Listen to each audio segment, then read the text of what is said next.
Hello, my darlings. So, Happy Little Tree Lives Here, as you know, is one of the PBS icons.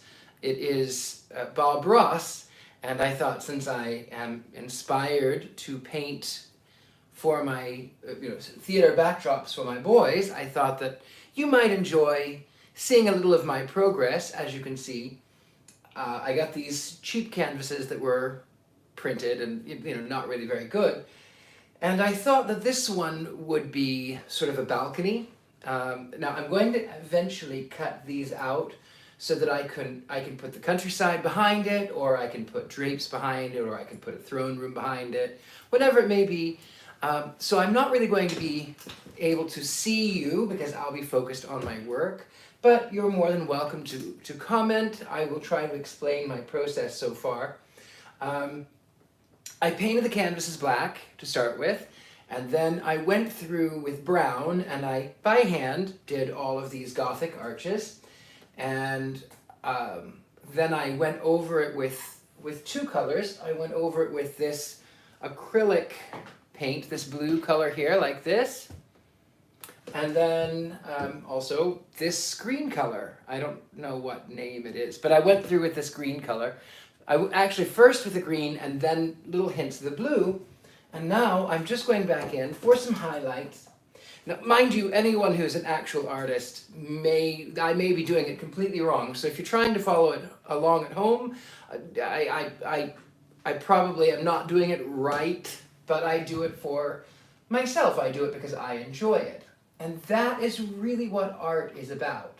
Now, I know I've gotten some grief for saying things about Beetlejuice colors, but I will tell you that's not really Beetlejuice. That was a marketing ploy. So the black and white stripes and the purple and the green, it's not Gothic. It's not Beetlejuice. You can like Beetlejuice, that's fine. You can like those colors, that's fine. It's not Gothic. It's not Beetlejuice. Gothic actually is it's a group of Germanic peoples. And then it was later adapted into an architecture style. That's what Gothic actually is. These arches are Gothic arches. The idea behind the Gothic arch was to point your attention upwards, to distract from all of the pains of the world. That's kind of what art is supposed to do, really. Distract you from the modern world. It's really important, I cannot stress this enough, that you understand where your light is coming from. So if your light is coming from here, if your light is coming from here, if your light is coming from here, you're going to have different shadows. Here, my light is coming more about right here. So all of my shadows will fall in line in that direction.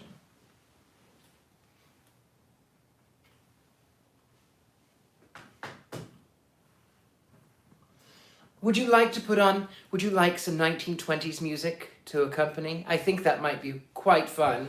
Otherwise, it might get a little boring. I don't know how long I'm going to stream live, but, it might be a little bit fun for you to see, to have a little something. What do you say? Sure. Perfect. Okay, let's listen to some 1920s music. Maestro.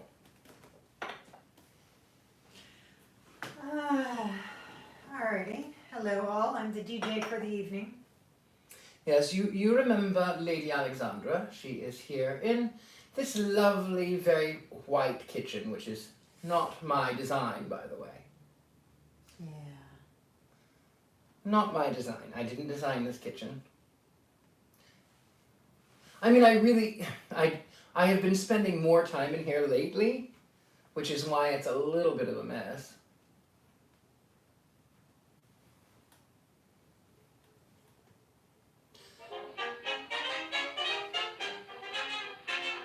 See, that's nice, isn't it?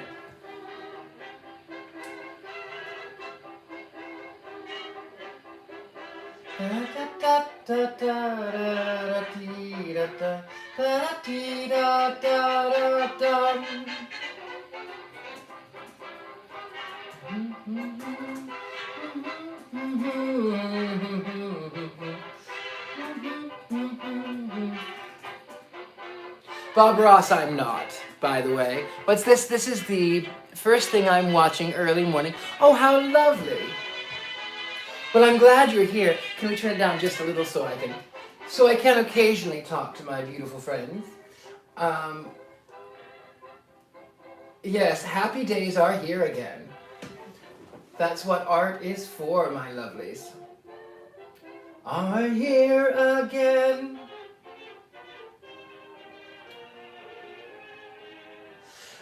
I've had a little bit of strangeness occurring in this kitchen as of late. So many of you who saw me on Facebook this morning, I posted about some rather peculiar activity that has been happening. People have been quick to say, oh, it might be a demon. I don't think it's a demon. I don't think it's negative. It was just people, beings, wanting to say hello, and that's perfectly acceptable to do. Let's see, where am I going now?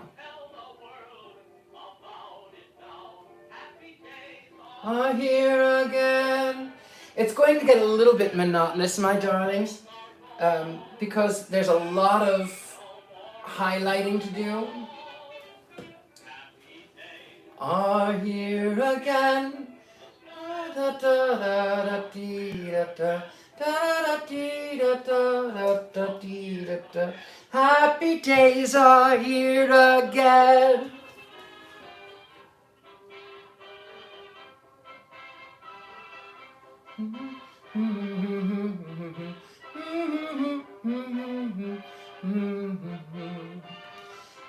And if you mess up, you mess up. It's okay. It's only paint. You can go back over it. Again, this is not really a tutorial. It's just... Well, let people watch you paint.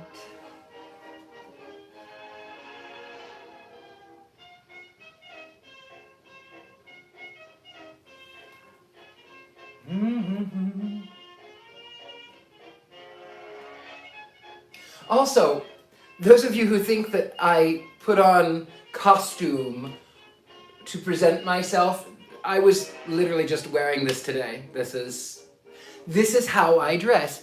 Oh, thank you. It may be a while. I may not be able to finish this one today.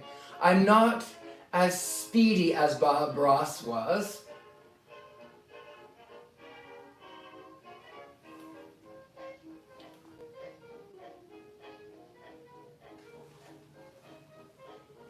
Richard-Lael Ross. Yes, Sophia.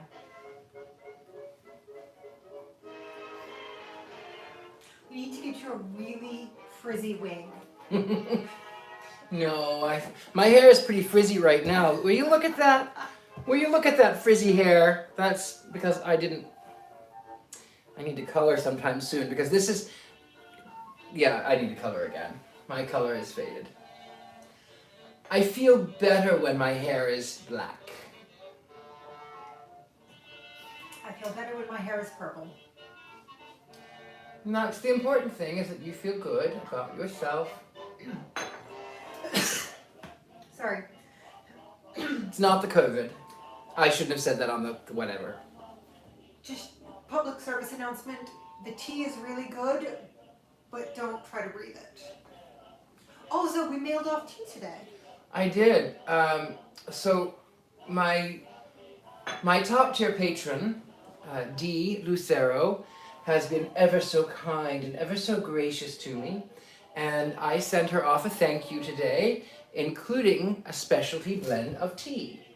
So if you would like to know what tea I am drinking, you can find me on The Gentleman Psychic, patreon.com, I'll put the link. something about the Gentleman's House or something. You see, where I am building these tiny little houses, I am plotting and planning things for the future. And it won't be little tiny houses, it'll be large houses. Well, one in particular.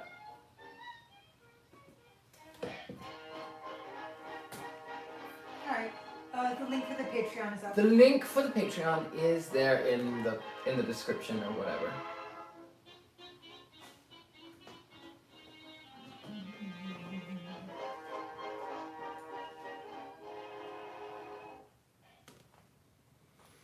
Lovely. How very lovely.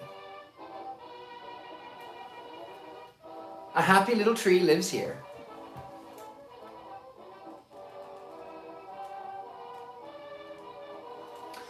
I have, when I started painting, I never knew that I could paint, by the way. I was many years ago in the ballet, and growing up in the Midwest, you know, there were not very many men in the ballet. So I was in the ballet, and my ballet mistress asked me, she says, hey, can you paint me a grandfather clock for this scene? And I went, sure, why not? So I picked up the paintbrush, and I created a large, three-dimensional grandfather clock. And she says, why didn't you tell me you could paint? And I said, I never knew I could, because I had never tried to paint before. So really, you can expand yourself, and you can improve, and you can grow. But as a kid, I could always draw. I knew I could draw, but I didn't know I could paint.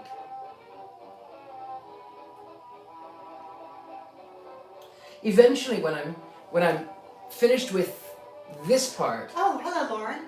Hi, Lauren. When I'm finished with this part, I'm going to go back in, and there's going to be Gothic arches, like Gothic windows in through here.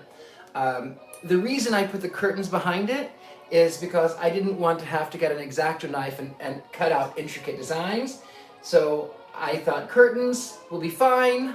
I don't need to cut out all of that stuff, because I don't, to quote Sweet Brown, ain't nobody got time for that.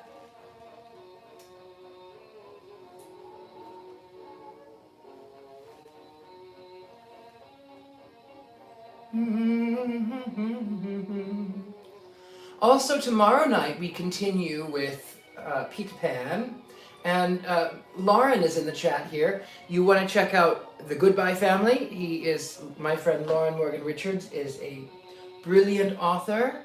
I'm doing voiceover work for The Goodbye Family and The Great Mountain, and I've been a little lax because I've had craziness on my mind with that craziness of the election, and now I'm kind of getting back into the vein and getting things back in order. So if I have been a little bit absent to all of you lovelies, I apologize. I am more with it now. Sophia, I understand and appreciate. I don't know what she said. She says that she's getting painted and canvas tomorrow. Lovely. I honestly should probably be working on my stuff as well, but also I get to watch the chat, so.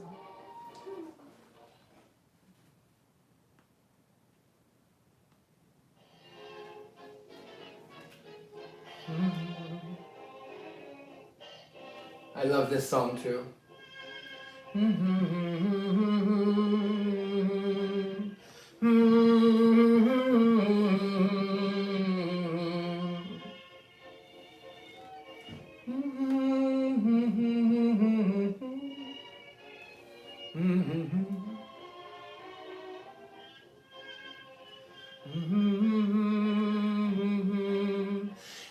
You may recognize this song. It is one that I have been putting on my videos. It's Love Your Spell Is Everywhere, and it is one of the talkie films that Gloria Swanson was in. Now, she was more known as being a silent film star, but this is one of her talkies. It ended up by being a flop, though, unfortunately.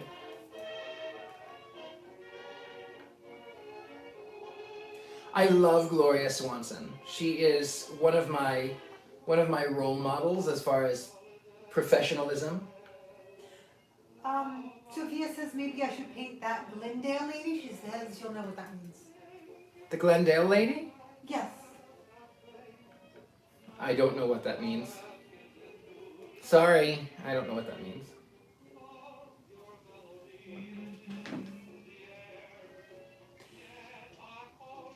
You are not there. And Malika says she used to send you photos of her mother's paintings. Which, yes, always send art. We like art.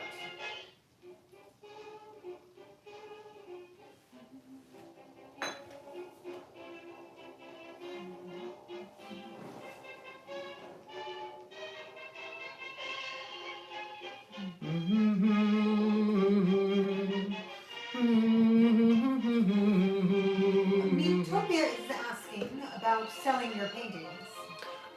Yes, some of them are for sale actually. I have, I will sell some of them. Yes, I will. I'm also going to start offering canvas prints, limited canvas prints, because once they're gone, and I kind of want them for my show.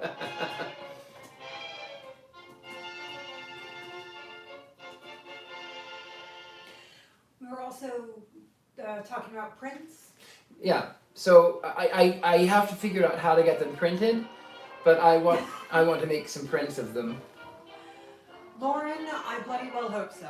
I don't know what you said, but okay. Ooh, heavy.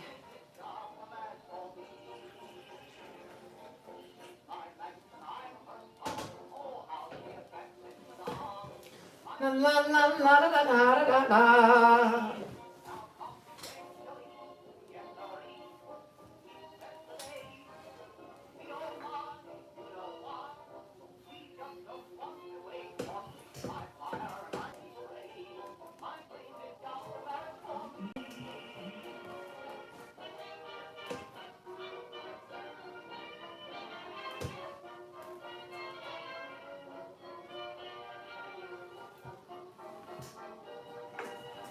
Darling, Oh, tea time.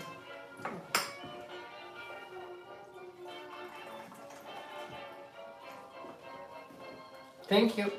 you're welcome.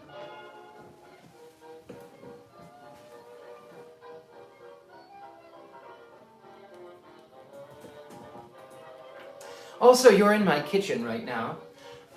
This is my least favorite room in the house. It's conducive, however, for creation of art, because for those of you who have seen my house, my lights are usually very dark because I like it. Also, it's easy to get the paint off the countertops. There's paint on the countertops, it's just acrylic, so it can scrub off, and it's near the water, so when I need to rinse my brushes, I can just reach over and rinse them. Perhaps one day in my mansion I'll have a room designated for just painting of pictures. Why not?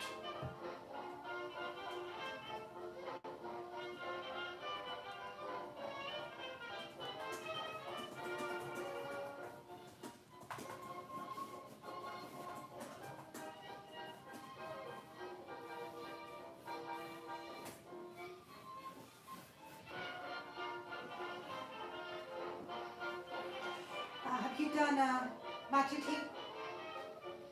No, I haven't. I have. It just kind of tasted like grass. Maybe I have.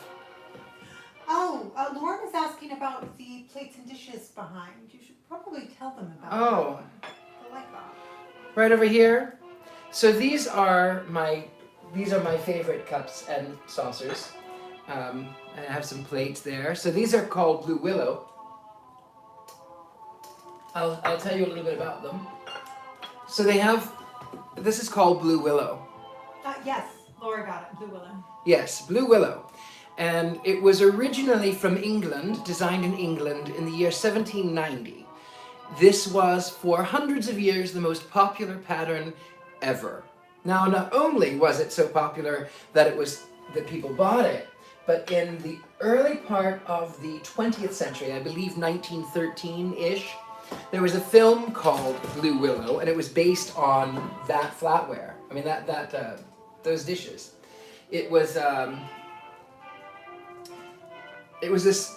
supposed to be this love story about people who, I think, something about they get separated and then they have to turn into willows or something. I don't remember. Should I hand you an empty cup for you to show the camera? I think it'll show. Yeah, show them. Why not? So I love these cups too because these are 19th century. Here. These are 19th century productions of Blue Willow, and that it's got a special name, and I think it's like Lithograph. Is it a lithograph? It's not a lithograph. It's a It's a lithophane. It's a Yes, that's it. lithophane. So lithophane, it has on the inside, there is a, let me see if I can, I don't know if I can do that. Anyway, you can kind of see, there's a woman, I can't really show you. Maybe if I can. I got it. I've got this. Yeah, there's a lady there. So here, she'll shine the light. Now you can see. So in the bottom of these cups, it's a lithophane, and there's a lady, there's a geisha. So those are, these are from the 19th century. I'm a modern Victorian. Someone asked me the other day, they said, do you live Victorian? And I went, no, I'm a modern Victorian. I like to have technology. I like my laundry to be done, and it's not a week-long process. I like being able to talk to you. Medicines are great.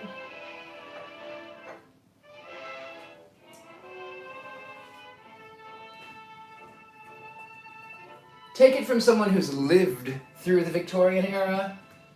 This is a much better time, though it's not, it has its problems. Like, Anyways, happy thoughts. Happy thoughts. I just mean it's a great time to be alive. That's what I'll say.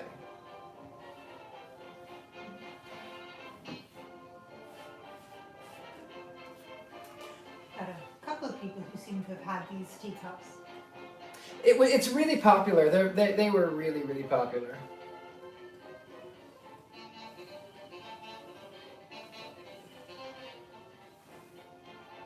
Years ago, I was probably, I don't know, 21. I know, like 1,000 years ago. And I was inside a shopping, I think it was Walmart, because that's what we did in those days. But I was thumbing through this magazine of Victorian living, just because I liked it, right? And this young woman came up, and she says, "Hello." I said, "Hello." She says, "What are you reading?" I said, "Victorian living," and she goes, "Oh, you're kind of like my grandmother." And I went, "Okay."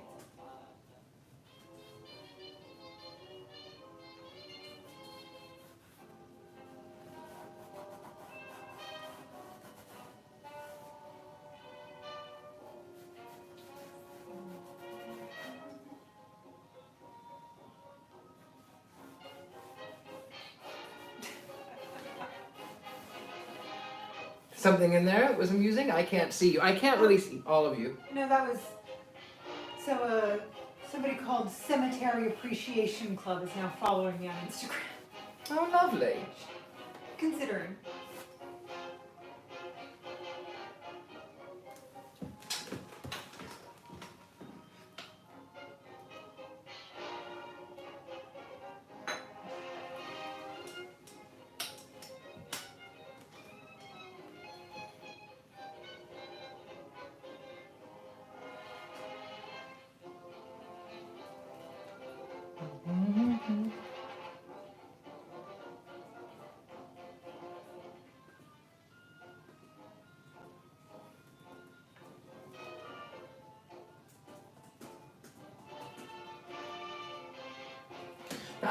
I do all of my work freehand.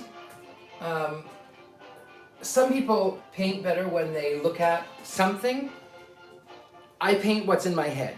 So I don't know that there's a right way or a wrong way, but that's how I paint. I just paint what I see in my head.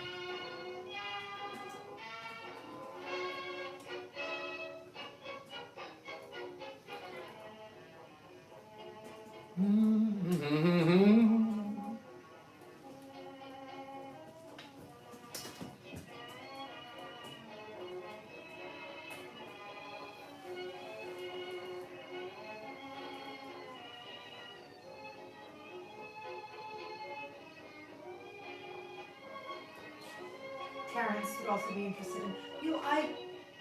I really have to figure out how to...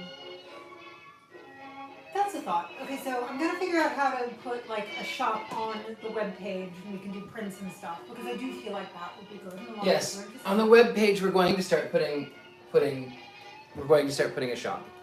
I've been contacted more lately by people who want something, and I go, well, but I do have the Patreon. I do have the Patreon, but beyond that, I have a friend of mine created these patches, so I'll have those on there. It's my logo, so that they're about like that big. So those will be on there at some point. Lauren is asking about the boys. Oh, the boys are so happy. They're fabulous. I love my little men. They were really aggravated when they didn't get to go into... They didn't let us go into the arboretum. Sophia, the boys, Mike and Evelyn Osmodeus. Also, how are you on tea? Have a cup.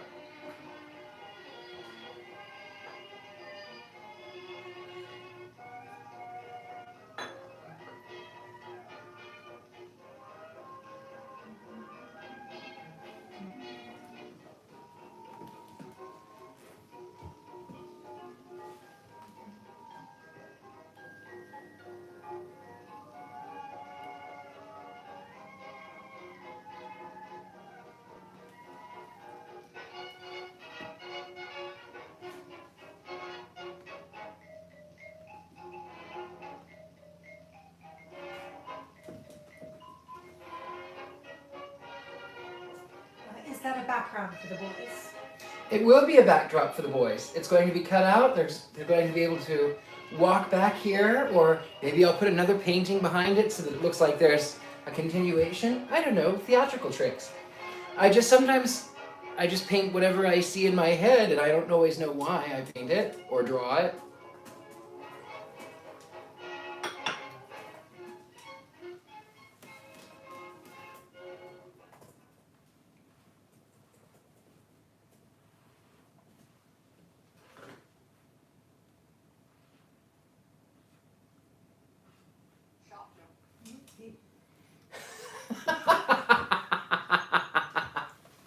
So there's a commercial.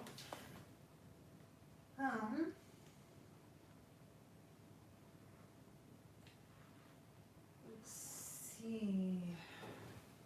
It's hard to find like specifically 20s music. Got 20s electro swing. No, but there is actually 20s music. That's what I'm looking for. There's a whole hour-long playlist, and there's a 3-hour one, I think, too.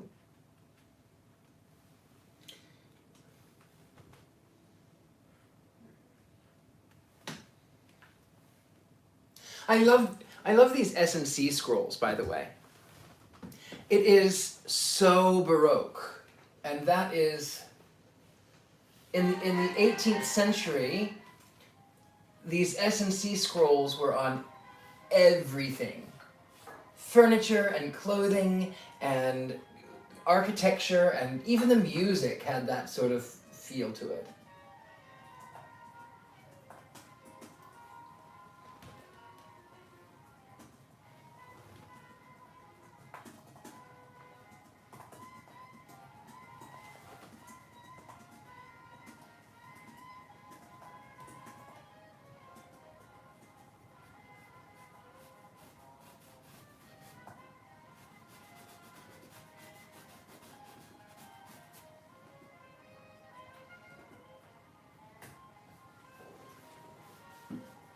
I'm feeling very modern. I'm usually not so modern into jazz music.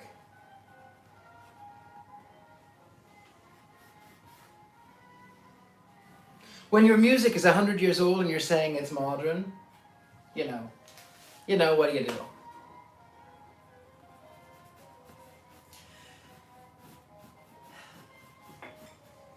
For you, the 30s are really futuristic. I do on occasion listen to the 30s, but it's not. I usually listen to 18th and 19th century music. I like older music and I like some newer music, but newer music is not, it's fewer and farther between in the more modern music that I can listen to.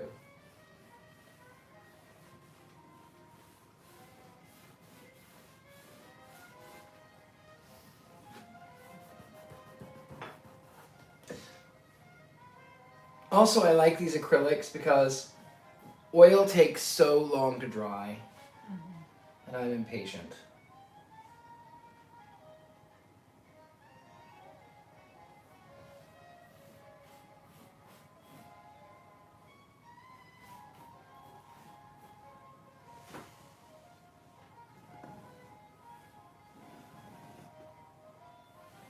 Sophia has a tip for when we go to the Huntington next. Oh yeah? She says to ask for a certain somebody.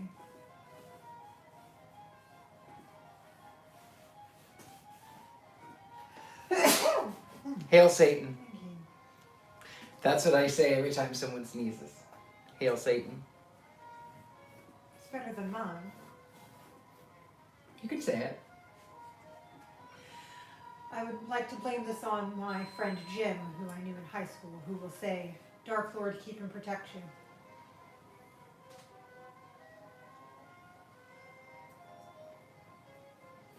When I started sort of my journey away from Christianity, I was out somewhere, probably at a thrift store, secondhand shop, somewhere, and this elderly woman was near me and she sneezed. And I didn't say anything because, you know, if someone were to pass gas, it's not on me to say something to them, and it's just a natural body thing, right? So she comes over to me and she says, "Excuse me," and I went, "Yeah, it's fine." She says, "Excuse me, I sneezed." And now I was early on in my sort of, so I went, "Oh, okay, yeah, bless you," even though, you know. Now I just, you know, most of the time if someone sneezes, I'll say, "Hail Satan."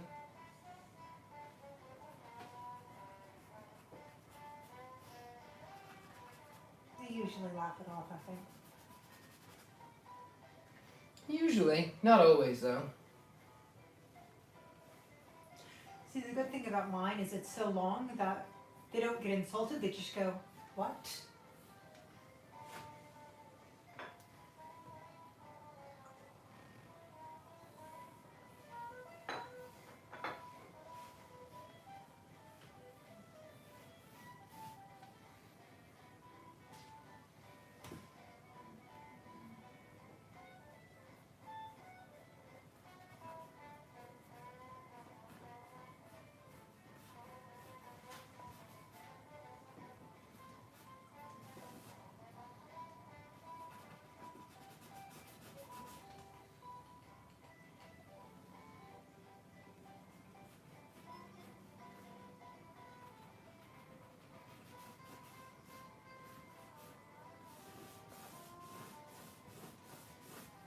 Also, I'm not afraid to use my fingers. I'm always amazed at people who can do digital art because it's to me I can't quite, I'm proficient, as some of you follow. I can put it through a filter and I can, you know, add things here and there on my iPhone, but it's not, to me it doesn't feel the same. It's kind of like when I have a show, or when I have something that I have to remember, I have to actually print off, because I have to have it in my hand. Though a news article I read 30 years ago, I'm not even 30 yet, but a news article I may have read a long time ago will pop into my head. It's funny.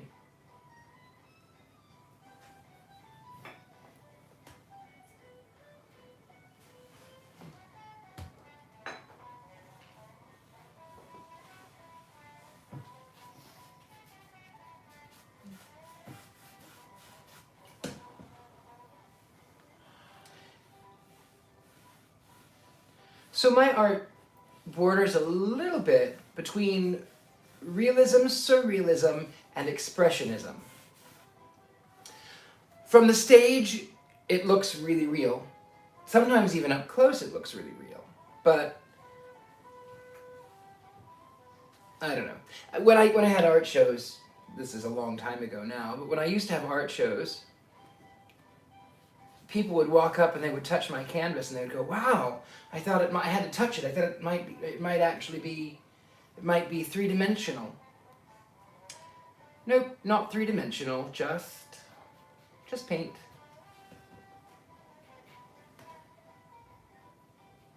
This is kind of one of my philosophies too. So I tell people that you should walk in darkness and carry the light, because then you command the shadows. I know a lot of people who get stuck on love and light, love and light, love and light, love and light, and that's fine to a degree. The problem with love and light and positive thinking is that it negates an entire aspect of your living, of your life. And real power is being able to walk in both places. So the light can twist and contort and change things, and it's not always the truth. Things are always what they are in the dark. But the thing is about the dark is that you'll stumble. Light can blind you, but the dark you can't see anyway. So how do you sort of combat that? Is that you walk in both worlds. People who saw me on Ghost Adventures say, thank you. People who saw me on Ghost Adventures say, "Oh, they painted you really dark and you're so nice." Well, I'm a little bit of both. I think everyone should be.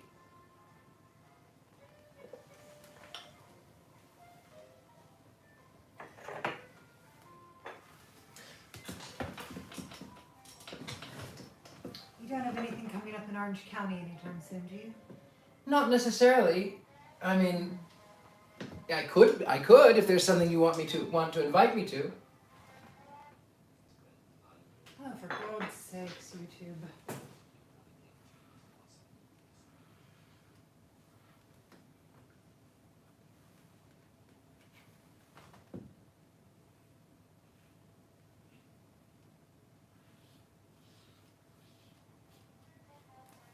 I did learn, though, long before I did the theatre, painting the sets for the ballet, I learned how to create these faux finishes. Even though I had not painted things that were, flat, I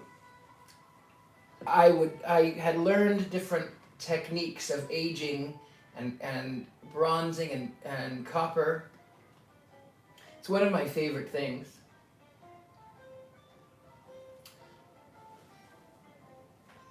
And then, of course, when I was a hairdresser, I learned things about color that I had no idea would be relevant, and they are. So when we think of gold, we think of warm, we think of yellow, we think of we think of that, right? So this woman came in and she had sort of an ashy color hair, and I grabbed this gold color and I put it on her hair. Her hair turned green. Because apparently gold is actually, its base is green. I didn't know that.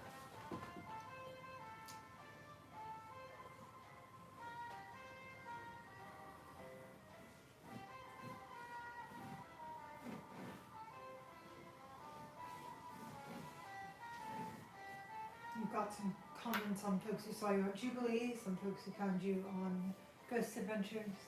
Hello everybody from Jubilee and from Ghost Adventures. Lovely to see you here. So welcome to my channel. You're going to find that I do things on my channel that sometimes I'll talk about magic, sometimes I'll talk about witchcraft, sometimes I'll talk about religion, sometimes I'll talk about current events. But usually I just talk about whatever makes me happy. Life is too short to not.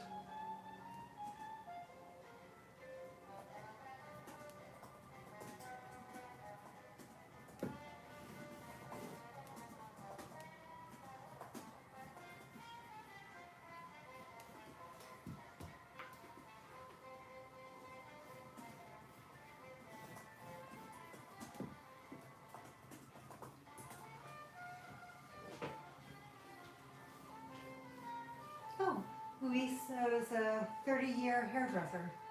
Ah, so you know.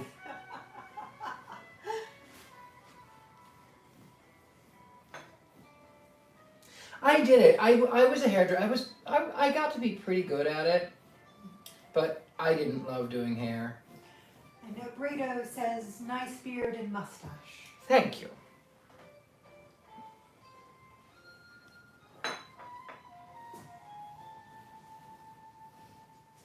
Louise says, yes, I do.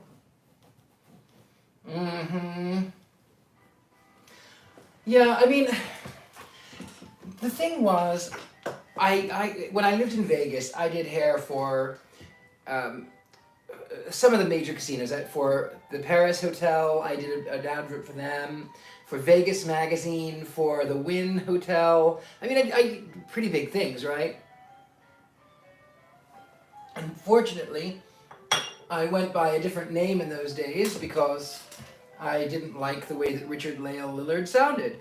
Now I've grown to really love it, but in those days I didn't know what to do.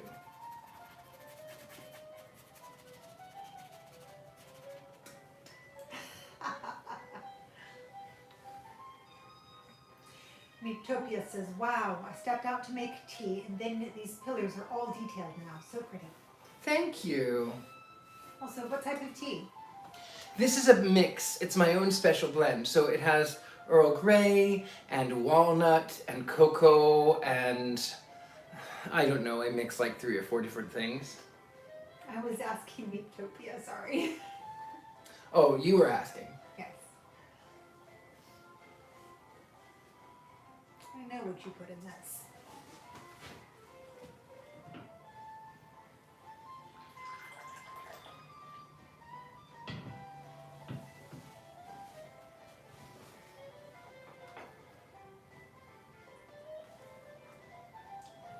And the answer is a chai milk tea. That sounds... Oh, that's lovely. How delightful.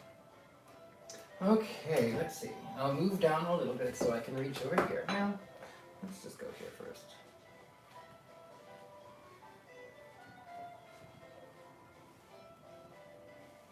A happy little demon lives here.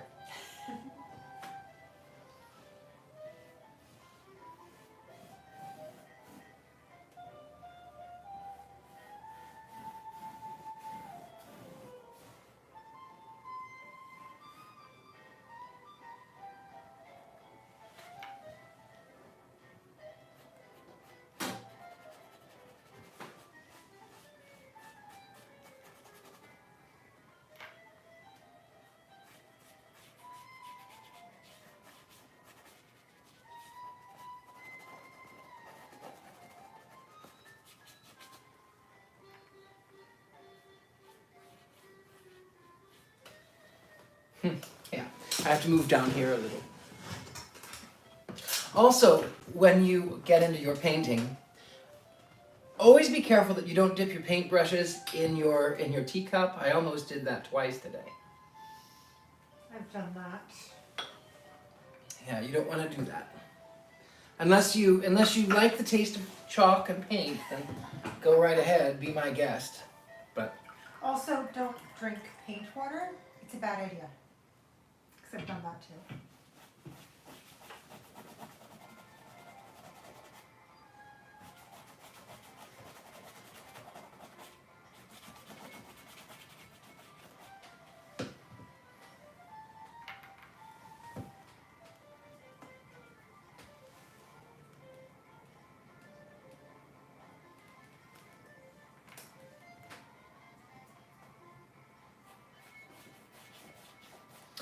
I specifically chose these colors, by the way, this red on this copper green, because for one, most of the set pieces that I have created for my boys are reds and greens.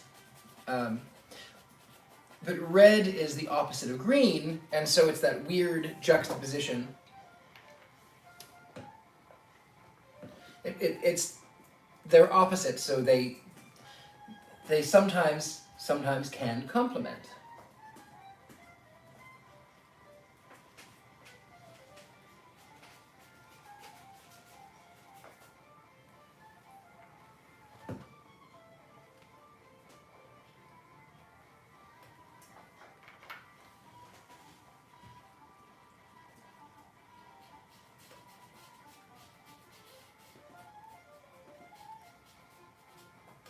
It's not about doing it perfectly, by the way.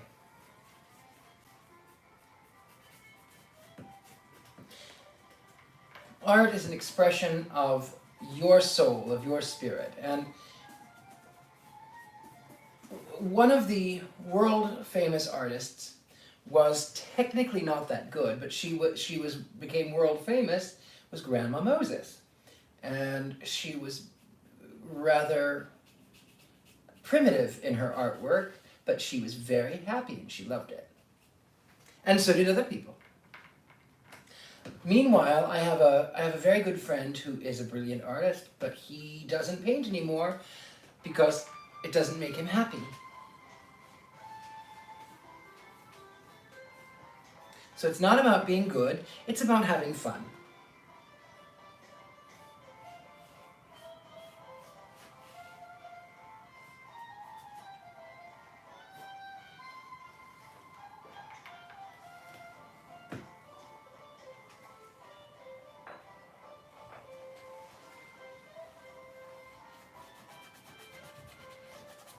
Put some more brown in there. I need to put the brown down there, but I'm going to rinse this out. That's why I'm in the kitchen, because my source of water is right here. Thank you so much.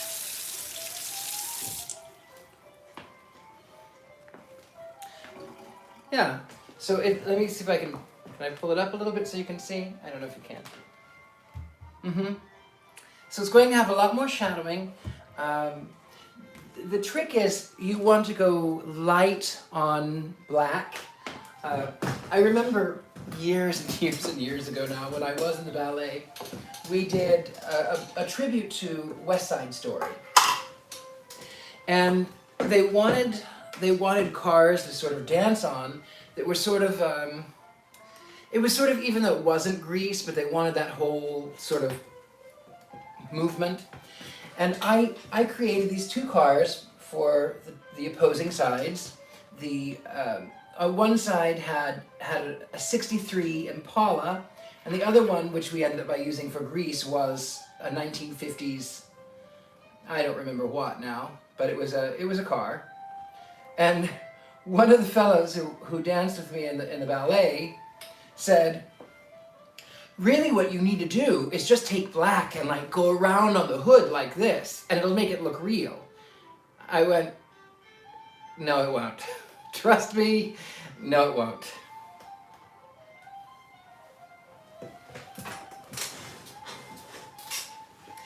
I wonder what he's doing these days.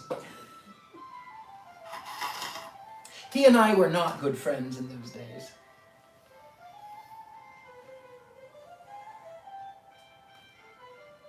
I mean, we're not good friends now, obviously. I don't even know where he is.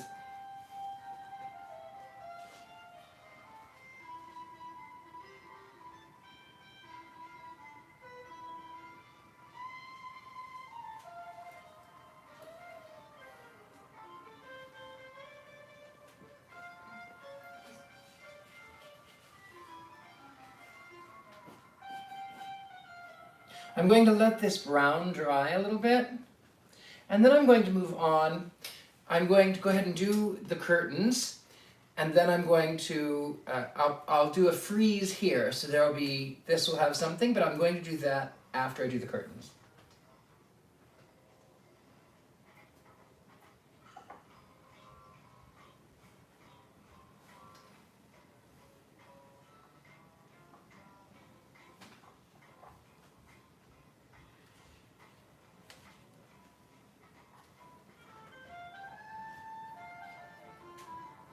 Typically, I hear, you're supposed to start with one thing and then work to the next thing until it's all the way done, but I don't always do that.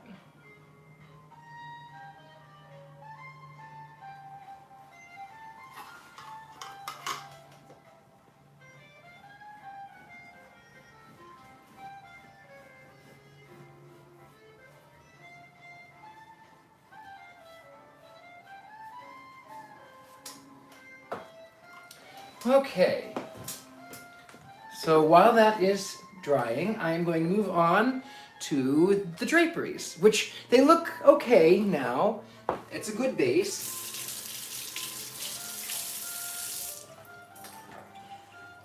Who were some of the popular names in the Victorian age? Flowers were big names. Rose, lily, hyacinth. You know, those were big names. Is that what you meant? I don't know. Music names. Oh, music names. Oh, goodness. Now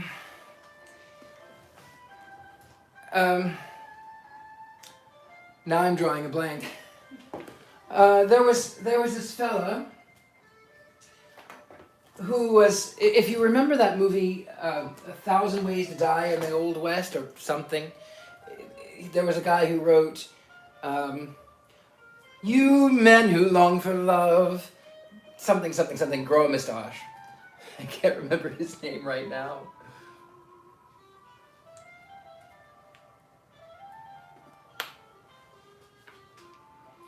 I mean, Gilbert and Sullivan. Well, yeah. I am a modern major general. Da da da da da da da da da da da da. I just googled Robert Browning, George Eliot, and Marie Lloyd. Oh, Marie Lloyd was 1870 to 1922. We may run into some of the music here.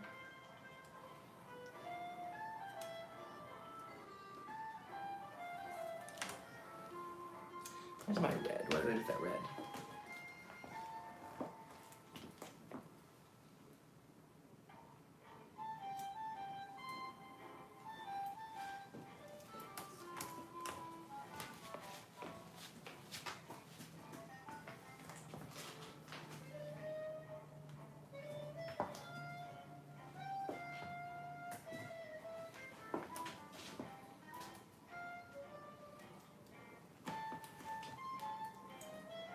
So now I'm moving on to the drapes, and I'm going to add light and dark.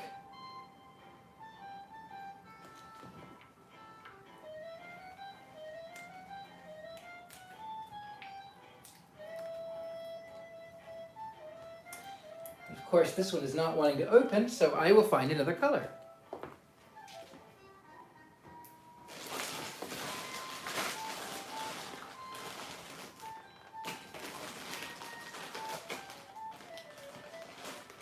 There's those over there too. Where's my blue one?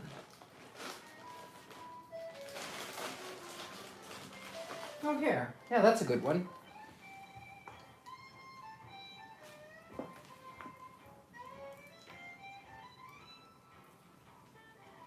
Okay, so I'm mixing here red and white for the highlight, and red and this purple aquamarine, ultramarine blue for the shadows.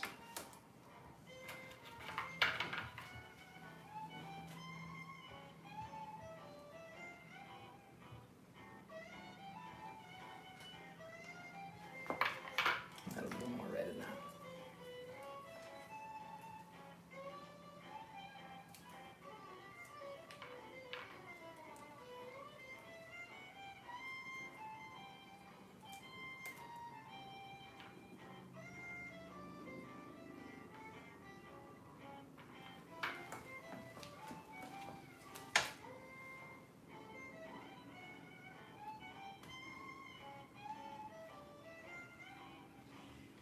When I have to pay my taxes, can I claim I'm a zombie? Let me know how that works for you, Sophia.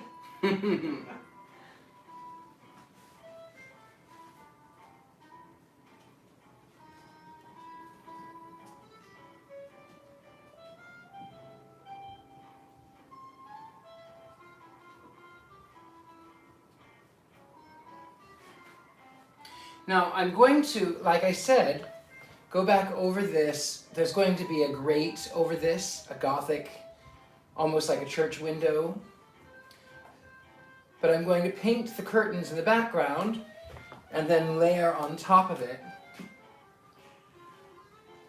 Lauren wants to know if you are a fan of Glenn Miller. I love Glenn Miller, yes. Also, you should perhaps show the palette so they can see what the colors look like mixed. Colors mixed. I have mixed feelings about those mixed colors.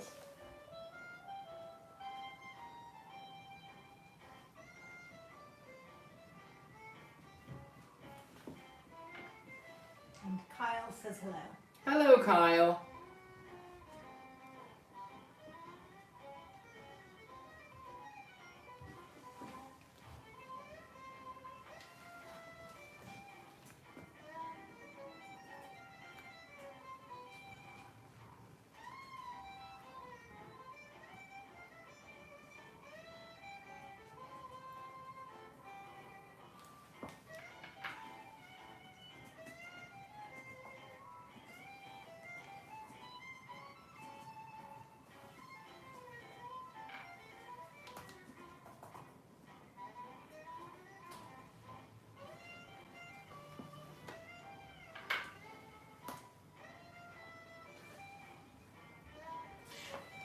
The thing that I would obsess about as a child was drapery. I would love to watch how drapery would fold, the velvets, and in the theater. I loved it.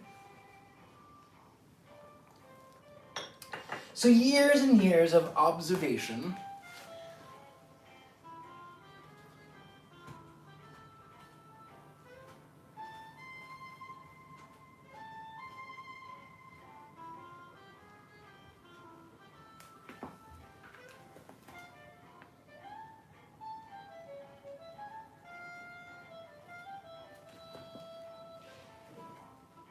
Can I just say how much I love the artsy rolled up sleeves look? Thank you. Oh, and what are those bands used to fasten them up? Ooh.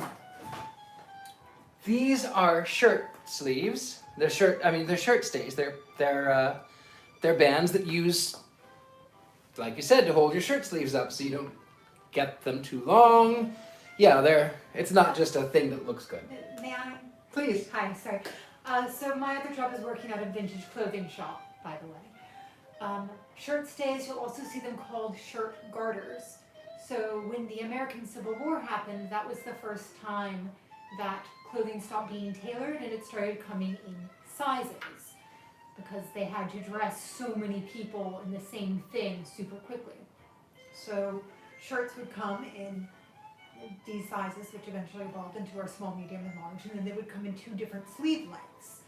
And so you would get the one that was long enough, and if it was a little too long, you would use your shirt stay to hold the sleeve at the right length. Exactly. And then you also don't get your cuffs dirty. Mm-hmm. They're not for sweat though. They're actually not terry cloth. That was a little. Oh yeah, they're not for sweat. They're not for perspiration.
Woo! This is a little bit more Molly. This isn't 20s jazz. But that's okay. I mean, it's okay. It says 20s and 20s music. So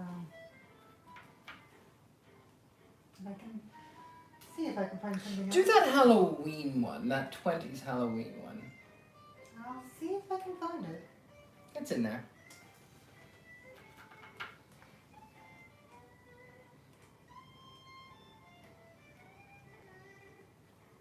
got 20s and 30s Halloween and the 1910s, 20s and 30s Halloween. That one.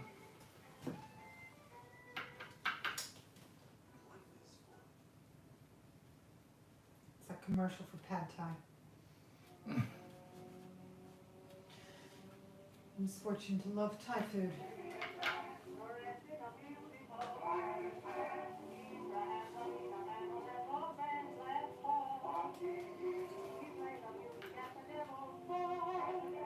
Oh yes, I do love this one. Years and years ago, when I lived in San Francisco, I had this date with this fella, and everything was in order, everything looked great, everything sounded great. We were supposed to have a little afternoon lunch, and he came in, everything was dark, and I was playing music from the early part of the 20th century, and he says, this music is really scary, it reminds me of a horror film. I went, what kind of horror films are you watching, buddy?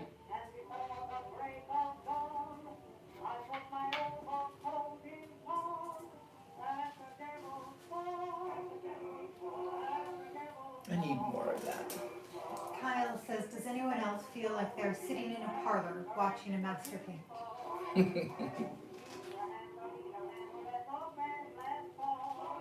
And Adria says, such amazing work. Thank you, everyone. Wish I had that kind of patience to paint all that intricate detail. You know, it's therapeutic for me. Years ago, well, 2 years ago, when I did the Addams Family Mansion, I sat there and I did it. I didn't sleep for days.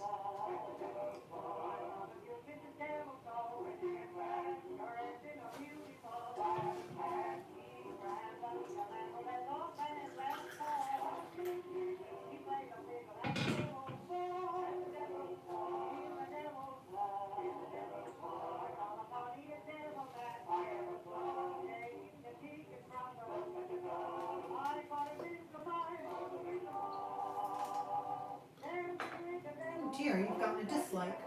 Oh well.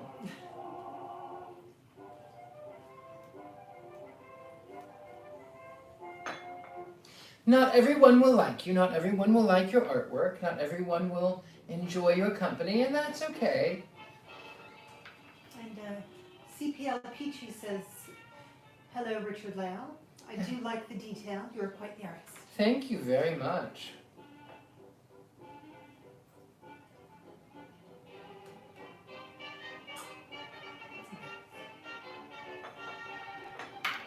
Ooh, I like this one.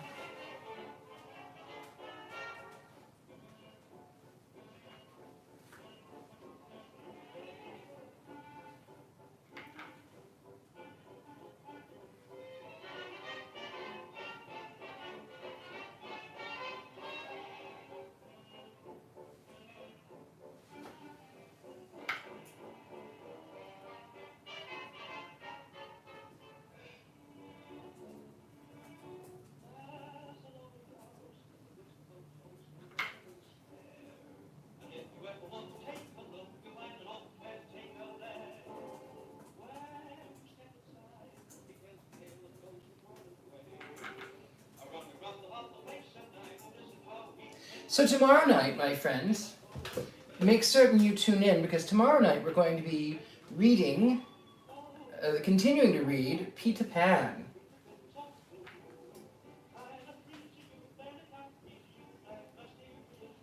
Have you thought about creating / painting wooden puppets? I have thought of that. I should do that, actually.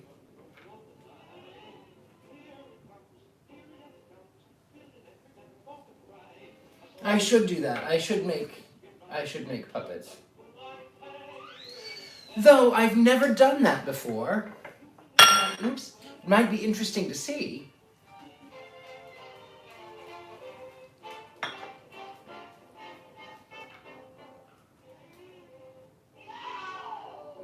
Yow!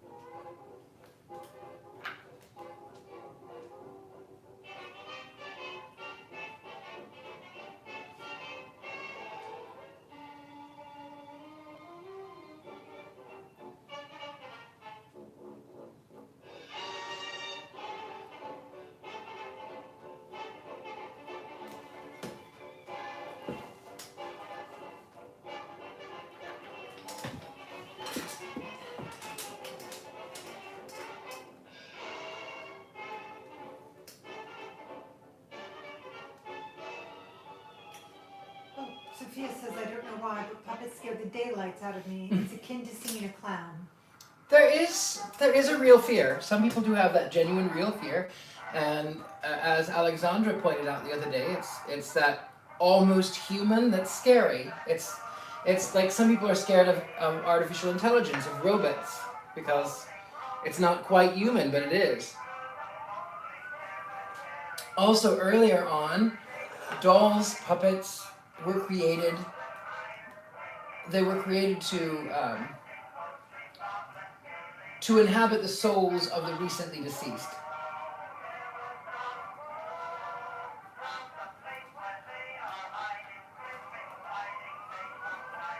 Kyle says he's falling asleep. This is better than Bob Ross. Thank you, Kyle. Now, if memory serves, if it is the right Kyle that I'm thinking of, Kyle joins us from Scotland. In fact, lovely ladies and gentlemen, boys and ghouls, and those who remain undecided, why don't you tell us where you're all from, if you are comfortable. If not, tell us a joke. That's okay too. It's really good. It might get used by my friend the devil. If it's a really good joke or a really bad good joke, my friend the devil may actually use it.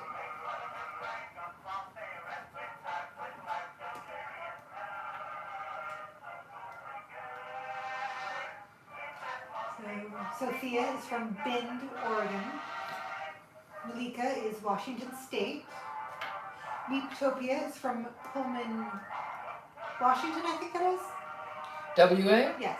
Yes. Sarah Kay is the Bay Area, but working in Arkansas right now. Ty Hillock is from Texas. Luis is from England. You mentioned that earlier, Luis, yes. Adria is from central Wisconsin. Marcella is also from Texas, from Spring, Texas.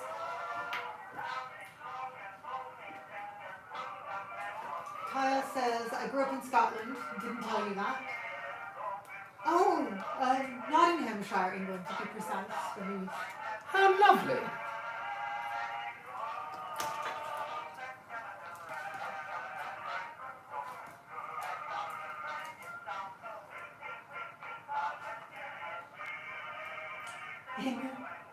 Morel says, I'm from the Milky Way. You know what? Me too. What a coincidence. Popular place these days. I'm originally from my mother, but I moved since then. I didn't like my roommate.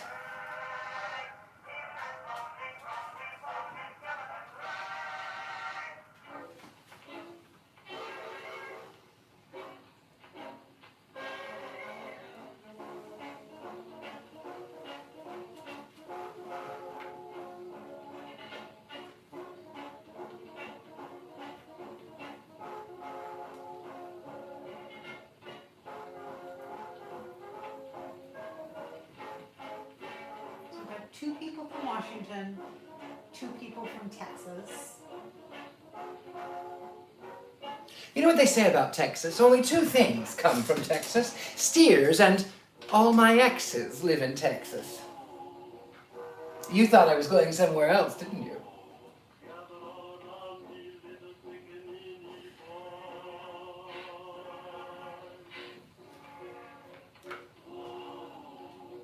Kyle wants to know if we can get a closer look at the painting. Sure. One moment. Let me finish this line. And Lauren is from Beadtown, Ohio, originally. I think I knew that.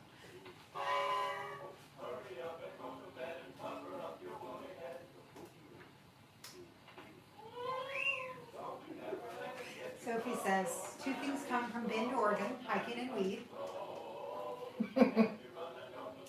Mika says, I knew you were going to say something about exes.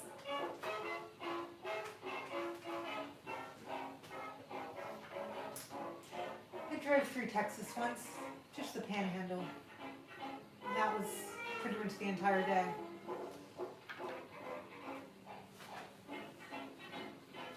All right, let me see if I can bring this a little closer so you can see. Oh, wait a minute.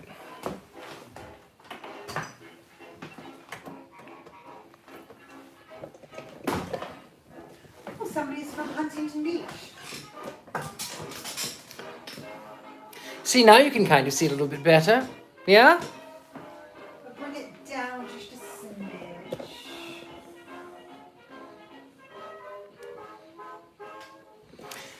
Now, when I go back the other way, I'm going to have to readjust, but that's okay. Now you can kind of see what I'm doing. See?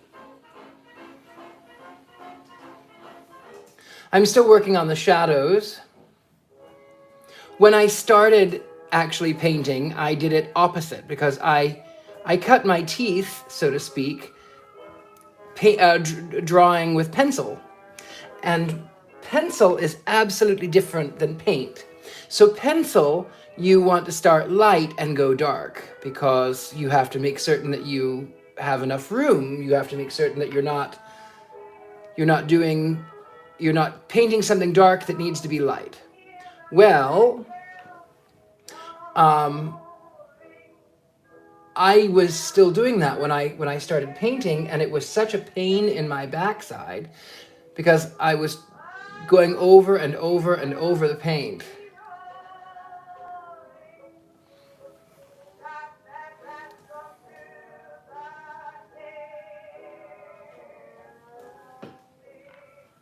So painting, you go dark to light.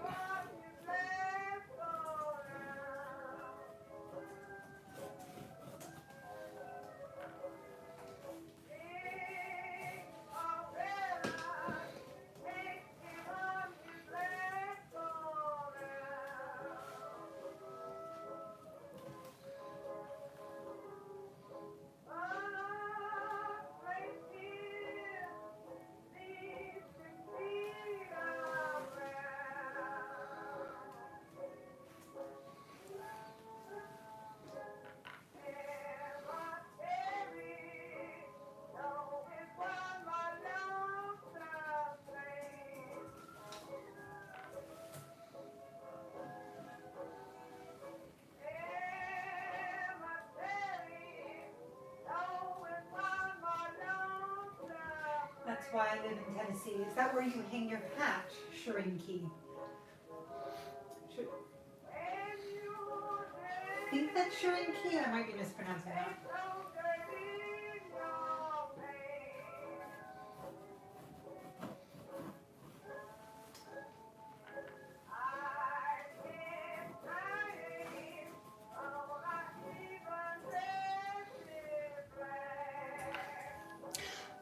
So I can't really see what's going on here. Oh, Oregon. Hello, Sophia. That's lovely. If you shave your armpits, you get thrown out of state.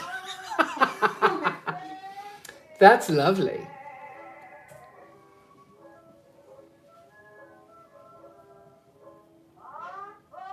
Emily sends you a series of purple hearts. Lovely.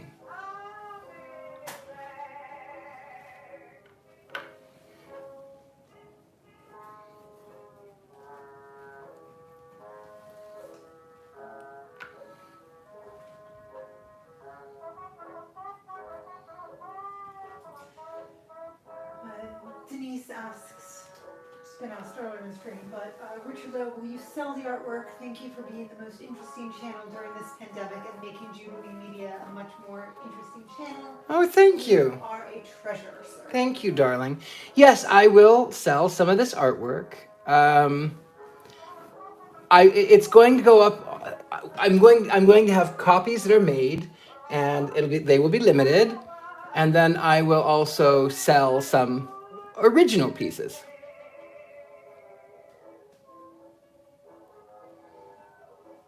I've been very inspired as of late. My boys have really inspired me to create.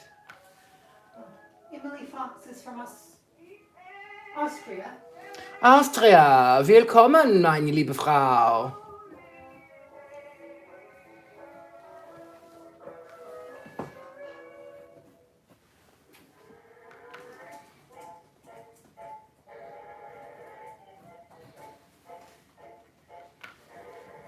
Ein bisschen Deutsch.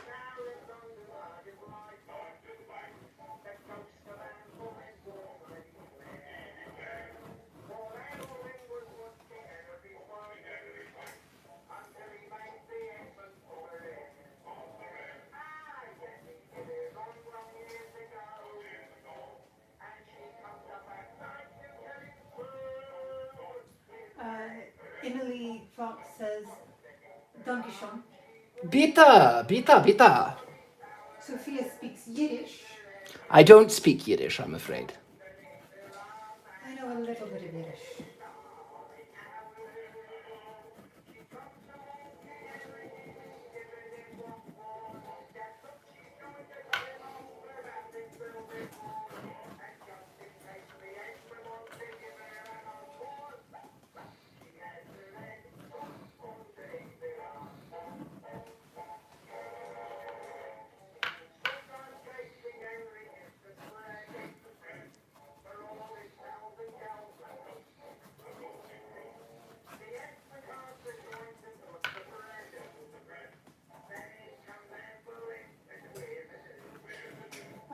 Kyle asks, where did you learn to paint?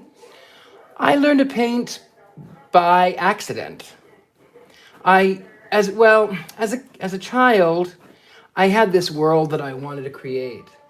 I wanted art and antiques and drama and fabrics and metals, and I dreamt of those places and I wanted them. So the only way that I knew how to create them and to bring them into my own little world was to draw them. And then after I drew them, then I learned to paint them. When I was a boy, we're talking maybe 10, I was visiting my grandmother in Atlanta, Georgia. Stone Mountain, actually. My grandmother lived in Stone Mountain. And I drew, looking back now, I can see what it was, but years ago I drew this picture of a parlor, and it had, from this perspective, there was a double door arch, and then it had these red drapes that went down, and inside was a settee. I didn't think about that for many, many years, and then one day I was sitting in my parlor looking through to the foyer, and I went, oh, it's the same. That was the drawing. My grandmother loved it so much, she wanted it. I didn't want to give it away, but I did. Sophia says that her first language was sign language. Oh, how lovely.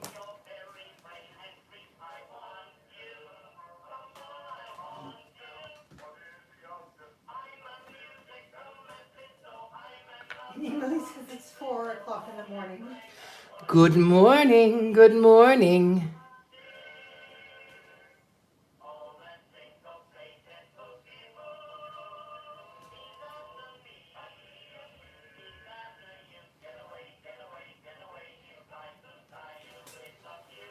What is the story behind this painting?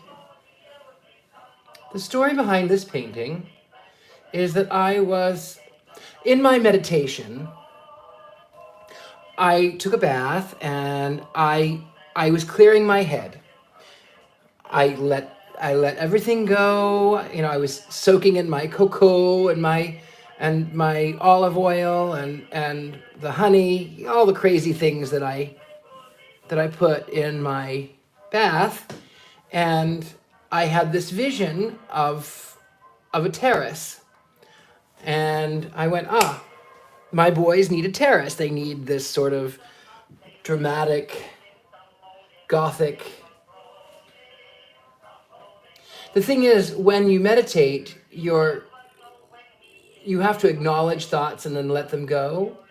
So I let this one go, but it came back.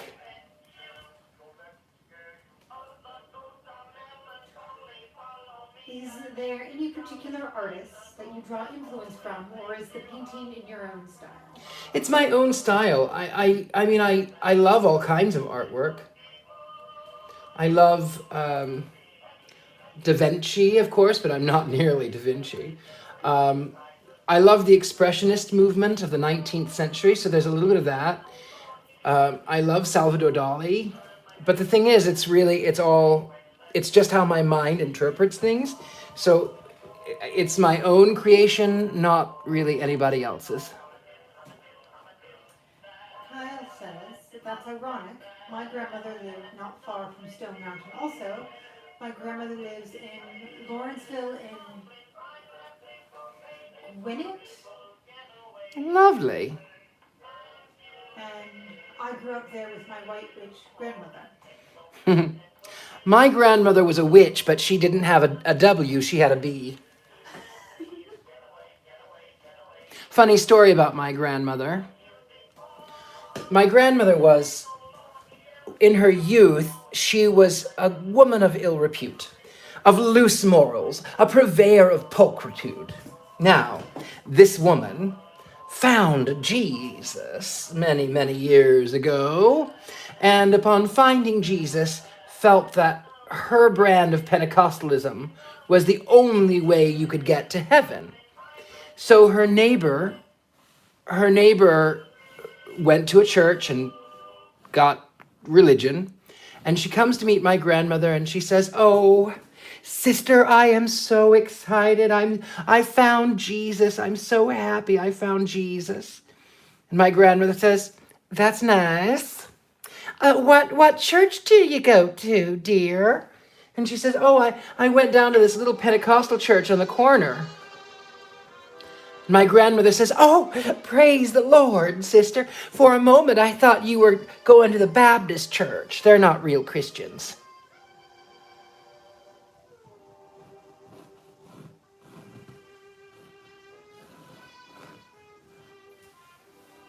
Sophia, it's crazy how when I saw the painting of Mona Lisa, it was so small. In my head, I thought it was giant.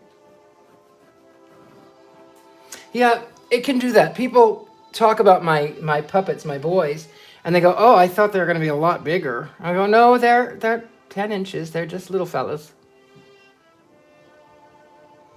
They have big personalities."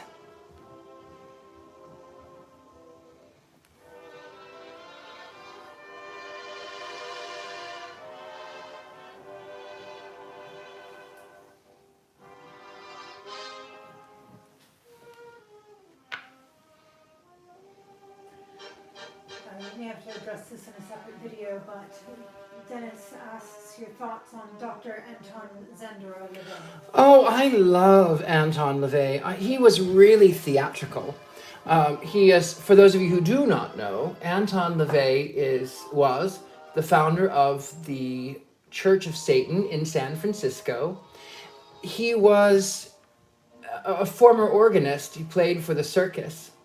And the problem was that he would see these hypocrites, these good Christians, going out on Saturday night, carousing, drinking, smoking, having illicit relations. And can we turn that one down just a second while I'm talking about this? And so he created the Church of Satan as sort of a response and went, "You are a bunch of hypocrites." So by doing so, it opened the door for a lot of things. It became an actual church, which is brilliant. It's tax exempt. I do like the Church of Satan. I like the Satanic Temple too. I love the activism of the Satanic Temple, but the Church of Satan really does it for me because I like the fact that they allow you to believe whatever you want, even in magic, which for me, magic is very real.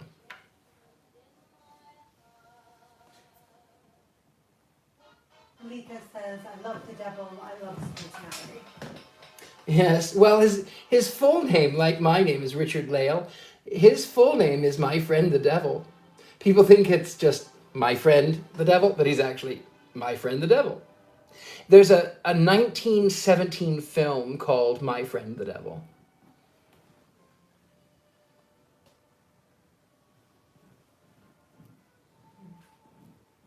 It's kind of a Faustian story.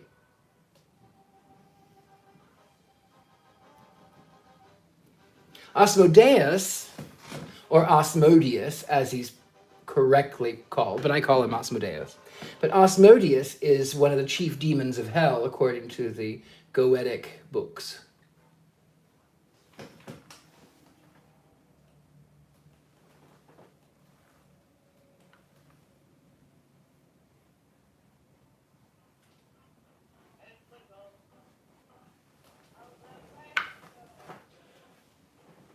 Do you practice any forms of witchcraft yourself?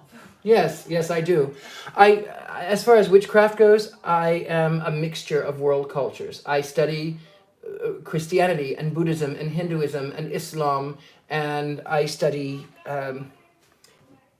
what did I say? Hinduism, Buddhism. I practice voodoo, voodoo.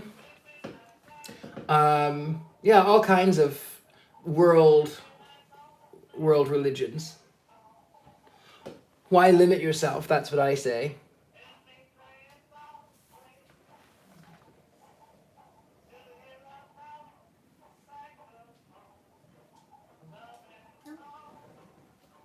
Yes? Oh no, I buzzed. It's Mystic Cobra.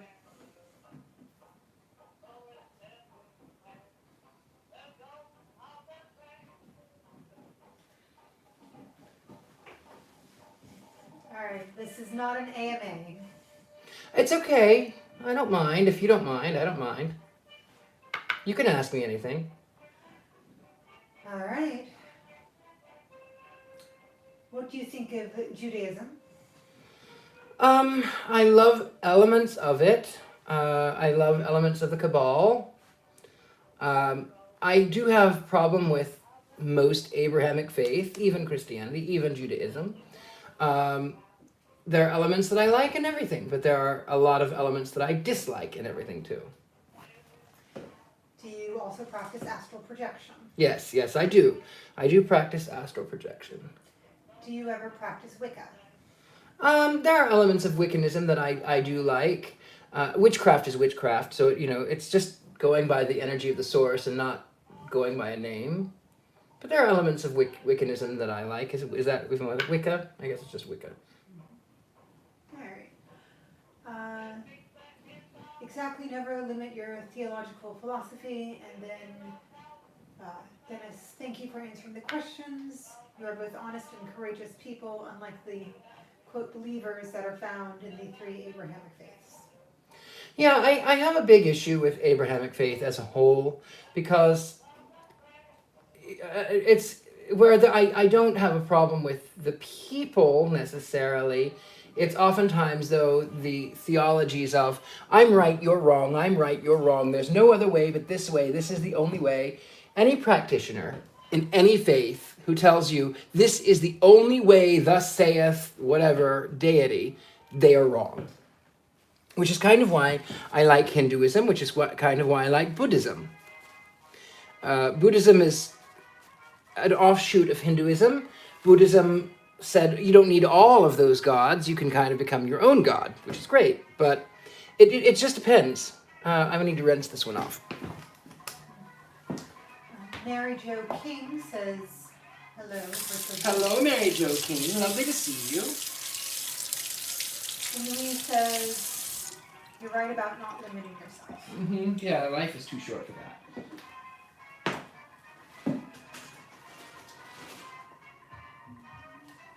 Let's see. Ooh, what color now? I'm going to use a little bit of this lamp black if it will open. I can't promise you that it will. I'm pretty sure I have lamp black if you need it. Sophia says, where do we go when we die? Well, death is a very funny thing. Okay, I'm going to use this black instead. So the simple answer is, well, first of all, anybody who says they know exactly what happens when you die, they're lying to you. Nobody actually knows. There are ideas and there are thoughts, and who knows which may or may not be accurate. I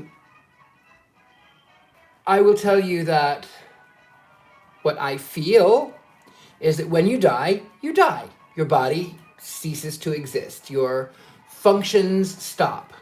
However, I believe that energy cannot be created nor destroyed. It only changes form. So in some way, your presence is still there in one way or another.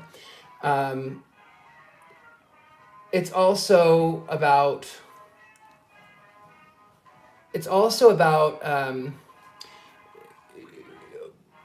time and space. Time doesn't really exist. It's just a matter, it's a construct. Someone says, how do you battle depression? Who is that one? Kyle. Oh, hi, Kyle. Kyle, depression is real. Depression is really real.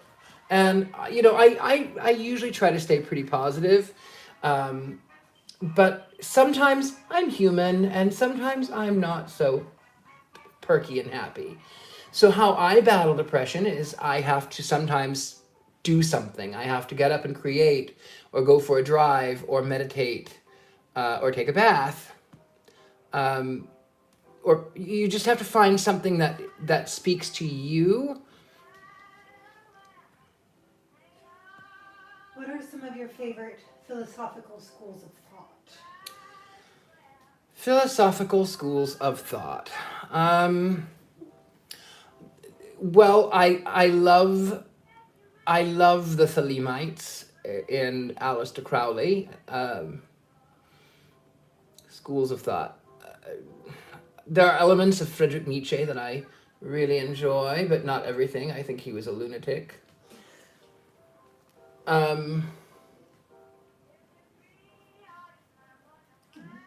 Mary Jo King asks, can you read anyone's future without the cards? Oh yeah.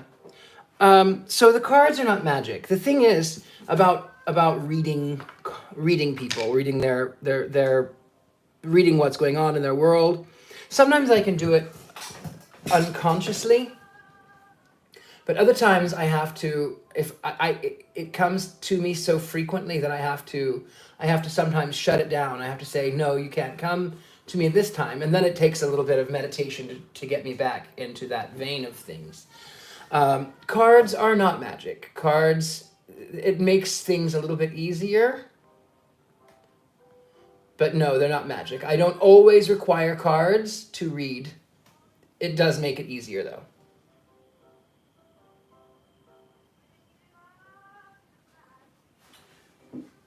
Thoughts on Freemasonry and the Hold on, let me read this. Thoughts on Freemasonry and the idiotic conspiracies surrounding the craft. I'm not a Freemason, but I have a lot of really great Freemasonic friends. And I love them. And I think it's to each their own. I think there's wonderful things, and there's definitely wonderful people about them.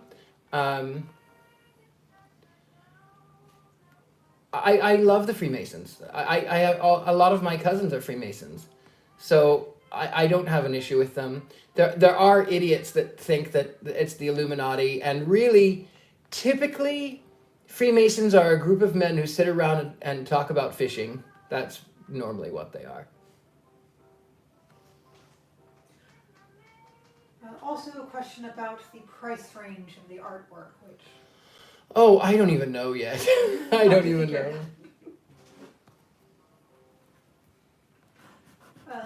Sophia asks, can we talk about dreams? We can talk about dreams, if that's what you want to talk about.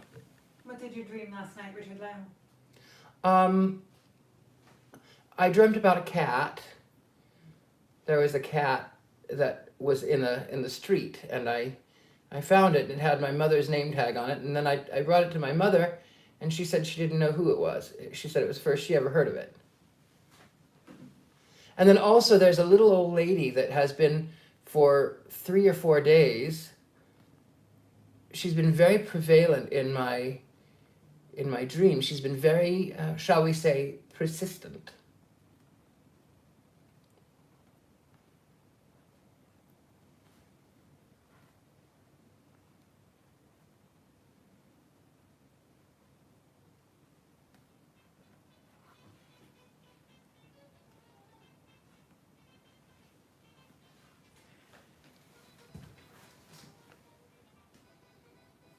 Have you ever climbed the top of Stone Mountain? Oh, many times. What was your favorite time? I mean, I don't really remember. I am pretty fearless in many ways, but I have the worst nausea when I get too high. So I remember, God, I was maybe 10, and I climbed there with my father. My father was 50 when I was born. So we climbed up, and you could go pretty close to the edge, even though you couldn't really fall off because it was barricaded. But I got as far as I could, and then I had to sit down and crawl back. I went, no, no, no, no, no, no, no, no, no, no, no, no, no, no, no, I can't, no, no, no. Mary Jo King, I had a dream about my mom, and I awoke in tears. Oftentimes, when you dream of a deceased loved one, they are coming to visit you. It is a feeling that they are giving you, that they are here. It can open a lot of painful feelings. It can open a lot of painful moments. And, all I can say is I apologize, and I hate that it left you feeling sad. Dennis, I thank you for your honesty. Louise, who is the old lady, question mark? I don't know. She kind of looked a little bit like, Granny from Looney Tunes. Late Victorian, early Edwardian, just little old lady. I don't know. I just remember the last 3 days I've awakened and went, Granny. I don't know why. Kyle said I did the same in reference to your mountain trek. Mary Jo King says my mom isn't deceased. Oh. Sorry, I didn't know. Well, then in that case, it could be stress. It can be a lot of reasons.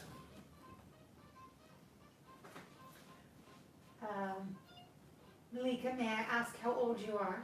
No. Kyle says he crawled right to the chain link fence. Oh, yes, I couldn't. Oh, goodness. No. Mm-mm. Morel, my last dream involved an old friend trying to rob me in the street.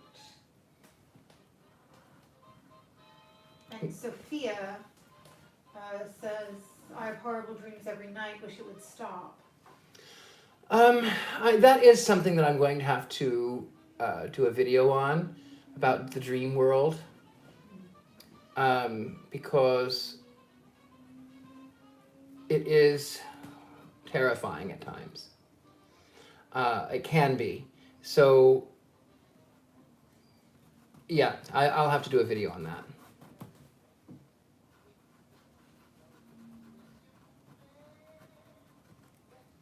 It's okay, Sophia.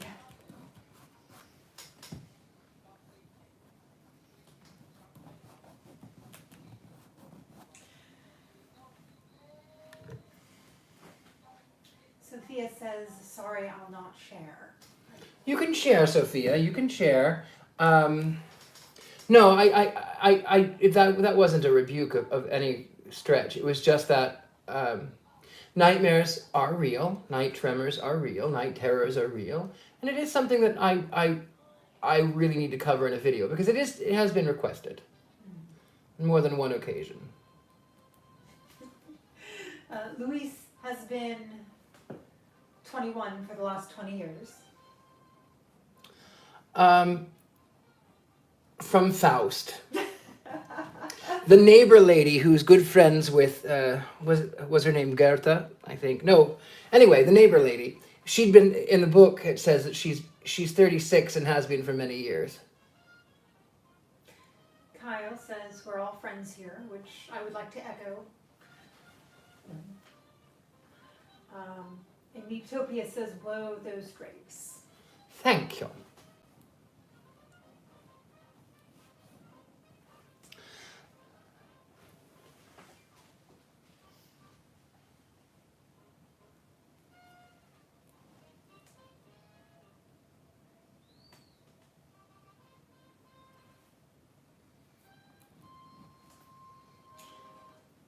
I've had a few weird / strange dreams. One dream in 2012, followed by events in 2014, 2017, and 2020. One being an almost head-on collision in 2017 and another close call in January this year. Precognitive dreams are really powerful. A brief story. My sister years ago had a dream that my father was driving, which he had been up until that point. We were going to Stone Mountain, Georgia to visit my grandmother. And my father fell asleep at the wheel at the same time there was a blowout in her dream. And she said she awakened in the dream from feeling like there was broken, her teeth were broken out and feeling, so she said, "Dad, I need you to pull over, please. Just, I need my husband to drive. Just please trust me on this." So my father went, all right, sis, all right. And he pulled over, and then Raymond got behind the wheel. And we got going, and about 10 miles down the road, the tire blew. And then my sister said it was the exact same place that it was in the dream, but the difference was that this time Raymond was driving, and Raymond was able to steer the car out of traffic and in and onto the is that a median, or anyway, the side of the road. So precognitive dreams are a real thing, yes. Dennis, the conversation has been wonderful, but has been a distraction from the sublime painting, my friend. Thank you.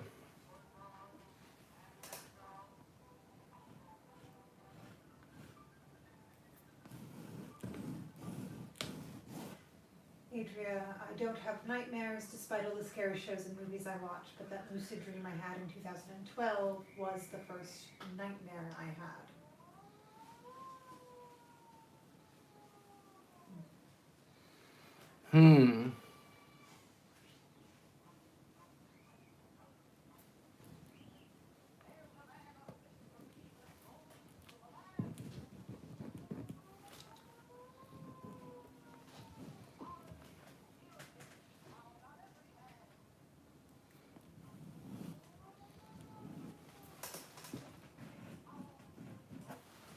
I have to put a little more blue on that one. See, that's why you're supposed to do the darker colors first, but you know, I'm a grown ass man. I do what I want.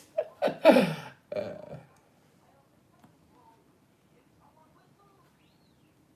right, I've got a question, and I already know the answer, but I'm going to ask you, and you can decide what you're going to say. Your thoughts on paranormal investigators Ed and Lorraine Warren? Ed and Lorraine Warren. Okay, here's where I tread very lightly. I will say positive things because they are big in the industry. They have helped to create a real market for what I do. And I am grateful that they have brought light to what I do, even though I think that they were less moral than perhaps they should well have been. Does that make sense? I hope so. It's a demon. Oh, God.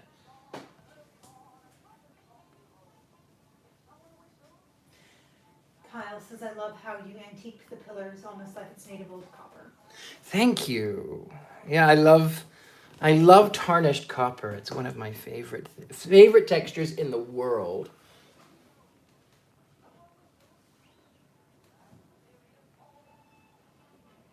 I did this on large scale when I was in the ballet for Cinderella.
Perhaps you should talk about lucid dreaming. That's what's going on in chat. Lucid dreaming. Okay, so I have had some very intriguing dreams, and I'm going to tell you one of my personal favorite ones, because it involves some very intelligent and clever dead people. People that you know, or well, at least know of. And in this dream, I found myself in this little town, this little country town in the middle of nowhere. Beautiful though, lots of trees. And I went inside this theater, like a cinema house. And 1920s, 1890s, 1920s, like turn of the century. Beautiful Edwardian building. And inside, I was amazed because instead of it just being a theater, whether it be a playhouse or whether it be a movie cinema, it was filled with books and artwork and inventions. And there was, I remember Leonardo da Vinci's flying machine was suspended from the ceiling, and it was just breathtaking. And I spoke to someone who was behind me. I never actually got to see him, but I spoke to someone who was behind me, and I said, Herr Gutenberg, this is phenomenal. You could make a lot of money with this. And he says, ugh, I don't care about money. I care about knowledge. So we went on this little tour of this little town, and in the back, he says, right over there, that house, that is Nikola Tesla. He's a little weird. He's married to a pigeon. And I went, okay. And then Nikola Tesla pops up and he's sort of staring around. And then he says, and over there, that is Marie Curie. She's a bitch. And I went, oh, how dare you? Why would you call Marie Curie that word? And he says, well, she's not that word. It's really that she just never really gave me credit for my invention, because without my invention, she would have not done anything. So we walked down to this little corner market, and the grocer his back was turned to me, had frizzy white hair, and he says in a German accent, he says, on the subatomic level, you really can compare apples to oranges. And then it turns around, it was Albert Einstein. So where this sort of came into play was that very day, that next day, I went to Griffith Observatory in Los Angeles, high above LA. And in the gift shop were 3 dolls. The dolls were Albert Einstein, Nikola Tesla, and Marie Curie. But there was no Gutenberg, Johannes Gutenberg. For those of you who do not know, Johannes Gutenberg was the inventor of the printing press. So he was just saying, hey, what about me? What about my needs? Don't I deserve love and jewelry? Don't I ache and shop?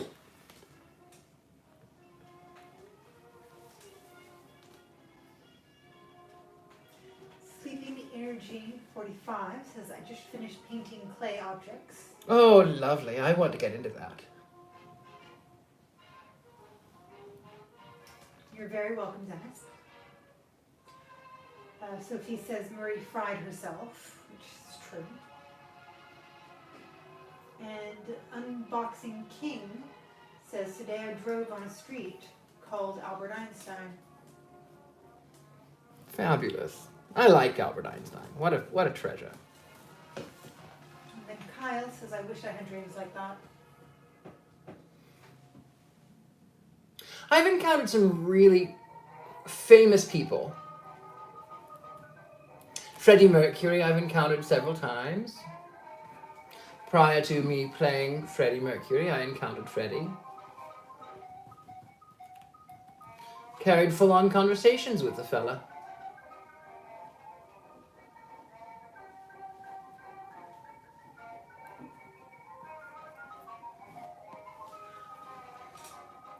What are your thoughts on John Whiteside Parsons?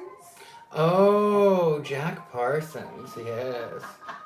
Well, Jack Parsons is a very good friend of mine, and I know he's dead, so before you start saying you're crazy, yes, I know he's dead. I love him.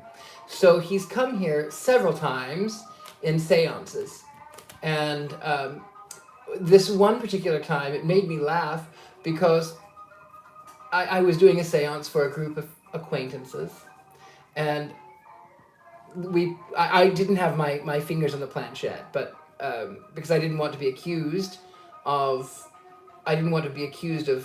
manipulation. And so we asked who is here, and the board spelled out JP. She said, the woman to my right says, JP Morgan? I went, no, it's Jack. I know, I've dealt with him before. So I said, hello, Jack. Good to have you here.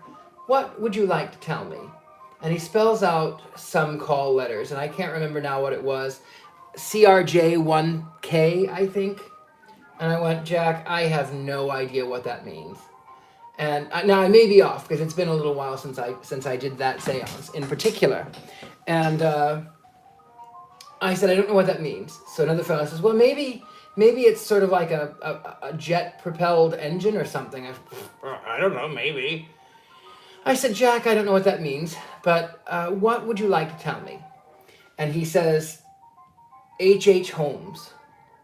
And the woman again went, the serial killer? And I went, well, I mean, I played H.H. Holmes.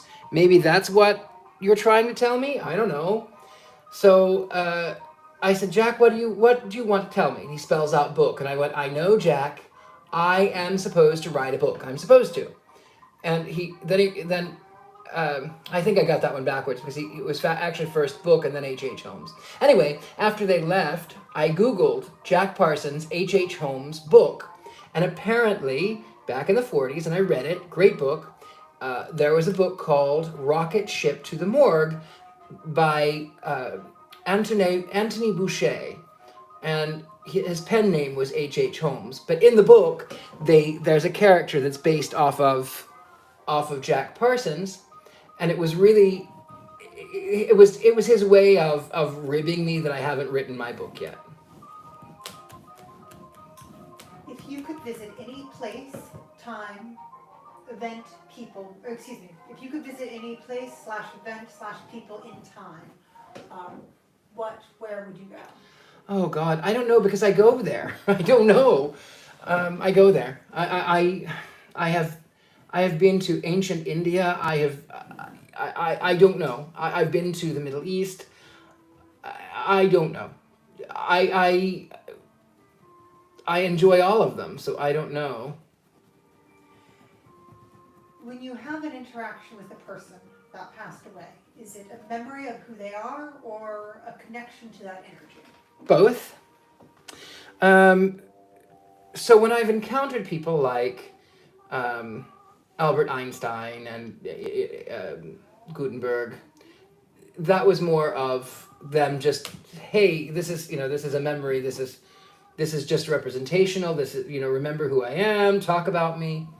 But when I encountered Freddie Mercury, it was, he saw himself a little bit in me, and so he was going, hey buddy, let's be friends. Jack drank quite a bit. Oh, he was quite a drinker. Shine on harvest moon for me and my gal. Shine on harvest moon.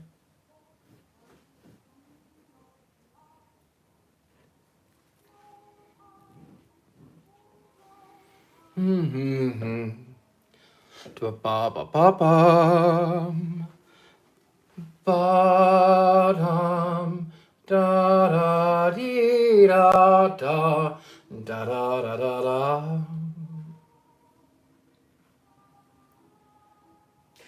Oh, hello, Dee. Hi, Dee. I just sent off your lovely tea collection today. I hope you enjoy it.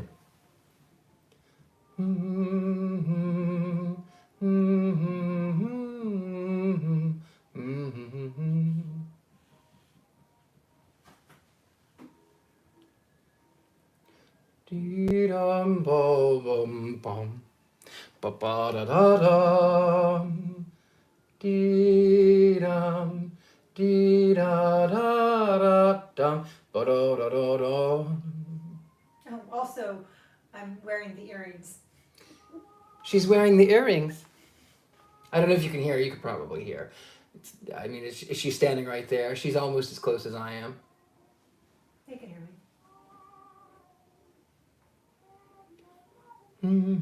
Your thoughts on the Hermetic Order of the Golden Dawn? I love them. I think that there was a little bit of, there was a little bit of something there. I love them.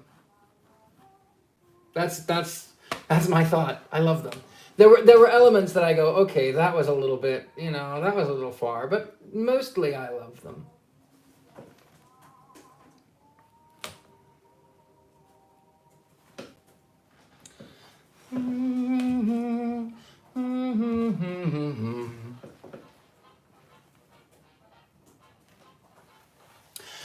We are going on about 2 hours now, my darlings. I think, as much as I enjoy talking to you, I don't want to bore you.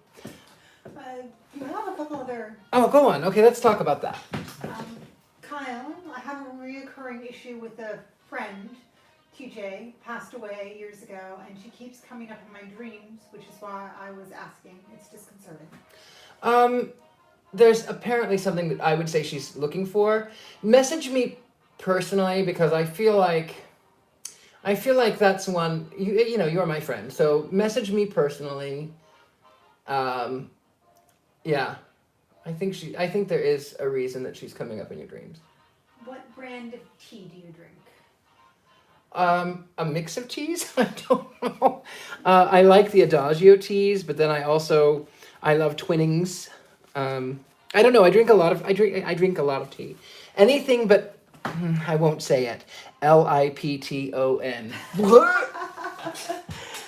So Adagio, which is also really good because they have an option to let you offset the environmental effects of your tea, which I really love. That's part of why I like ordering from them personally.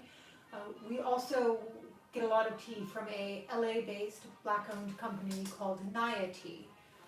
So if you're in Los Angeles, they hit a lot of the farmers markets. I do recommend them.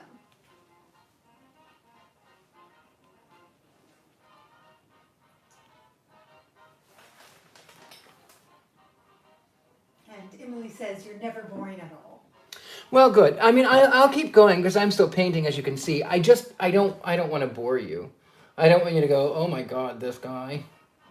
Richard-Lael, I used to watch people paint and draw online for hours. And they did a lot less talking than you do. Well, I mean, I guess, people do watch. There's a thing called Twitch. Now, that's what I get in my eye when someone asks a question about, well, why are you a Satanist? That's what my Twitch is. But but there's a thing called Twitch, and I guess people watch these gamers for hours and hours and like 12 hours sometimes.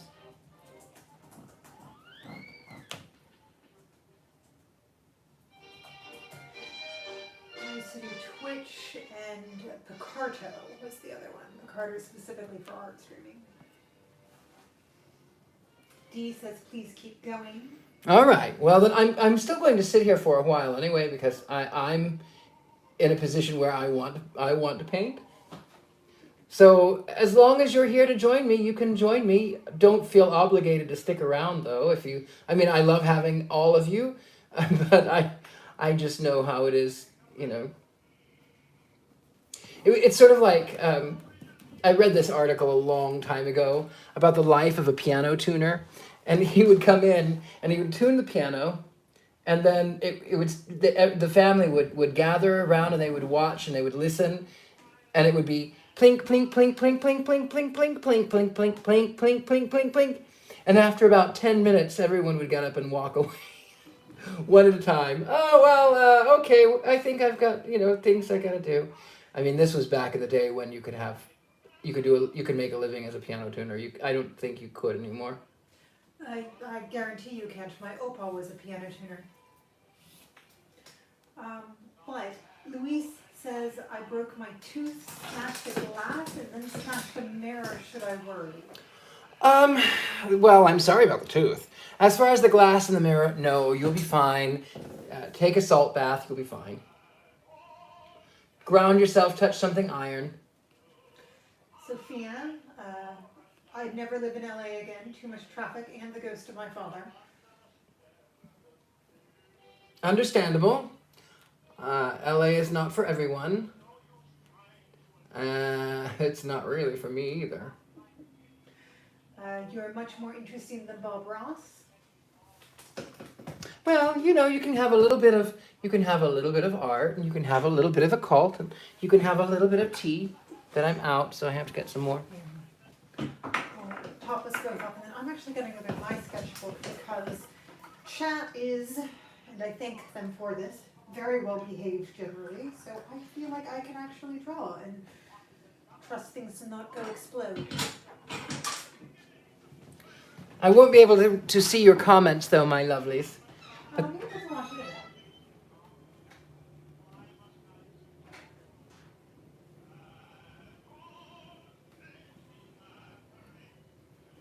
So this is one of the reasons I like acrylic, because... Is your car back on the road yet? No. My mechanic lives upstairs, and I think he's afraid to look at it. That's my own thought. Because, I think we may have to take the transmission back out. I wish you wouldn't say that. I wish I wouldn't say it either, but I think it's true. Utopia says, yay, thank you. It's been so lonely in my small town during the pandemic. This makes me feel like you're painting in my apartment. Dennis, we are interested to see the finished piece. Louise says, I'm the same, no LIP. Oh, that brand is just disgusting. It's the word. I don't know how people could even drink that. I used to date someone who drank rose red tea. Yeah, that LIPTON is. Thoughts on Earl Grey? I love Earl Grey, but it depends on it. The trick about Earl Grey is that you have, any black tea, is you have to soak it long enough, steep it long enough to get, it has to steep, like 2 minutes. And then you have to take the tea bag out or else it will become bitter.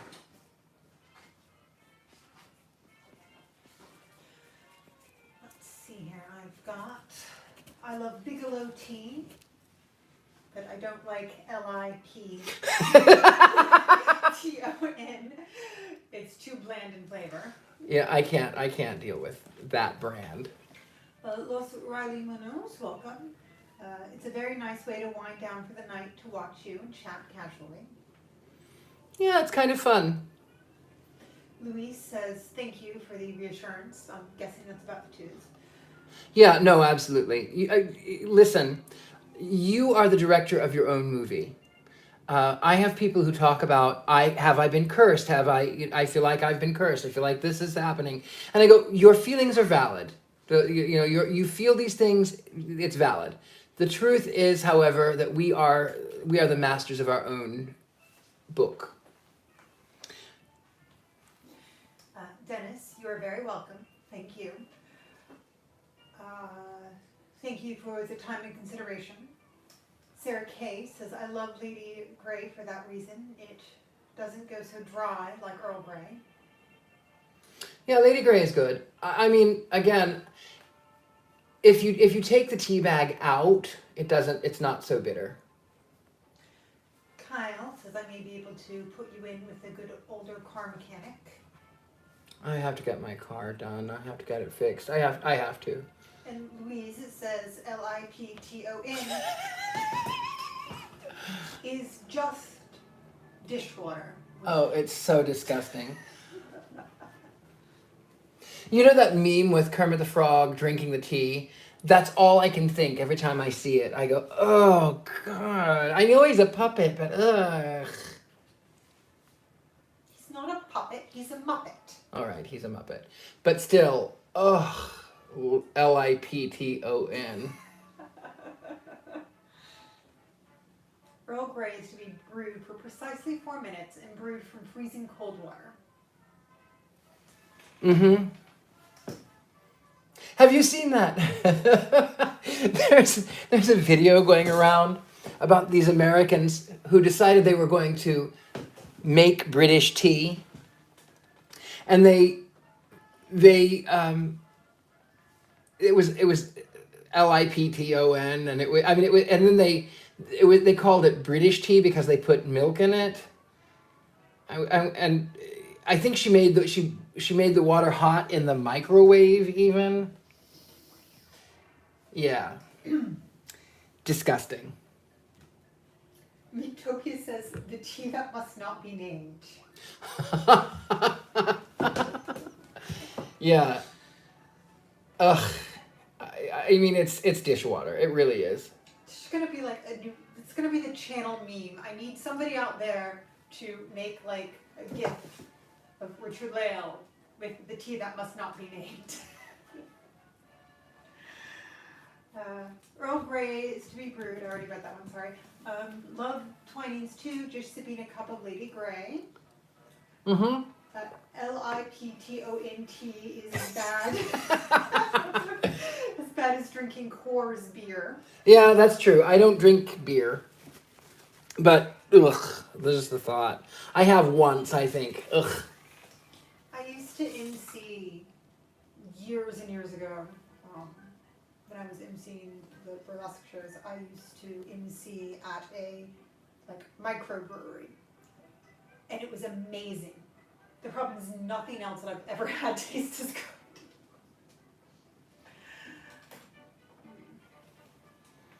Wait, how else do I heat water if not in the microwave?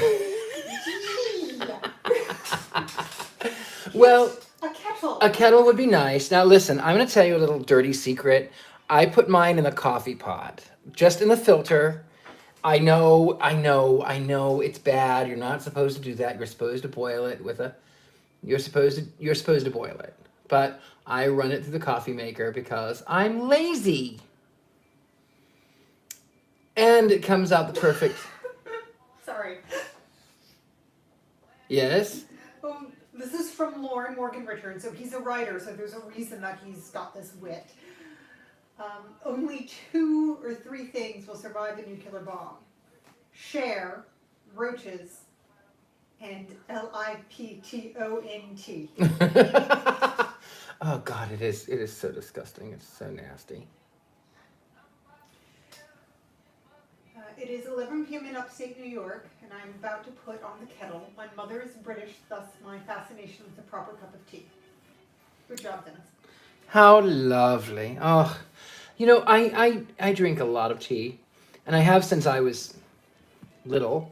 I got to the point, though, where I was drinking 3 or 4 or 5 or 6 or 7 pots of tea a day, and I would then put sugar in it. and I was getting fat. Now I'm really fat, but in those days I thought I was so fat. But now I make the tea and I put honey in it, which is still not so, it's a little sweet, but it's not nearly as fattening as it was before. So that's a good thing.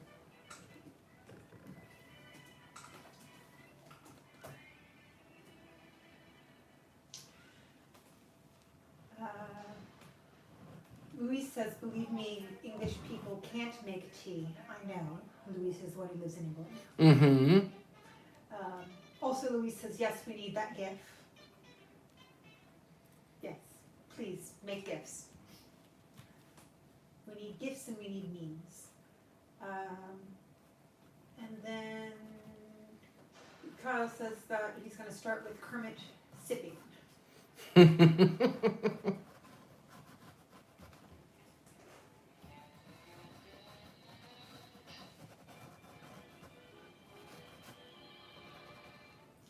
I think you were already a meme at some point. Didn't somebody do one of your? Oh, hell, I don't know. Maybe.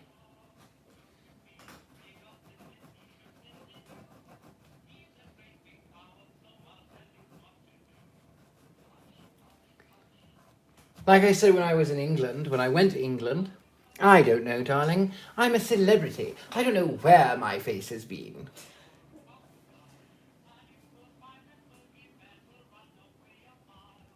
Kyle says this painting is getting so 3D. Thank you.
Malika says I didn't mean to offend you by asking. Oh no, I wasn't offended, but I never tell people how old I am.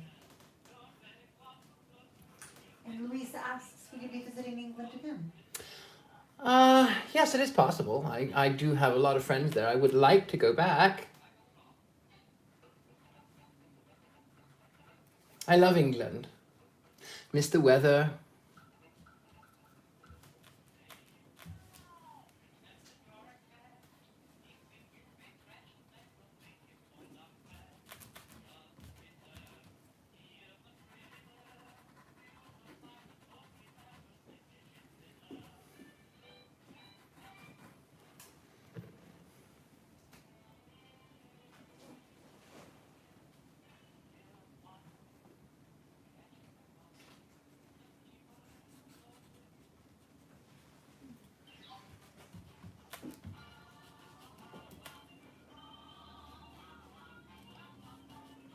Just like the hint of reddish orange at the top.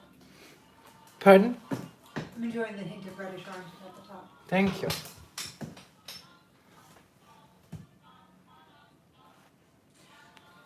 Would you prefer to live in a castle or a Victorian mansion?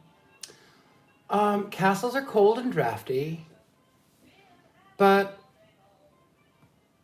I don't know. I mean, I have friends who lived in castles. I have a very dear friend who is an eccentric and fabulous and comes from European nobility. And she says, oh, darling, everybody says, oh, you live in a castle, that's fabulous. And I say, no, it's cold, it's drafty. Ugh, it's down here, no. So I don't know. Have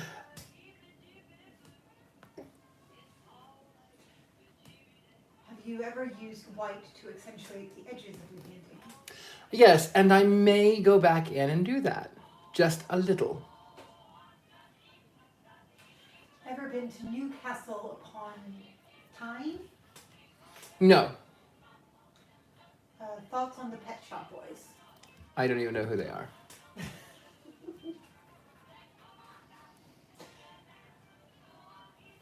Apparently one of them lived in Newcastle upon Tyne. I'm not very pop. I'm pop culture enough that I can pass for a 21st century man. I almost the 20th century, but I can pass for a 21st century gentleman, but I'm not very pop culture savvy.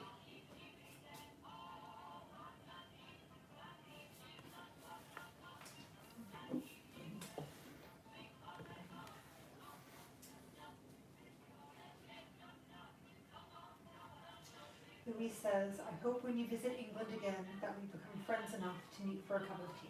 I would love that very much. I would like nothing more. I would like to come see Kyle over there in Scotland. Very dear friend of mine.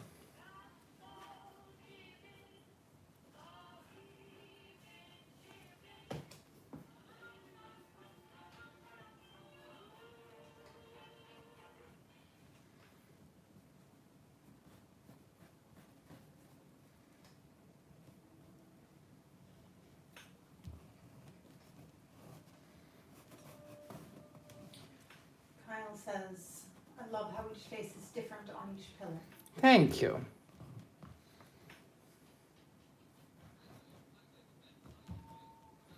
Yeah, I wanted to have a little variety. I didn't want it to all be the same.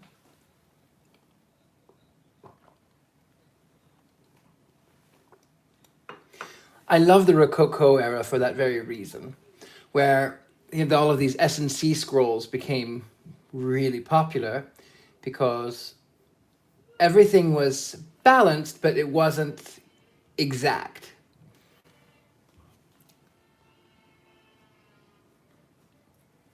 What English football club do you support?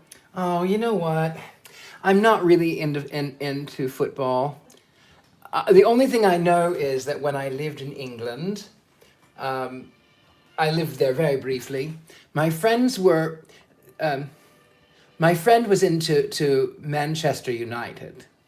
Now, the funny thing is that his partner was not for Manchester United. She was for the other, I can't remember now what the other team was. But she would say, Alf, you're for Man, you stink.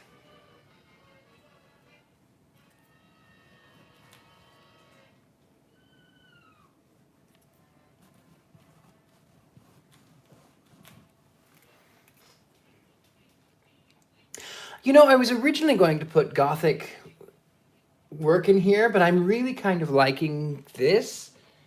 I think I might not put any more in here because I really do I like it.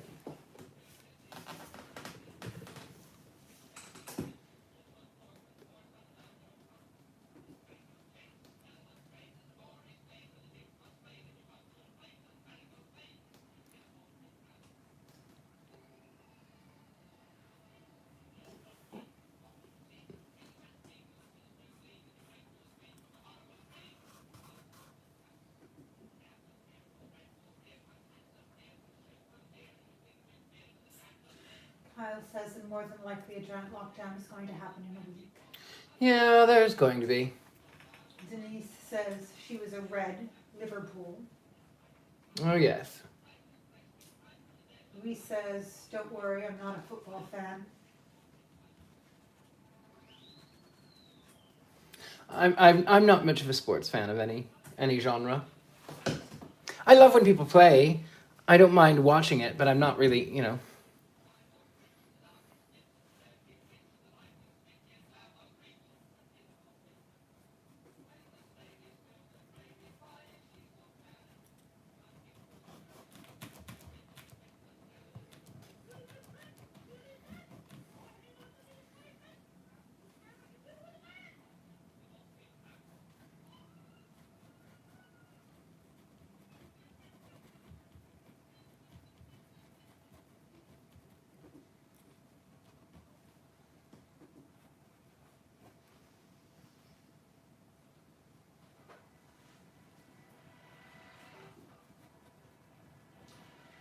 what do you like to do for fun? What do I like to do for fun? I like to paint.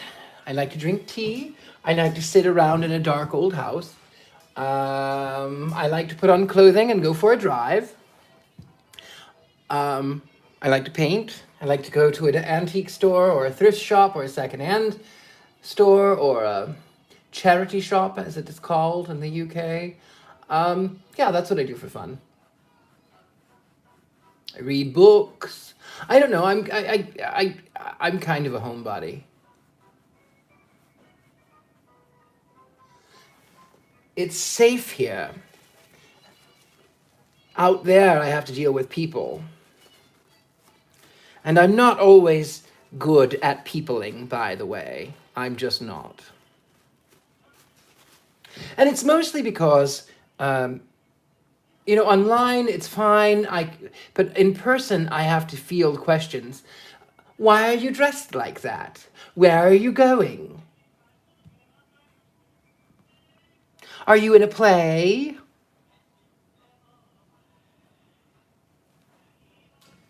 Backdrop looks fantastic. Thank you.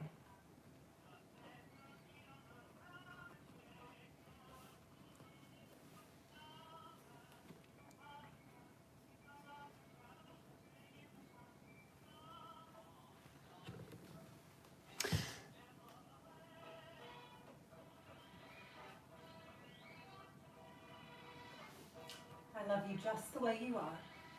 Thank you. I love you too. Malika.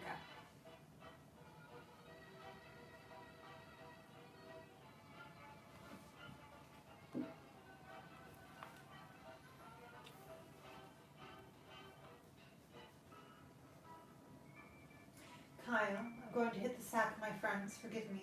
I have a few things to deal with my green card, oh dear. All right, my friend. I love to see you. I'm glad you popped in for a moment. Thank you for showing up. Most beautiful and pleasant dreams to you, my friend. Be safe all, and love and peace. Good night, my friend Kyle.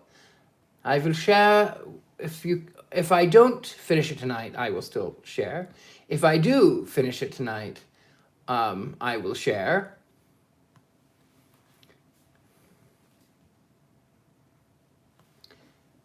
There will be pictures on my social media of the finished product. And then, of course, you'll be able to see them when my boys are in front of it.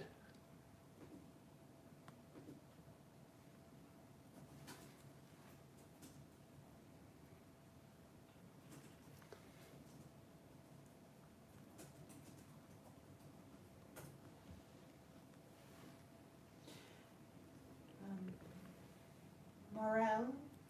Yes, I agree about peopling. In the early days of COVID, my city was a ghost town. The silence and emptiness was beautiful, but of course, it's sad what made it that way. Mm-hmm.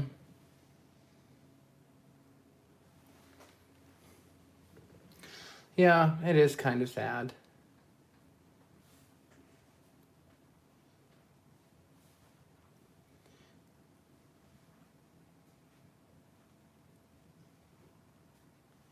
Oh, I'm sorry. Leave No, it just went off. It just went off. I don't know why it turned off.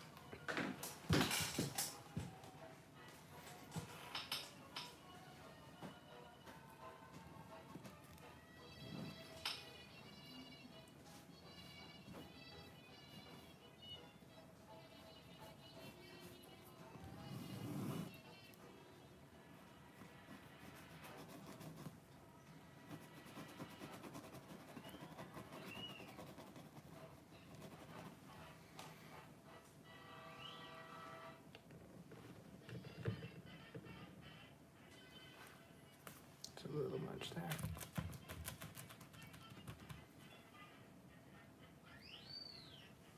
Louise says, even though the circumstances for lockdown are sad, I have enjoyed lockdown and the quiet time.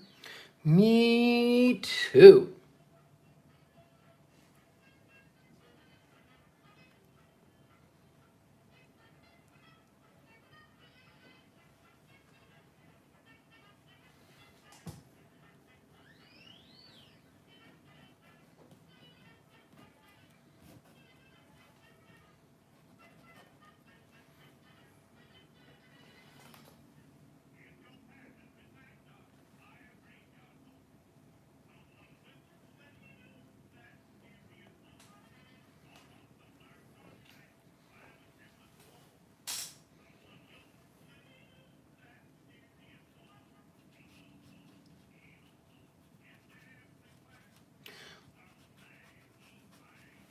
What time is it? 8:12. Oh, it's early yet for me. It was sort of impromptu. Lady Alexandra said, oh, you should go live while you're painting. And I went, oh, I don't know. But she convinced me, and then here we are, and you're joining me. Dee says, I'm going to make a cup of tea and hope you'll still be here when I get back. Oh, I'll be here, my darling. Enjoy your tea. I'll be here, my love. And Dennis says, thank you for making me feel at home. You're most welcome, my friend.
Sounded like you started to say something? Do you believe that we should always listen to our primitive desires when making decisions, or do you think that sometimes we should override it as an act of true self-ownership? This is honorary Aryan who's asking. Well, I feel like that one is able to make decisions, and I will say that your ability to swing your fist ends at the tip of my nose. So you can do whatever you want, you can act on your base things, you can do whatever you want until it starts affecting other people. That's when you can't. That's when you have to go, oh, you know what, this isn't really right, I shouldn't really do this. That's what I say about that. So yeah, sometimes you have to not be primitive. Do you still give readings in the floors of the mansion? Yes, I do. You are welcome, Malika. She says it's like you're telling a story as you can. Well, as Oscar Wilde once said, that a portrait was not the sitter, but of the artist. I think I butchered that, but it's something like that. Oops. Paintbrushes, darlings. Louise says, I'm going to say goodnight to both of you, plus everyone online, as it's 4:15 a.m. here. Have a good morning, darling. Thank you for joining me. And I've had a fab time with lovely people. Thank you, lovely. Bonne nuit.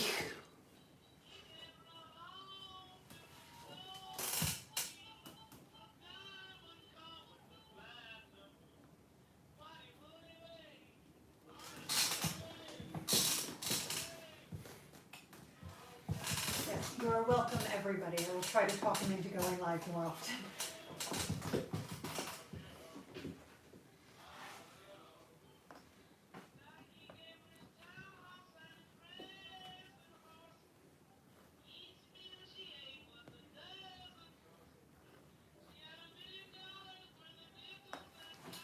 She sat around and counted them all 1,000,000 times.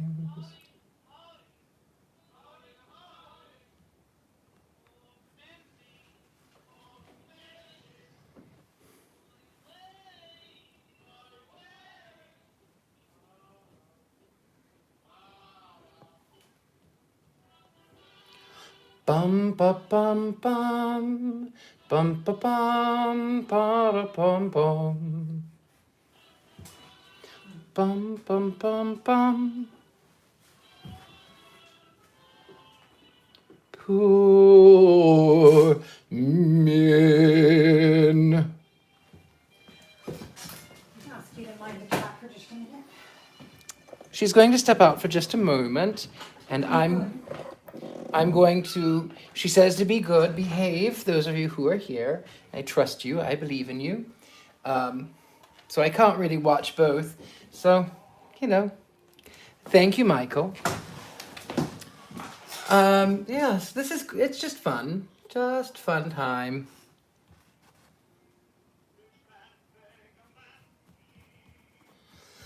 Yeah, like I said, I used to paint my set pieces for ballet. That was how I paid for my lessons.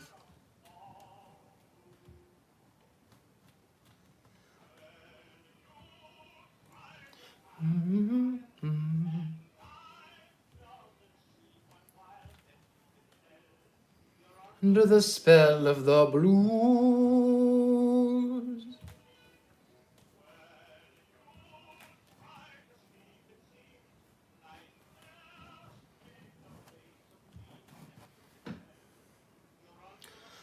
Of the blues.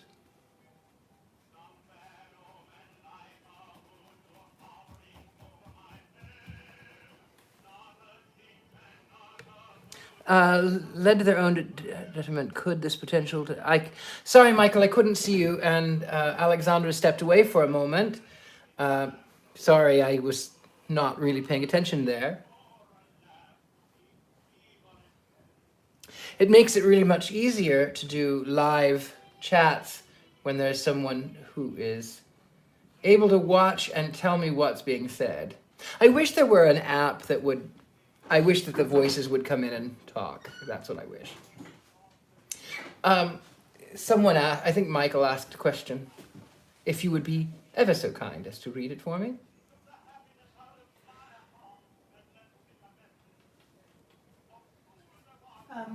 Michael says so many gifts and sends you a kissy face. Oh, sweet. Thank you.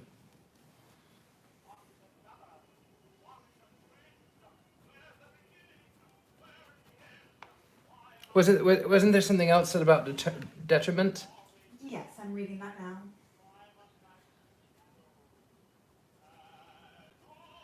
Do you believe that a particularly bad prophecy could be made good given the right amount of care? Sure.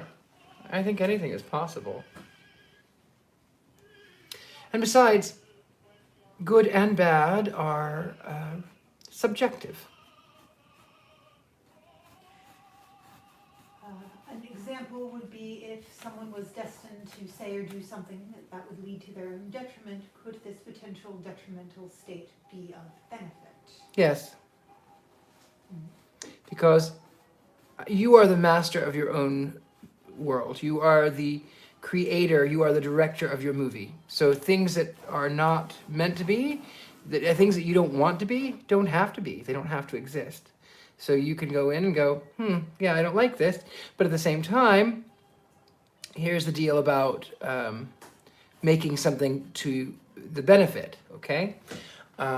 Sometimes something will work out in a way that you can, good things will come out of it.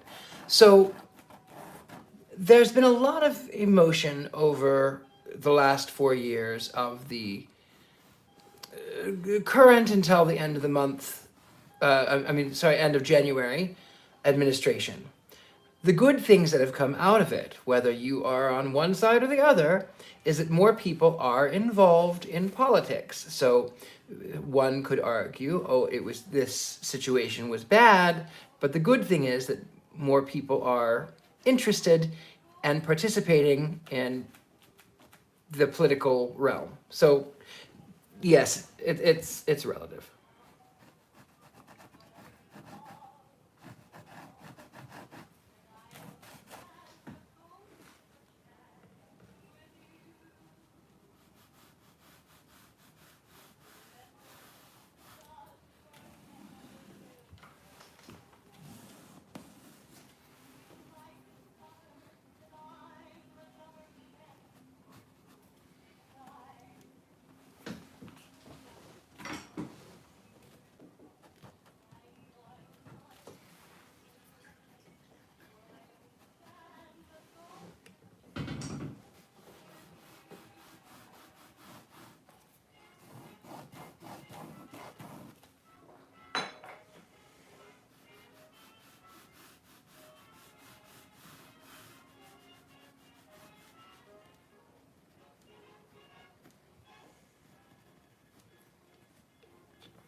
I'll turn you back over here so you can see more of the painting now.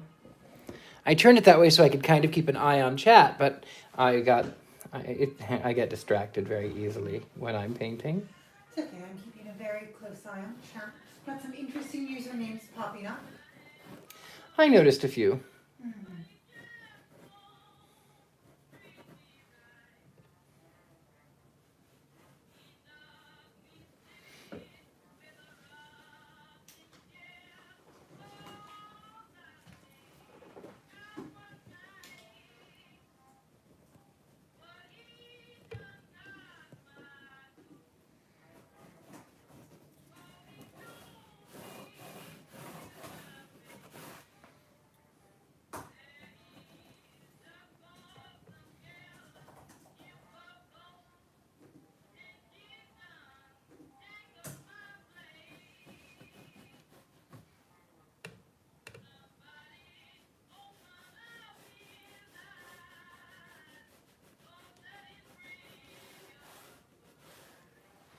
Your painting is amazing. It's like you're telling a story through it.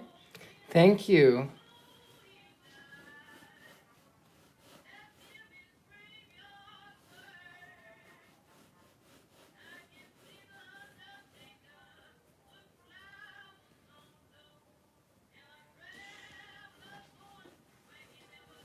I'm going to tell a story real quick about a punk bar.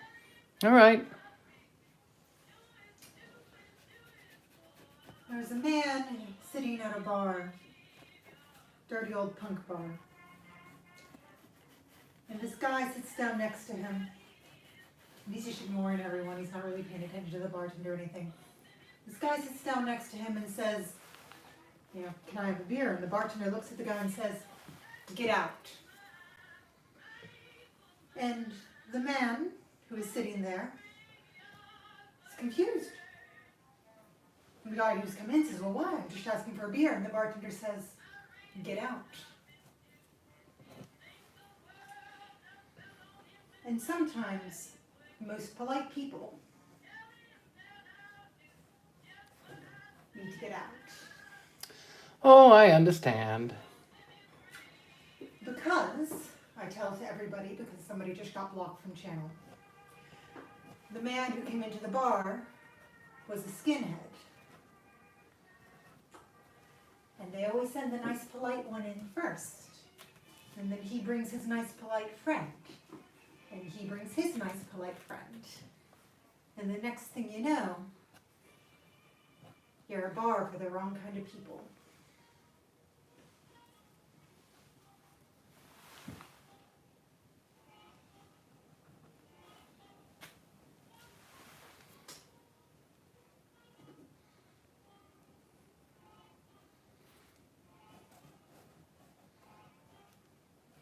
The moral of the story, my darlings, is that this is a safe place for you to be anyone who you are, to be open and to ask questions.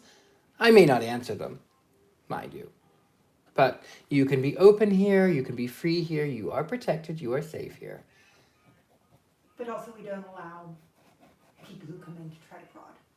No.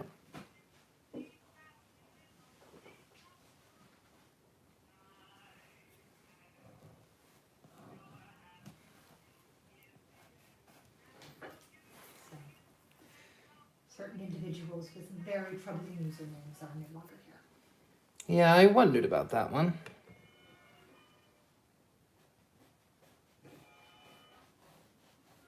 Yeah. Like, on the one hand, I sort of hate because there is always a chance that they may learn something and learn something about themselves by talking to the out gay satanic witch. Like, maybe you could have changed their life. On the other hand, I want the people I already have in chat to be comfortable. Also, if anyone ever sees someone who I somehow miss, feel free to bring my attention to it, because I am only one person.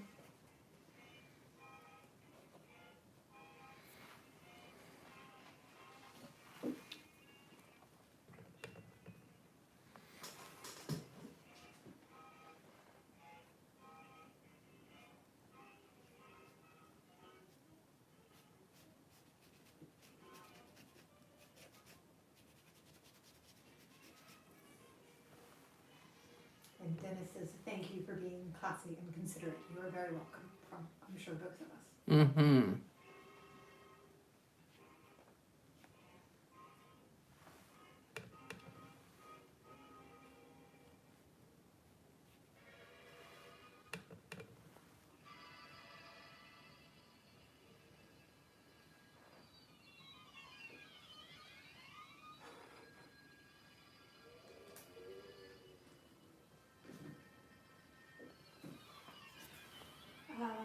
Leaptopia, what are you planning to do next after the corner you were painting now? I don't know yet. I will figure that out as I near it. Because I have to go back over here and finish those columns. I jump around. Jump around. Jump around. I think that's a 90s thing.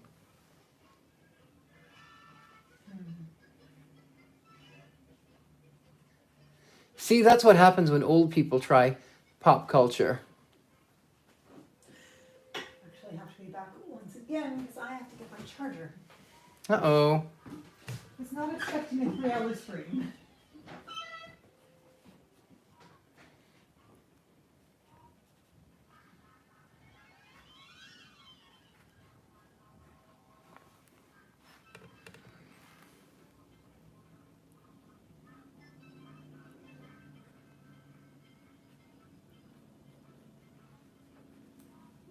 I wasn't expecting a 3-hour stream either.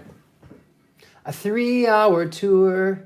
Just sit right back and you'll hear a tale. A tale of a painting trip.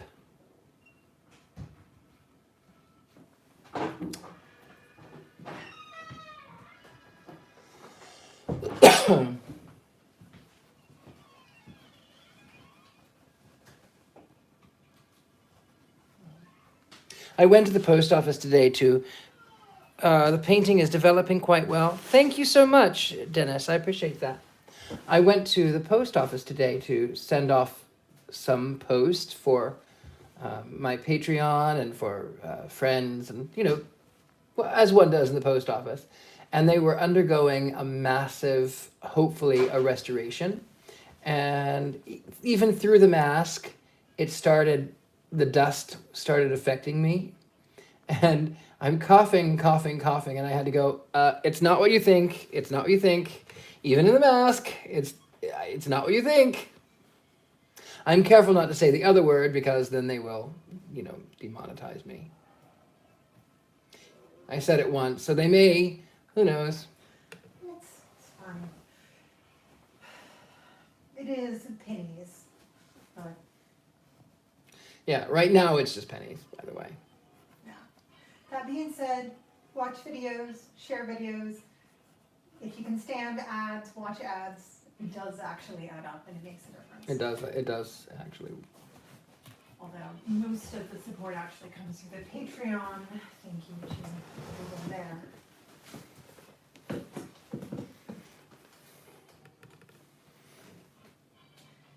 Now we're doing Gilligan's Island, the darkest meme.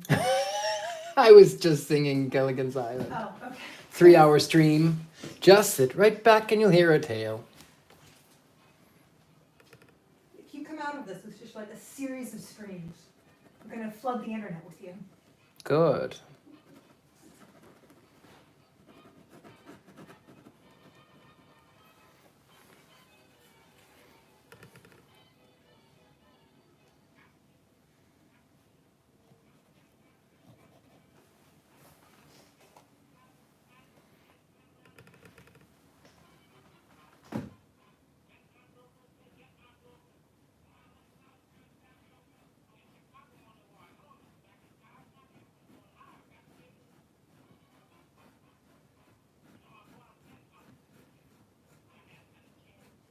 Is there any tea left in that pot?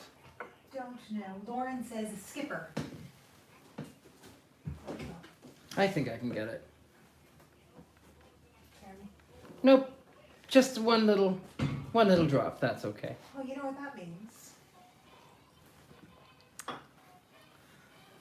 Means somebody has to make more tea. At some point.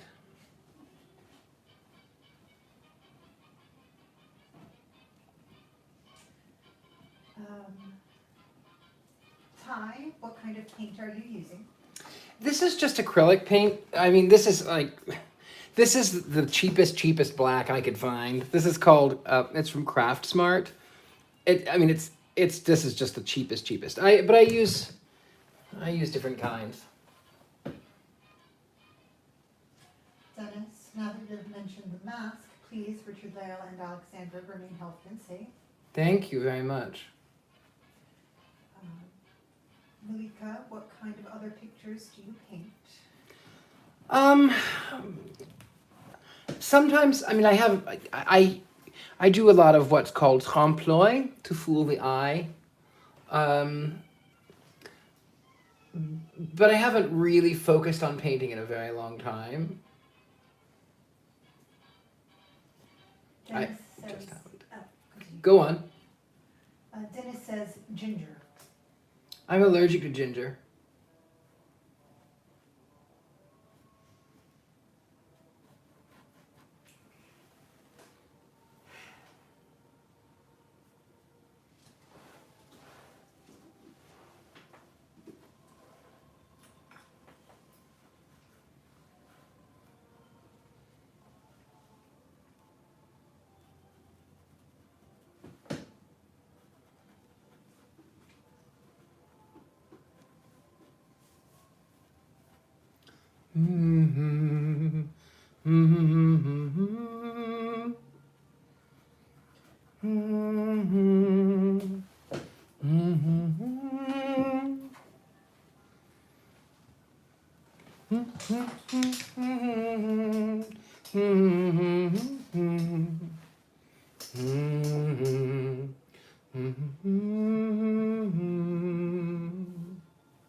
Midnight and the stars and you.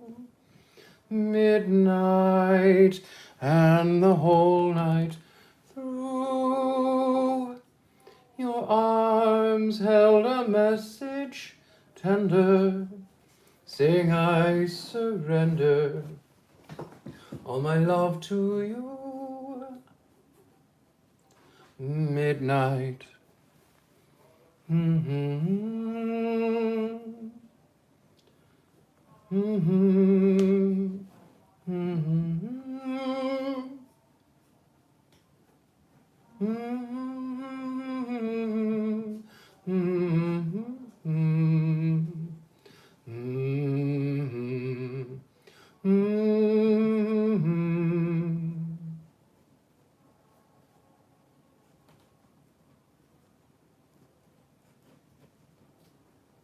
Retrovac 13, this is so relaxing. Thank you. Dennis, are you wine connoisseur? I do on occasion partake of wine. There is a wine that I really enjoy. It's mostly because I like the name. It's called the Velvet Devil.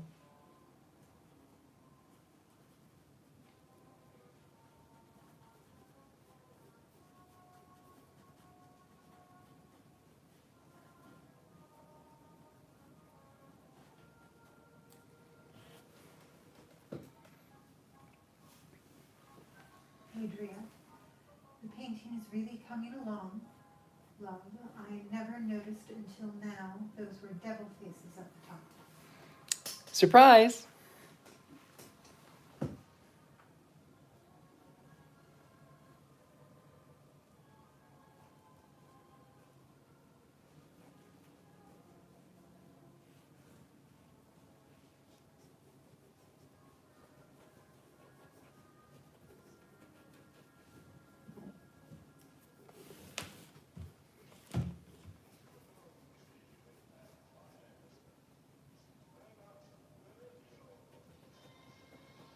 Turn up the radio.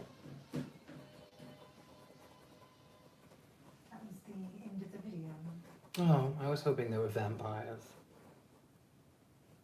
Well, I've got 13 vintage Halloween jazz songs.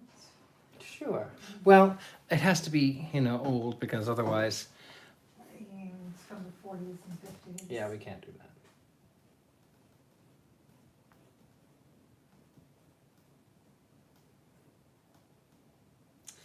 they won't allow me to play newer music.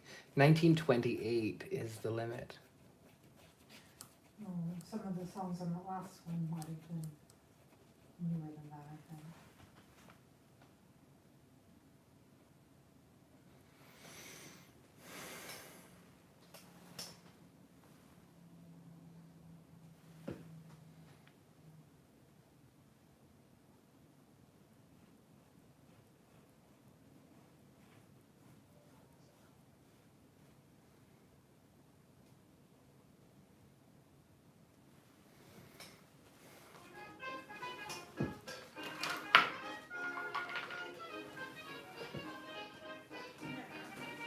Used to be 1920s.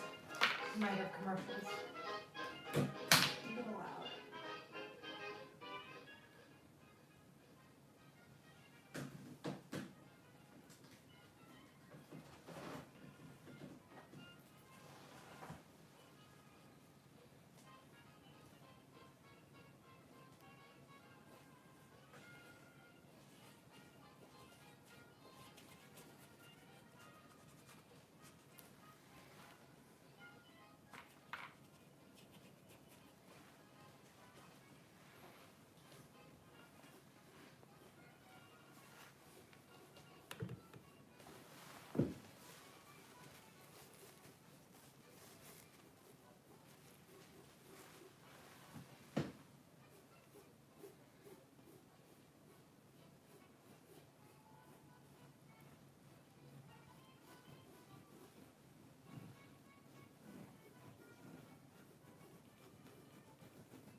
Retro-Vamp 13, how is everyone tonight?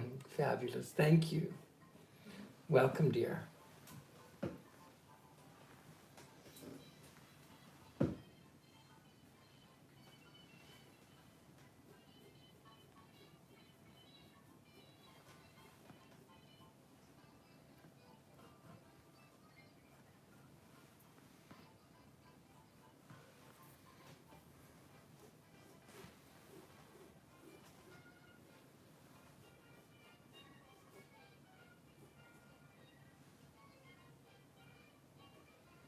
Utopia says, watching the painting and petting my guinea pig. Oh, how lovely. I wonder, what pets does everyone have? Yeah, what kind of pets do you have? Because I tell you, the ones that I don't have is a pug. There is a pug I want. There is one that is a rescue, and I may have to just bite the bullet and save it. So what kind of pets do you have?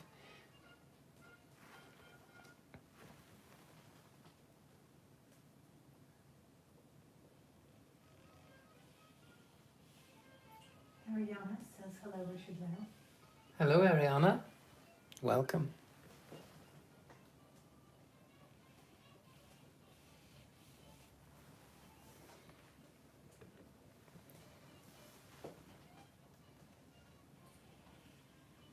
Adria, a bit worn out from work. I work as a substitute kitchen aide at my former elementary school. Kept bumping into things. Tonight cleaned at my local library while a meeting was going on, so had to. I understand. Morel says, I have a very pompous cat named Storm, which is a marvelous name. That's a great name for your cat. Adria, continuing, so I had to work around that until I could finish, and I have to clean at the elementary tomorrow morning again. Oh dear, get that money.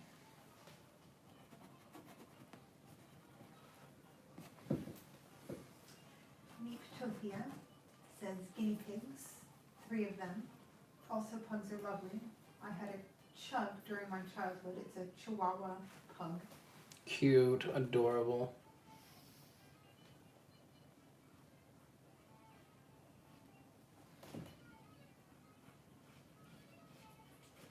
Retro Vamp 13 says, a dog named Jack and a cat named Chub Chub.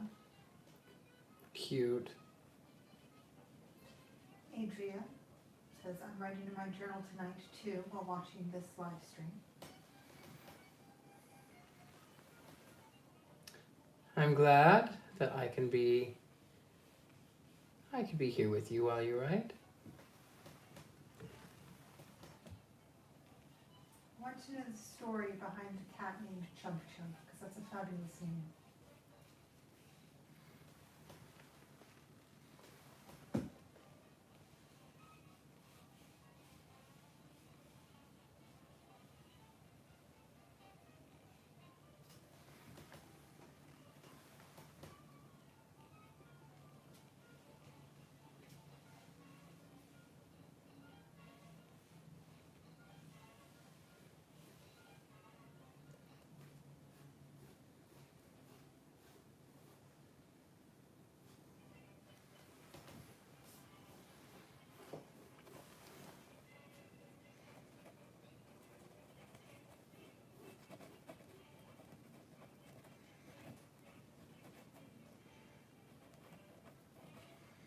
Adria says, I have a German short-haired chocolate lab named Izzy.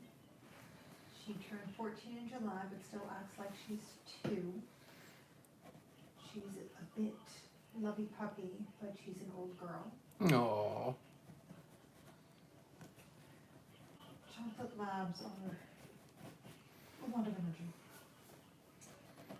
Retrovamp says, he's a chubby cat, hence his name. He was supposed to be named Master Shake, but he decided he didn't like it, and one day I just said, okay, Chubby, and he answered.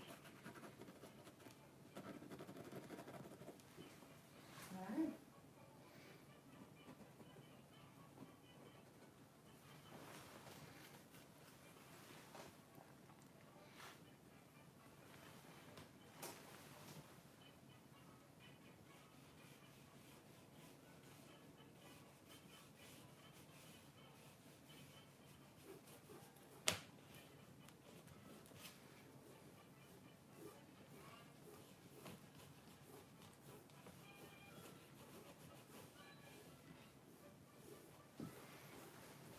I still have quite a bit here that I haven't done yet. I haven't really decided exactly what panels I'm going to put in. But it'll come to me as I'm painting.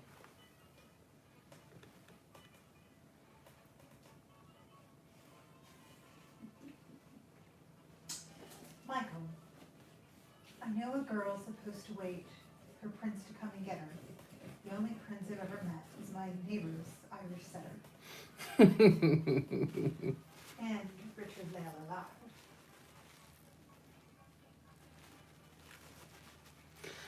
You know, the funny thing is, I am usually pretty polite, but there are times that I can be such such a selfish child. I know I can.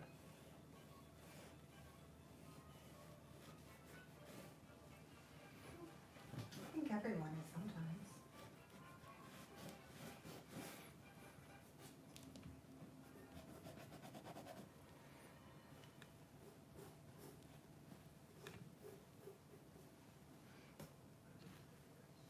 Oh, sorry.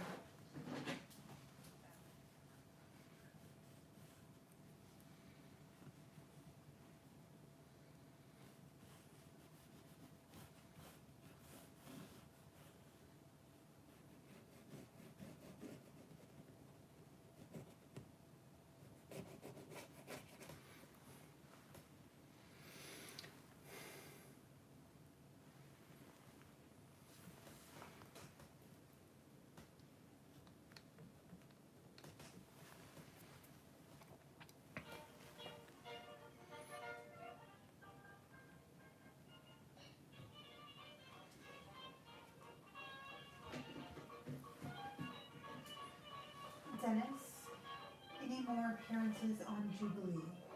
There is one in the books, but will they air it? I don't know.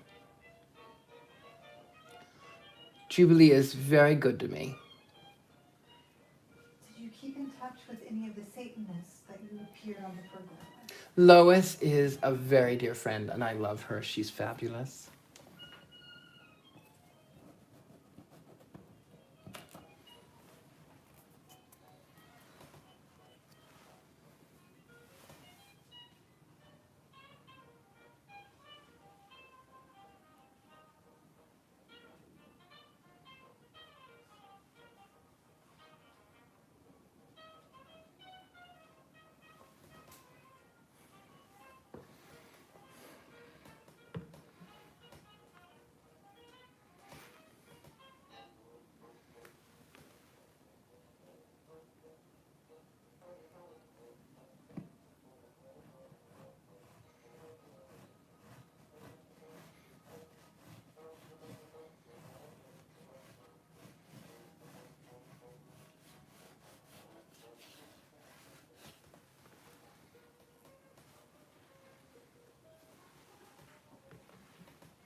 Thank you. There is, for those of you who didn't read it, Lois is beautiful. She is such a sweet, wonderful person. I just love her so much. And I enjoy being on Jubilee. They've got a couple more. There's one more that may or may not come out, but it's supposed to be the opening episode, because they said, you're so much fun, and people enjoy it. Though I remember I read one of the comments that said, this guy again, I've seen him like 5 times. I went, actually, you only saw me 3, and maybe there are more in the future. Why do people keep putting him on? I went, because people will either hate watch or they'll love watch, but either way, people will watch.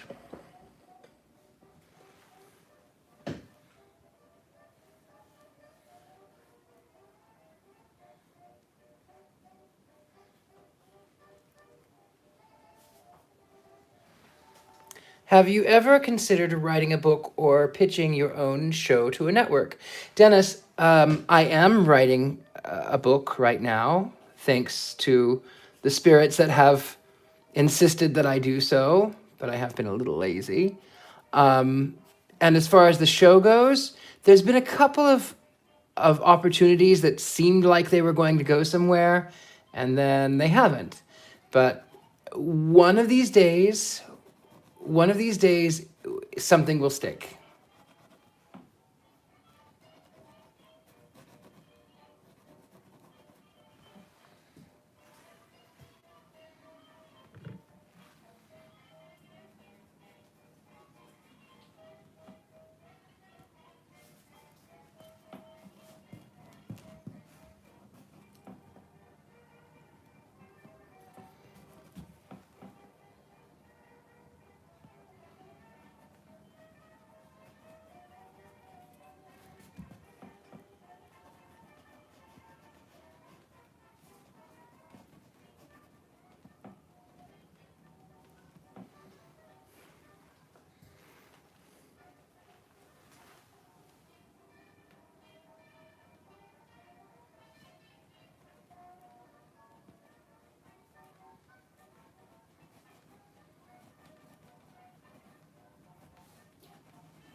Sarah Kay, I'd love to read that book when it comes out and get a hint of what it might be about.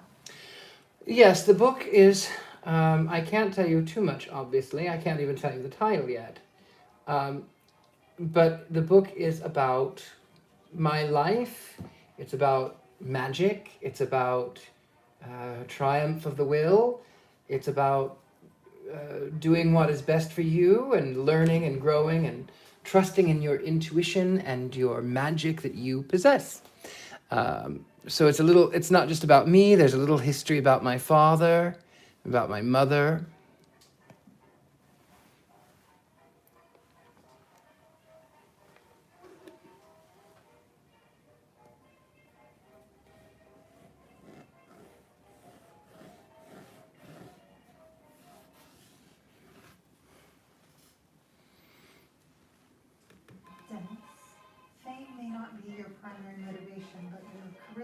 take you places, my friend. Your talents are much more than a YouTube channel. Thank you. And Malika, I can't wait to read it. Thank you, thank you.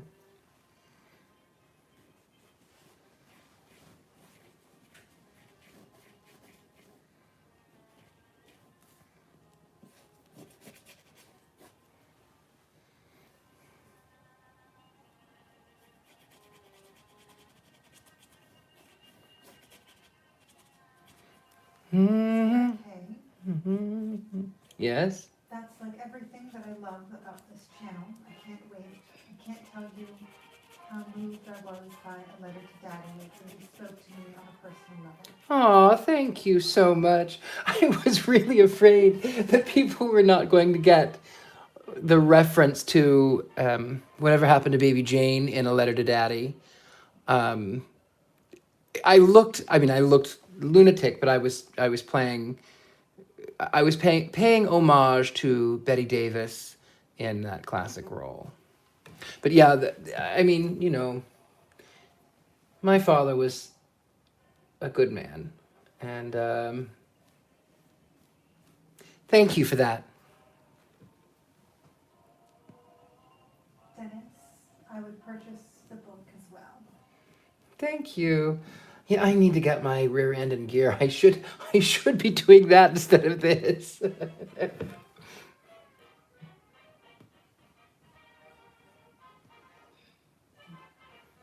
you have reading to do as well. I do have a reading to do, a book to read.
Any advice for someone that seems to fit in, quote, quote, but actually does not? Yeah. And the attraction of your channel and my fascination with the occult. Thank you both for responding. Of course. So thank you for that question. That's a very good question. One of the rules about Satanism is that some people can be out. Some people can be loud and proud, and it serves them. But a principle of Satanism is that if it doesn't serve you, if it endangers your livelihood or your home or your job, then don't, because it's really about self-preservation. That's really the crux of Satanism. So the other thing that I would say too is this. You must live for you. Life is precious and life is short. Even someone who lives for thousands of years, life is still very short. Life is very precious and very short. And so you must enjoy it.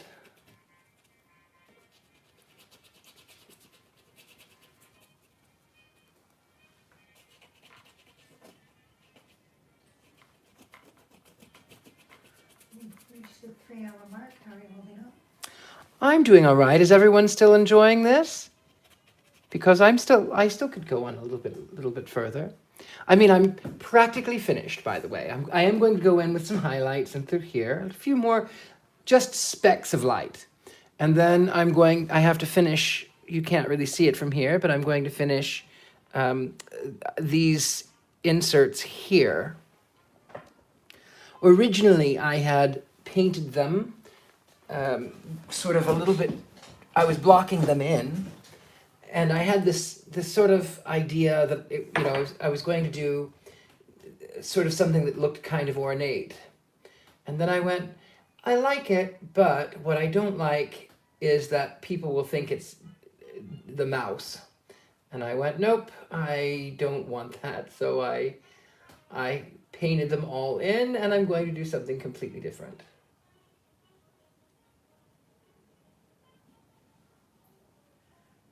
Utopia. Every time I think you are done with the pillars and the curtains, I think, he's done.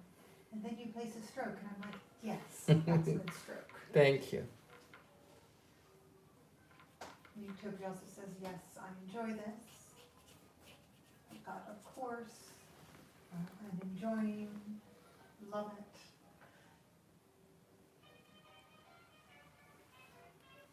You've got several votes for you to continue.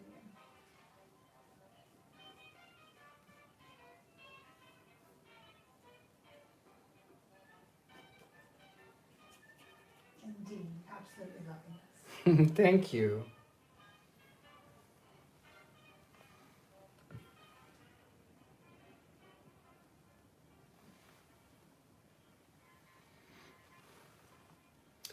Okay, now I'm going to flip it over so I can see the other side.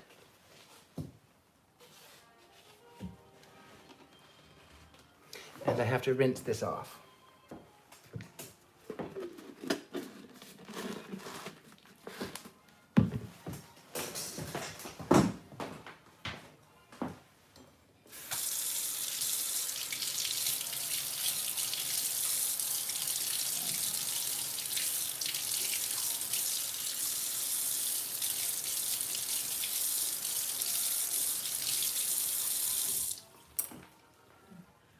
Laura says 2 cats.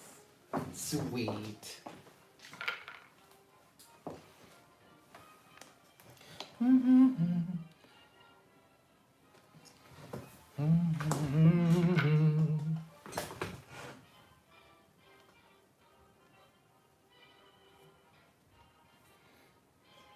Ty says, I hope you do more of these. It's fun talking with you two. Thank you. Yeah, I was meditating the other day and letting thoughts and pictures just come into my mind, letting them just take control and, welcoming them and then dismissing them and then welcoming them and dismissing them. And the universe went, there are several pictures that you have to paint.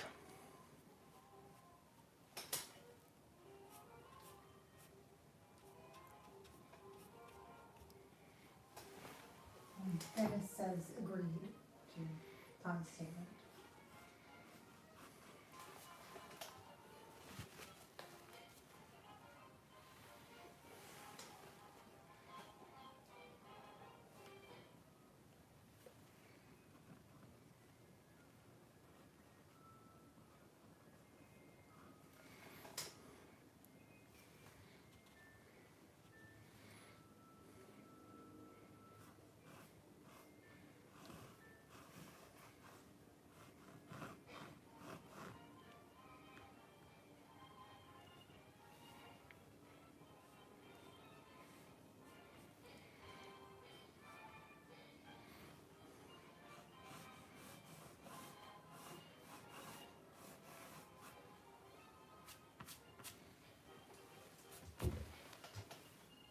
Chelsea, I think Richard-Lael would do wonderful with a show of his own.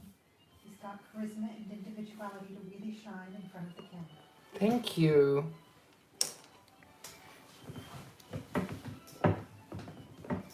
Let's see. Now where's the, there's my paintbrush, one I was looking for. Okay, now let's see. What does it want to be? I will tell you what this wants to be. Right now, I want it to be this.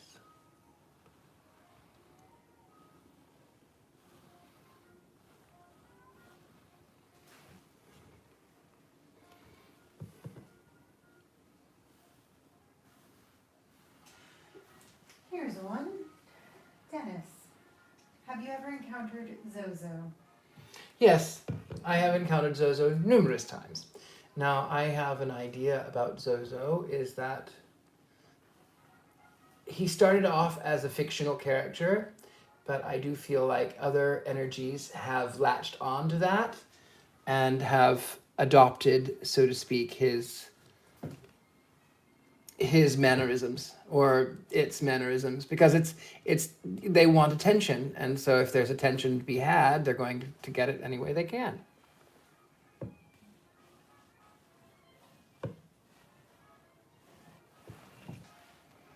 You actually encountered Zozo in, what was it, live sci-fi? Mm-hmm. Yes, there is somewhere out on YouTube, live sci-fi, a live streamed seance where Zozo is encountered. Mm-hmm.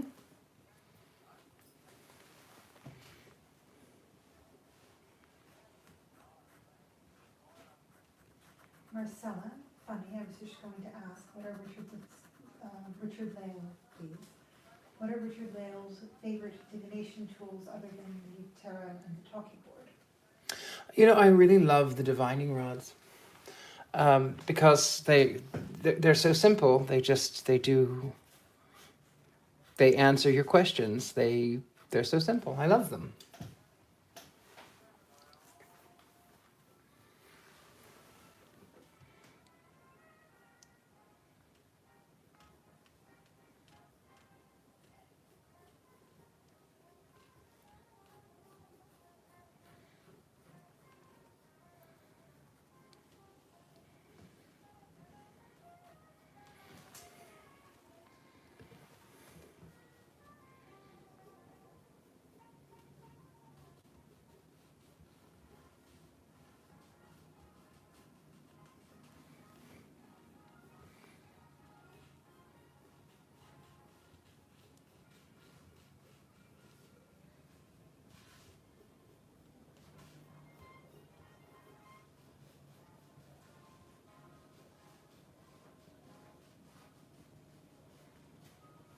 Metro Van 13 says Bob Ross who?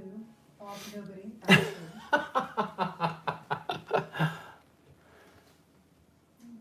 Bob Ross did some great work. Credit given. I do love Bob Ross. Dennis, are Zozo and Pazuzu the same entity? I think you already answered this question. They're kind of the same. They're related. Because it's about energy that is being transferred. And Pazuzu is actually the Mesopotamian deity, demigod of the wind.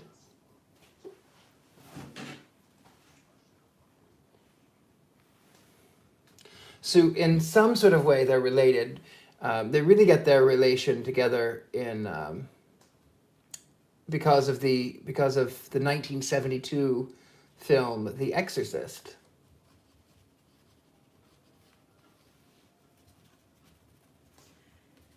Ty asks, have you ever considered designing your own tarot deck? I have considered that more recently. They say, I'd buy it in a heartbeat. Oh, thank you so much.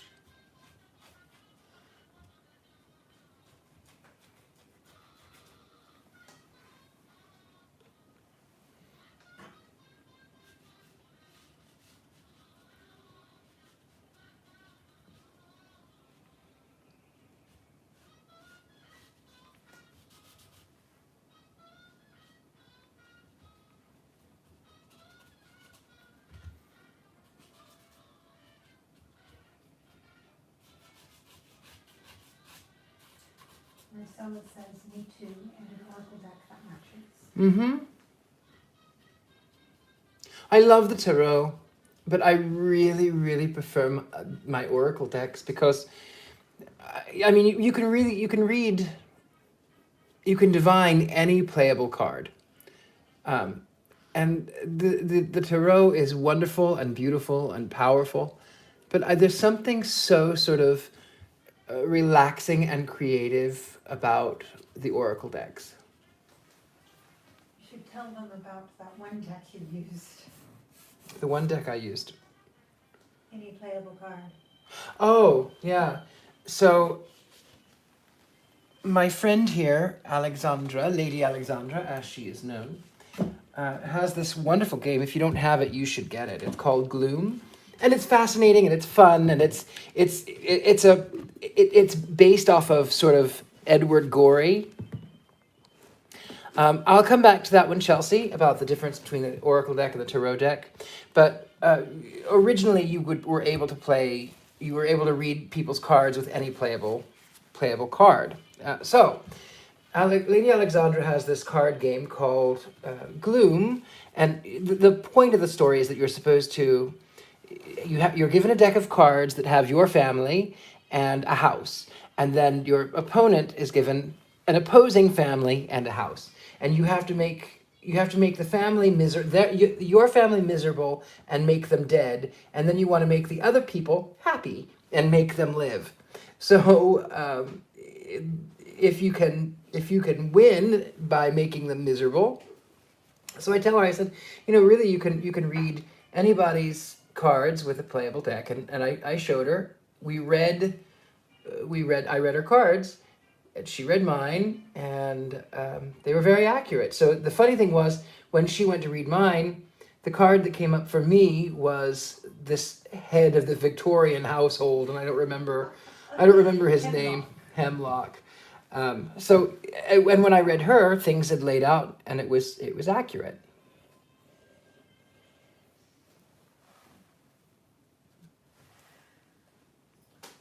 All right, so we have a couple of questions now. Mm-hmm. We're going to go to Adria first. Speaking of tarot cards, are different types of tarot readings. Oh, wait, hang on. Are different types of tarot readings, or is all based on intent of the answers the person is seeking? That's a hard question, because I lay things out and I go, this is what I'm feeling, this is what I feel like is happening with you in your world. Sometimes there are things that are really dark topics, and I have to say, maybe I'm misreading them. Maybe I'm saying, it's not necessarily about this, but this is what it feels like to me. I have been correct, though. So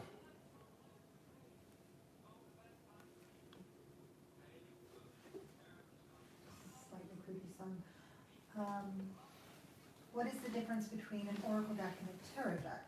I'm familiar with tarot, but not oracle. So the difference is that the Oracle deck is basically, it allows you to, it's artistic. It doesn't have a set meaning, like the Tower and the Hanging Man and the Princess of Cups and the Queen of Wands. Those all are when in this one means this, and when it's here it means that, and when it's over here it means this opposite thing. So it's a little bit more technical, but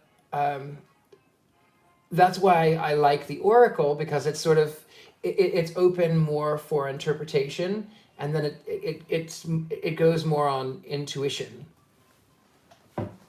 So I kind of like that aspect of it.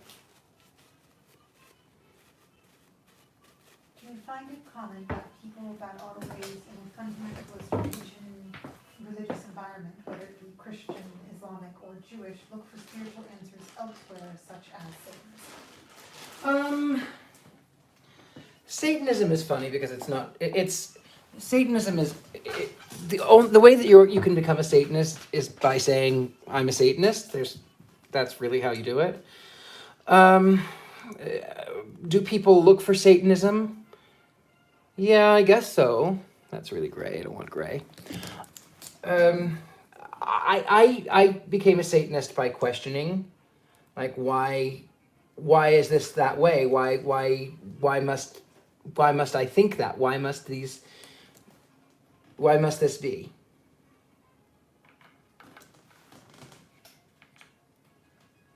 Blanche Barton believes that Lucifer is more of a philosophical belief in oneself than a living deity. Oh, absolutely. I love Lucifer. It is the bringer of light. he is the Prometheus, so knowledge and light and wisdom and joy and self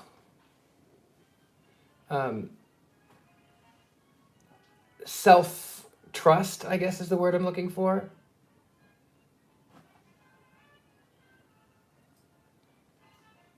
Retro-Vamp 13. The Soul of Painting with Richard-Lael Lillard. Let's see.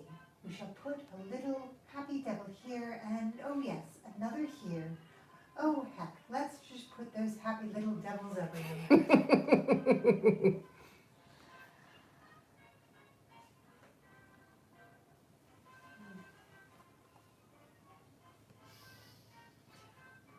Bit of trivia about Bob Ross, since it keeps getting brought up. Before he was painting, he was actually a drill sergeant, and part of why he had the character that he had, the soft, gentle-spoken figure, is because he hated having to yell at people, and so when he got out, he said, "I'm never yelling again." What a lovely thing. A lot of them, Mr. Rogers was a sniper before. I was never a sniper, but I was snippy.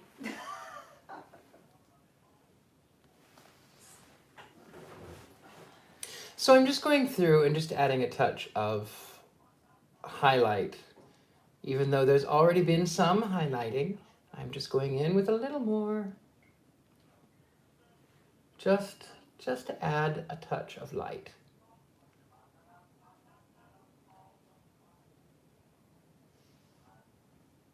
Yeah, I know you almost joined the Navy. I did almost join the Navy. I almost accidentally joined the Navy because I thought it was going to be like South Pacific and I was going to be dancing and singing on a ship. And then I called them up and I wanted information. They said, well, come down and take this test. Well, I took the pre-test. They said, okay, now your next step is that you're just going to go down and take this other test. Don't worry, it's just a little test. And then I realized that I was taking the ASVAB and that I was actually enlisting in the military, and I didn't want to be in the Navy.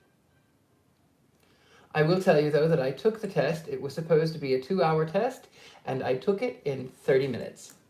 I passed, too. I was so ready to get out of there.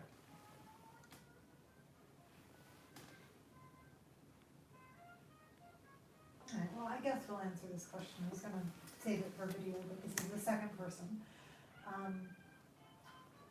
There's been requests to discuss the difference between Satanism and Luciferianism. There is a difference, but the funny thing is, I self-identify as a Luciferian Satanist. So Luciferianism, they believe in an energy source that is Lucifer, the bringer of light. Most modern Satanism is not, they don't believe in a deity. They don't believe in energies. They don't believe, they believe in energy, but they don't believe in an energy that has thought. So I'm somewhere in the middle because I do believe in magic and witchcraft and spells and hexes, and oftentimes more modern atheists, it's more about identifying, kind of like Buddhism, where they identify with this energy as a symbol. And I do too, to an extent. I don't know, that's kind of a weird answer for that question. It's a very valid question, it's just a very weird answer from me.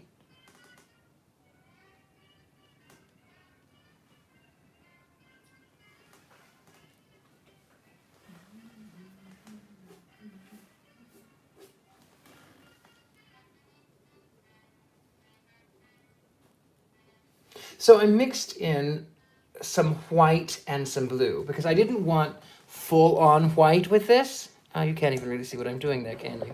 Maybe you can. I've got it pretty good. I didn't want full-on white because it would be too jarring. But a little bit of highlight just where the light will touch it in places.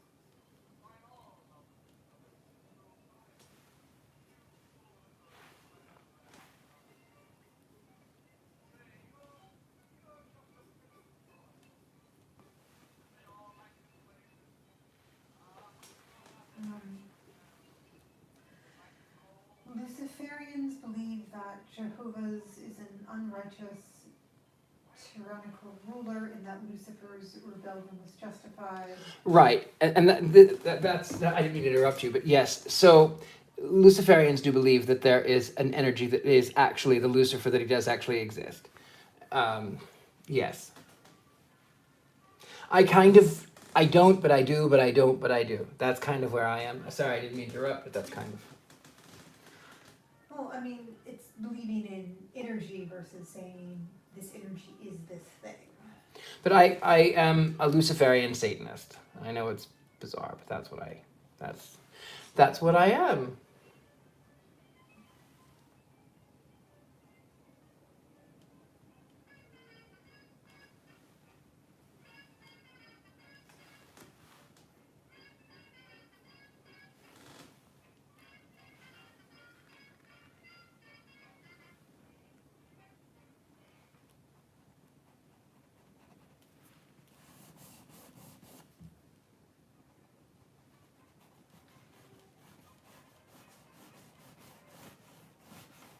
Marcella says we had a Luciferian church in my town in Spring, Texas, but they were soon chased out. Truly unfair. Oh goodness. Yeah, we are oftentimes the pariah.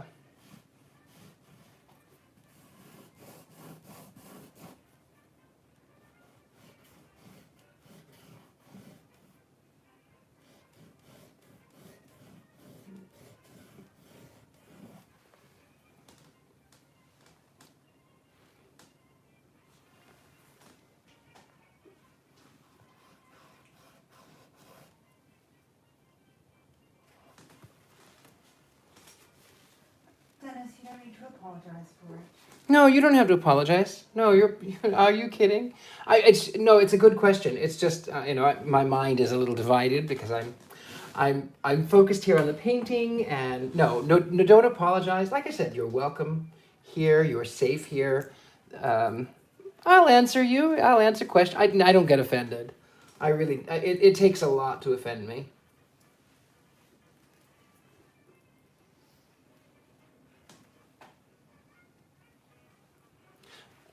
Yeah, sorry, I didn't mean to make you people feel uncomfortable. I was just, I am a satanic Luciferian. It is about, Luciferians really just believe in the actual energy, the actual being of Lucifer. Satanists usually don't. Satanists are usually atheists. But again, there's as many Christian religions there are that many satanic religions. Dennis says, I'm a proud Luciferian, and this is my real name. I love Lucifer. I love the imagery. I love the energies that I derive from Lucifer.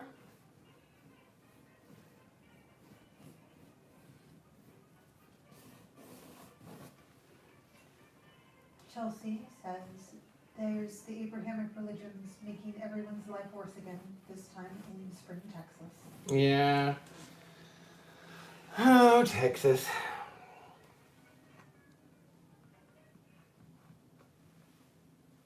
I mean, Texas did relatively well, though, recently. And Georgia. Thank you, Georgia.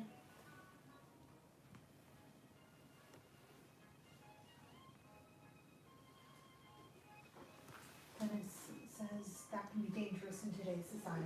Yeah. Trust me, I know. I have experienced some mind-boggling. Even they happen to me, and I am mind-boggled by by people.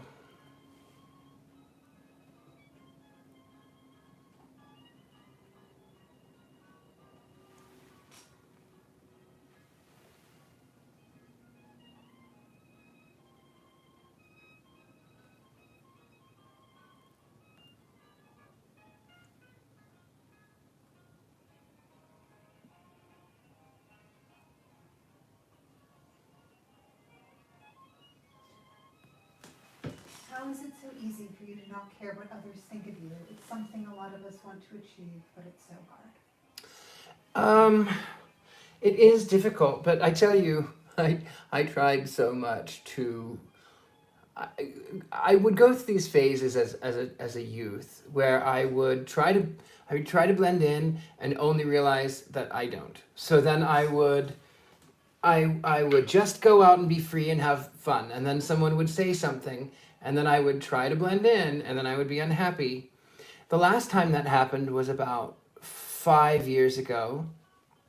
I went on a date with this fellow whose handle was, well, I shouldn't tell you that, but I will just tell you that he was a writer for a television show, an old television show. And he says, really?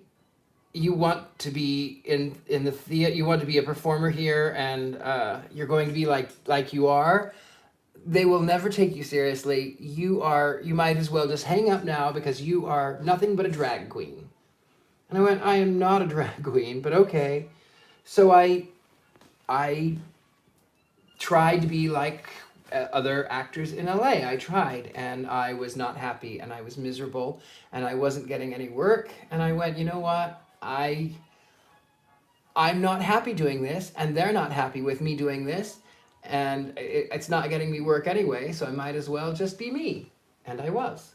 So that's kind of how I would say you do it.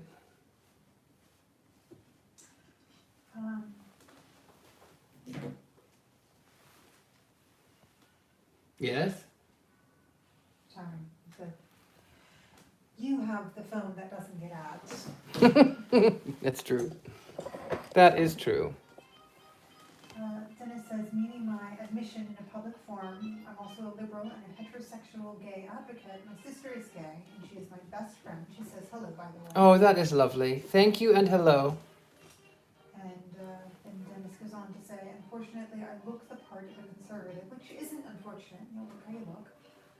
The people around me have no idea my sister is gay and that I'm Luciferian. That is the rationale behind remaining in this chat for so long. Thank you both. Oh, of course. Dennis, you are so welcome here. Look, it's not always just about appearances, and I'm glad that you're here. I really am. And like I said, this is a safe space. Most of the people that are attracted to me and my channel and what I do, they are witches, or they're Luciferian, or they are somehow, masquerading in a passing world, I think is the word. I'm, gay, straight, or whatever, but being alternative in view. And I'm glad you're here. Revan JJ, I just wanted to say I wish you the best, and I hope everyone is having an excellent evening. There is a place near me where groups of Luciferians met, and they too were chased out. Very unfair and unequal. Oh my goodness. Yeah, we see a lot of stuff, and it's not really, the truth is, I would fight to the death for people to be able to worship however they want to worship. Whatever makes them happy, I would fight for their right to have that. Unfortunately, that's not everyone's sentimentality, unfortunately. Marissa, are you using acrylic paint? Yes, these are acrylics. I oftentimes will get acrylic house paint because you can get a larger quantity and it's not very expensive. So you may see me when I do some of the other ones, I bring out the gallon jugs of paint. Dennis says, thank you, I'm actually a handsome devil, no pun intended. Hey, I think that's fabulous. I think you are a handsome fellow, and I appreciate you. I am so grateful that you are here. Thank you for all of your kindness and your sharing. I'm really grateful you're here. Marcella says, what's weird is where the church was located is in an old haunted town with crystals and mystical shops prevalent. Quite the paradox. That reminds me of somewhere we've been. Yeah. We went to I was invited to the Paranormal Con in Virginia City, and beautiful town. I mean, it has potential. And we went, we stayed, we had fun, but it was not conducive to. Some people liked that I was there. Some people did not like that I was there. It was a town that their economy was largely based on the paranormal, and yet they were also very conservative.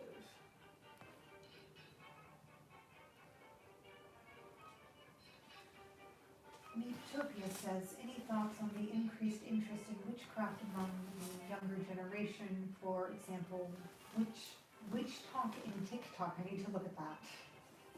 Yes. So the reason that people are focusing more on witchcraft is because people are looking for power. People are looking to fix situations, and people have been lied to by Abrahamic faiths for a very long time, and they need an outlet for their feelings. You need to start tagging witch talk on your videos. Mm-hmm.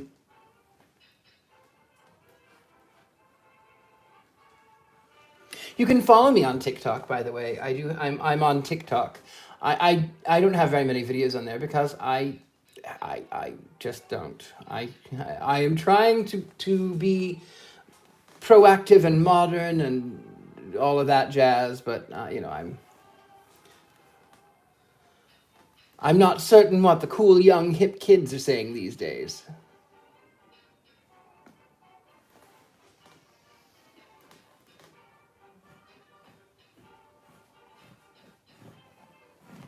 Chelsea says, I've actually walked into quite a few shops that are, quote, spiritual in nature, that condemn anything Luciferian or Satanist. Yeah, people think, and that always kills me too. Oh, it's dark energy. No, it's not. Lucifer actually literally means bringer of light. So no, it's not dark energy. Love and light. Love and light, love and light, love and light. Don't even get me started on that.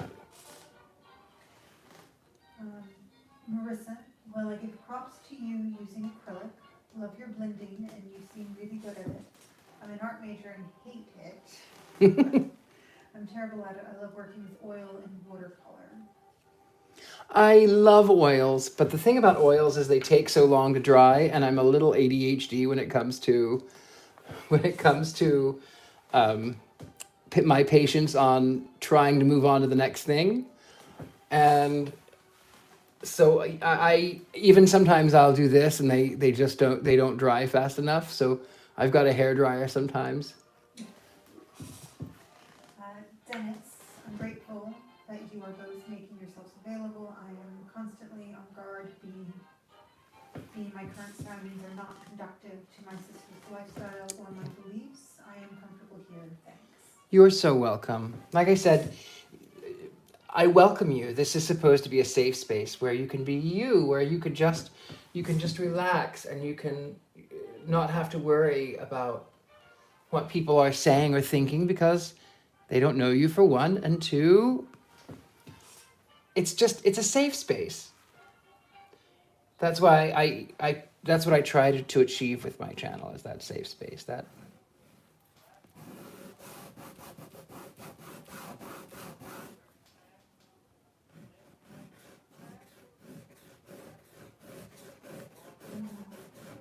JJ, my sis-in-law is a Wiccan. However, oddly, she recently sent a Saint Michael medal. It's odd, I don't want to disrespect her, but I don't really believe in the Michael medal. How would you handle it? Okay, so here's the deal. I am a Luciferian Satanist. No secret about that. I have a lot of friends who are Wiccan. I have a lot of friends who are other pagan. And Saint Michael the Archangel, even I will talk about it quite a bit as a construct. So Saint Michael represents putting a stop to negativity, putting your foot down, telling the negative energies that exist that you cannot go beyond this point. So when I am using that imagery or that thought, I accept it for that, not for anything in particular other than just it's a beautiful work of art. Now, if there is no malintent behind what your sister has done, that you can throw it in a drawer or whatever, whatever. But if there's some sort of way where she's sort of saying, oh, by the way, this is something you need to focus on, politely thank her, and then just move on and do something else. That's what I would recommend. Chelsea asks, how long do you wait for a layer of acrylic to dry before you apply the next layer? It depends on what I'm working on. Sometimes a matter of moments, just like seconds. Sometimes like I painted these black. I have how many of these? 1, 2, 3, 5. Is that right? There's one over here.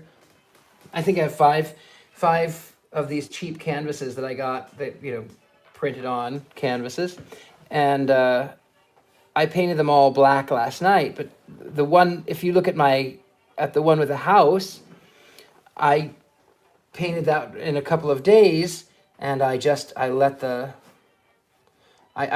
colors blend and mix, because why not?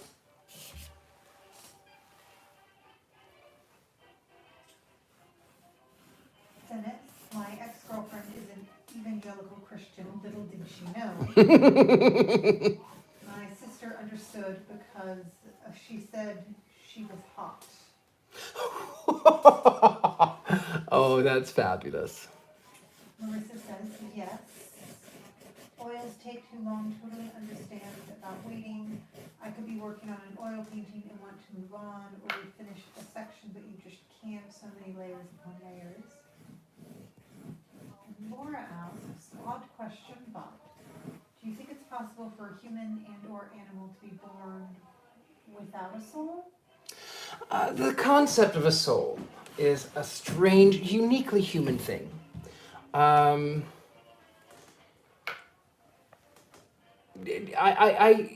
don't know that I actually believe in an actual soul. I feel like it's more along the lines of reincarnation, and I do think that we are all, including animals, reincarnated.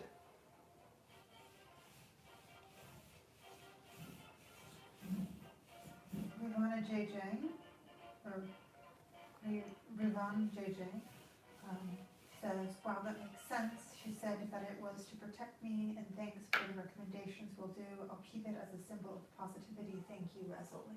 You're very welcome.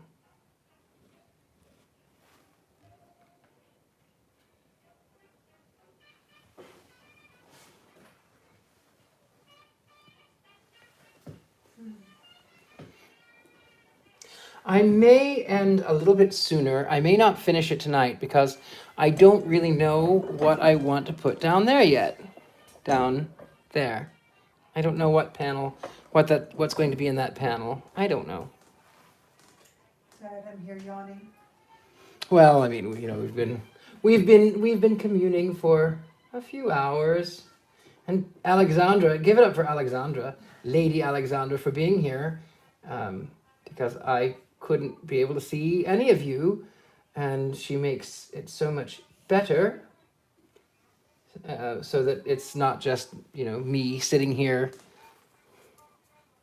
listening to music and not being able to pay attention to the chat. Oh, that's the gray. I didn't want gray. Earl Grey, yes, not the gray. I wanted the cream one.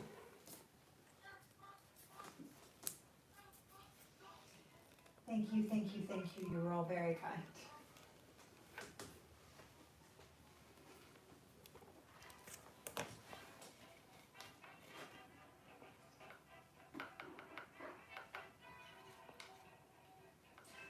You can actually see me in a couple of the videos, Chelsea.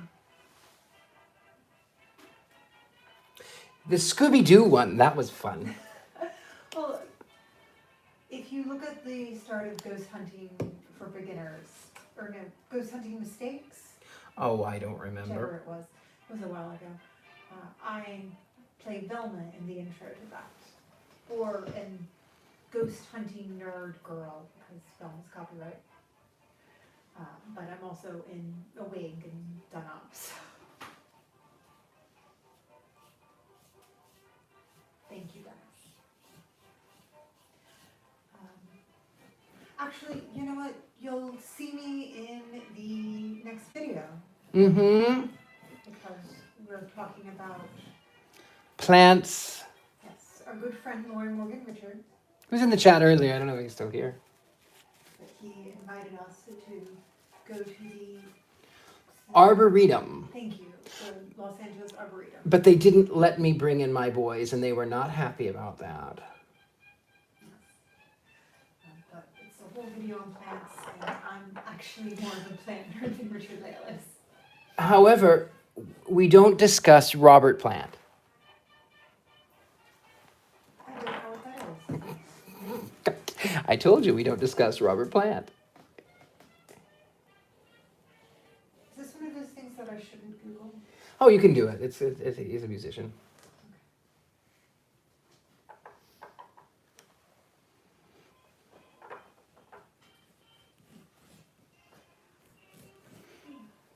Yeah, it's coming along nicely.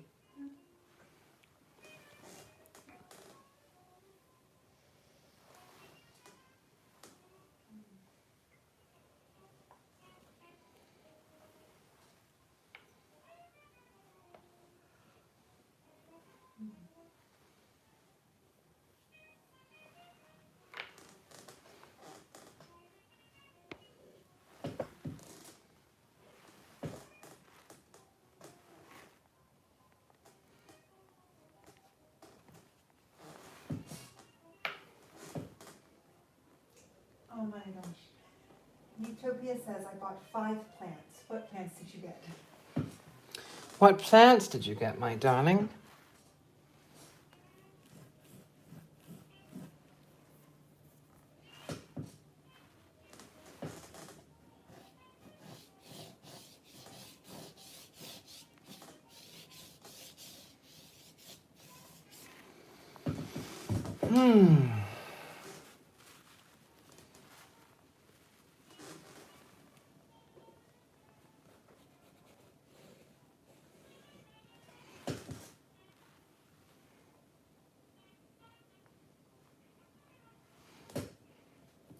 Dennis wishes to know both of our favorite film and song.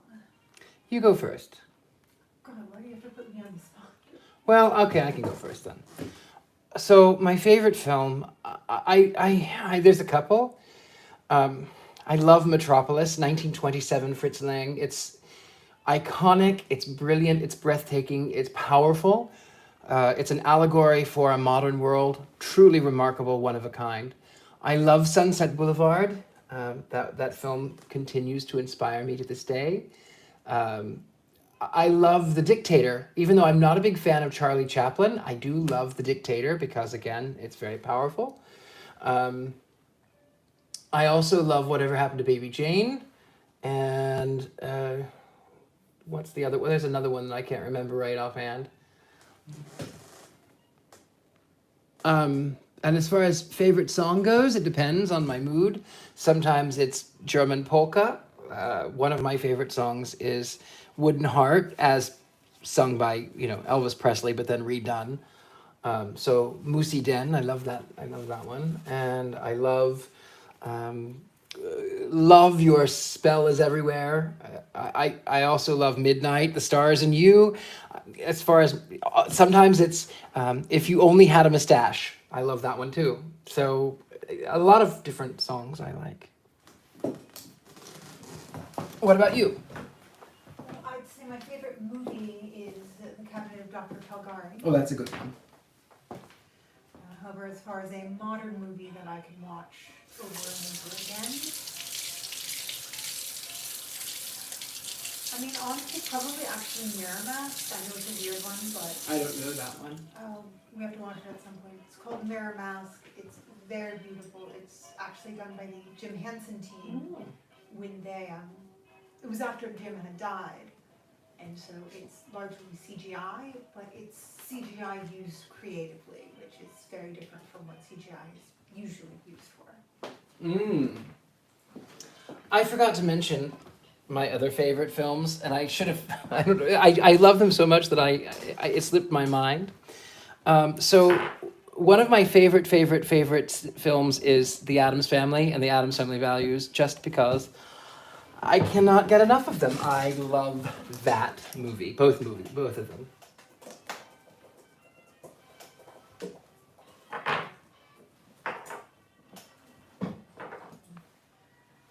As far as music, I am a very big David Bowie fan. I really enjoy Width of the Circle, and also a lot of his 90s stuff, like Outside. Just the entire Outside album is phenomenal.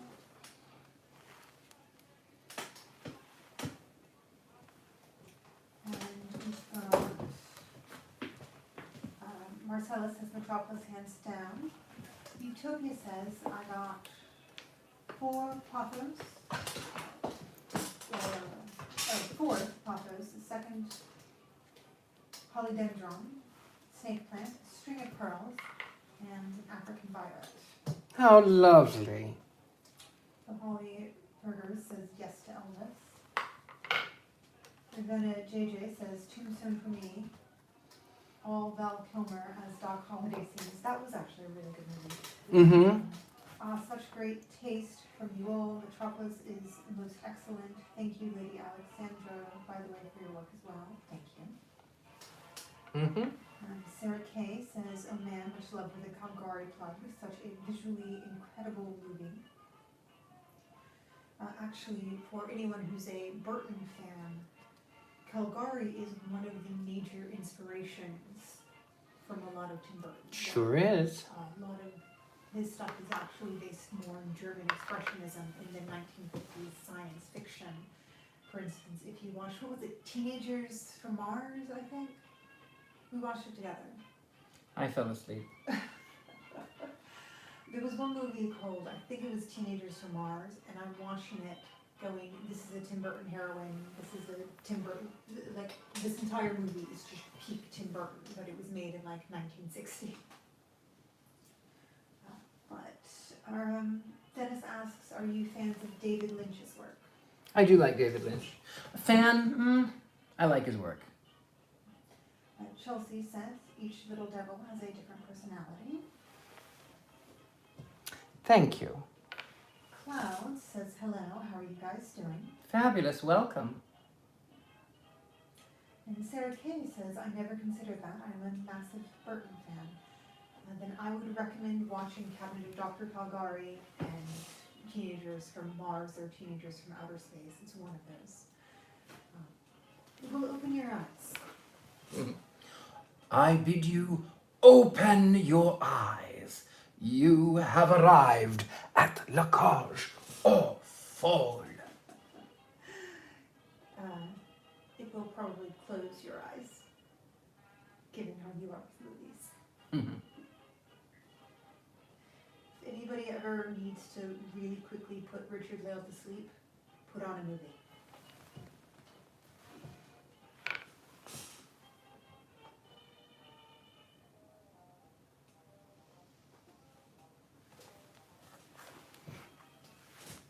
So I decided, what kind of paint am I using? This particular brand it's called Memory. I don't know. I got it really cheaply on the internet when I was doing my Addams Family models.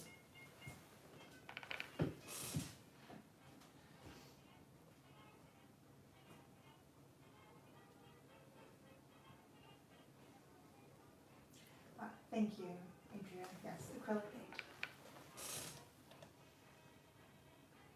Yes, welcome Clouds, who's just arrived. Welcome. Dennis says, do you remember the paranormal radio show hosted by Alex Bell? Yes, I do. Great show.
Chelsea says, oh, the panels are being worked on.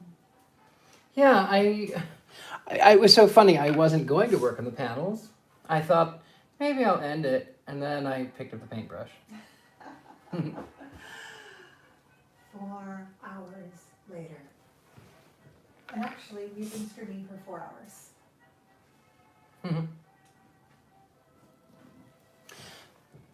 Well, I'm glad that you're here, everybody. I know it's a late evening some places.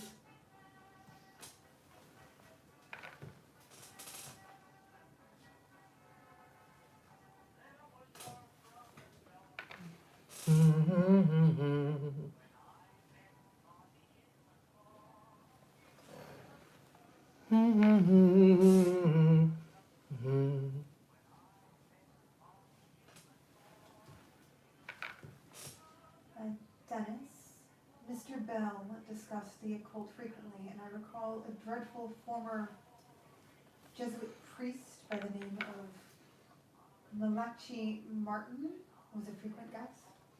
I do remember that fellow.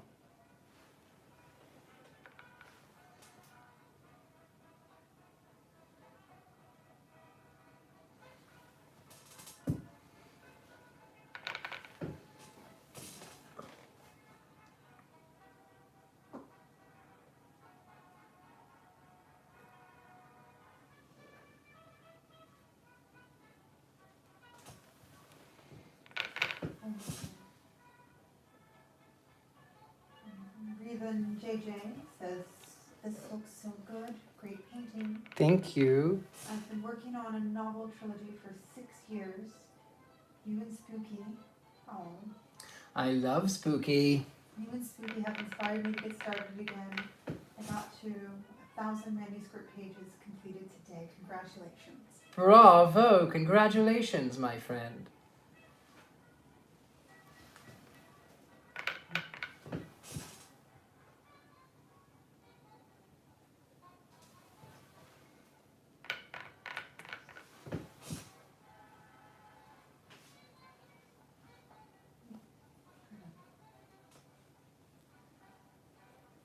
And Chelsea says, I will say I welcome the distraction from homework. Chelsea, do your homework.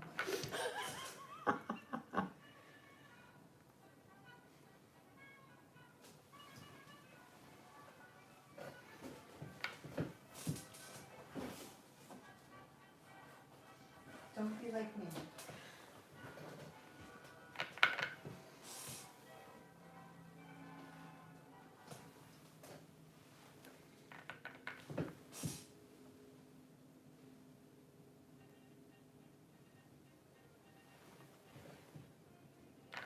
Oh, I love this song.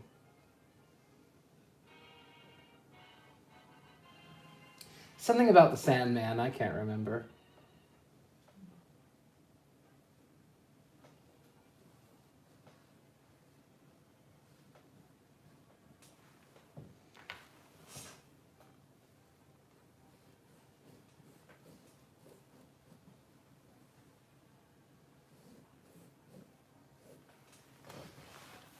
Dennis asks, is this painting a memory of an actual place or a fragment of your imagination? Either way, it's beautiful. Thank you. No, it's just a fragment of my imagination. It is just out of my own mind.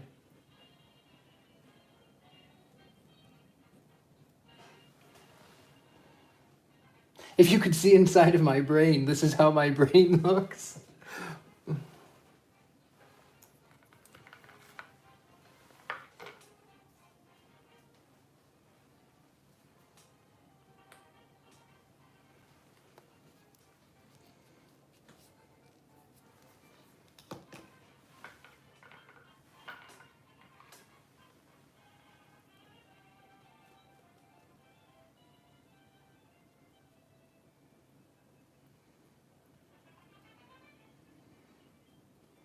Dennis says there's great money in set design.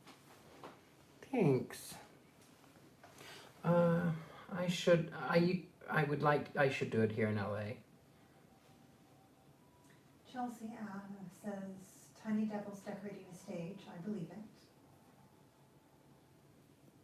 And Morel says, do you like watching operas? If so, any favorites? Oh, yes, I love the opera. Oh my goodness. The opera is one of my favorite joys in existence.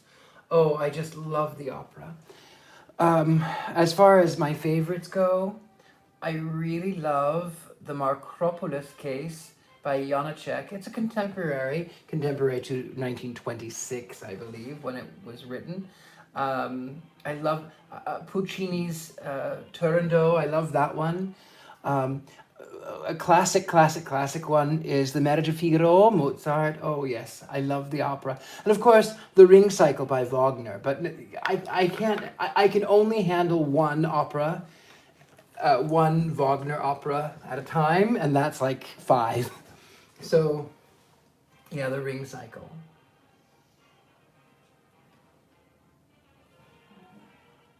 Regina JJ says, art inspires art. Thank you. It's Lovecraftian before it became cool again, mixed with a bit of human horror. I attempt to get the reader to not know what is real and what is not, to focus on perception. Wonderful. Oh, that sounds like quite a lovely story.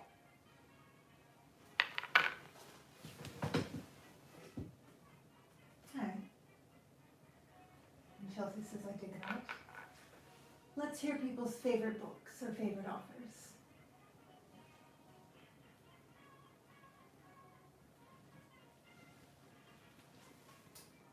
Meanwhile, Regina JJ, do you have plans to get any more Victorian marionettes like the devil one you have? Those seem so collectible. It's possible. I mean, I'm not. There are a few that I am looking at right now, because I need a couple figures. I need a wizard, which is going to play God, and I'm going to do a Faust with the puppets. So I need a God one, and I have a collection in my parlor, but I don't get to use them as frequently as I would like because it's just the two of us, and sometimes they get to come out and play, but We actually have several puppets that haven't even been on screen yet. yeah, several.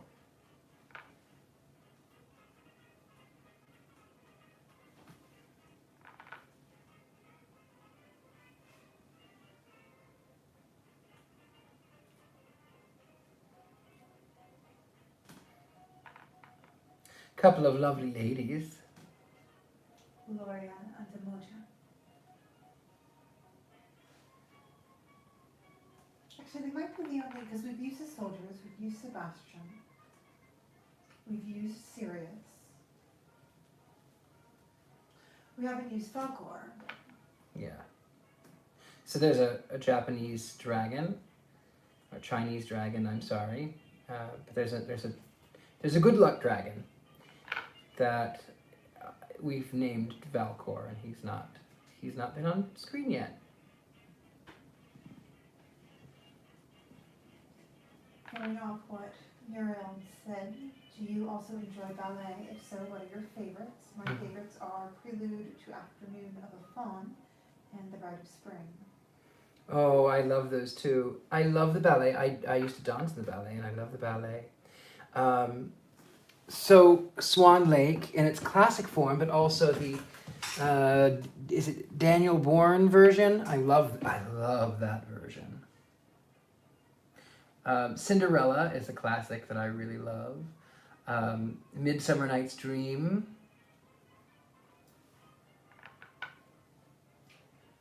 Another odd off-topic question. Are you guys into the Rolling Stones? I do like the Rolling Stones, namely Sympathy for the Devil. Please allow me to introduce myself.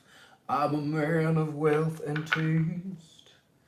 I've been around for a long, long year. Stole many a man's soul and faith. I was around when Jesus Christ had his moment of doubt and pain. Made damn sure that Pilate washed his hands and sealed his fate.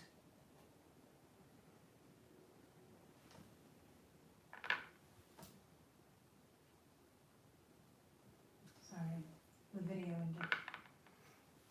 That's okay, that has happened.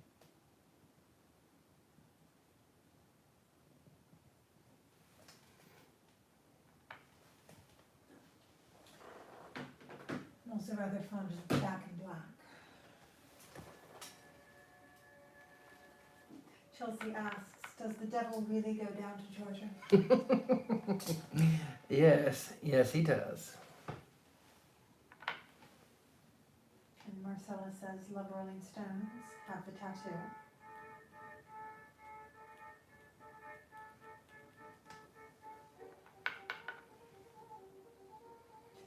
Dennis, are you trained in the art of dance? I am a former performing arts student at the New School in Manhattan. Oh, that's lovely. I started dance when I was 21. No, I was 20 when I started dancing in the ballet. And I miss it. I loved it so. I love the ballet.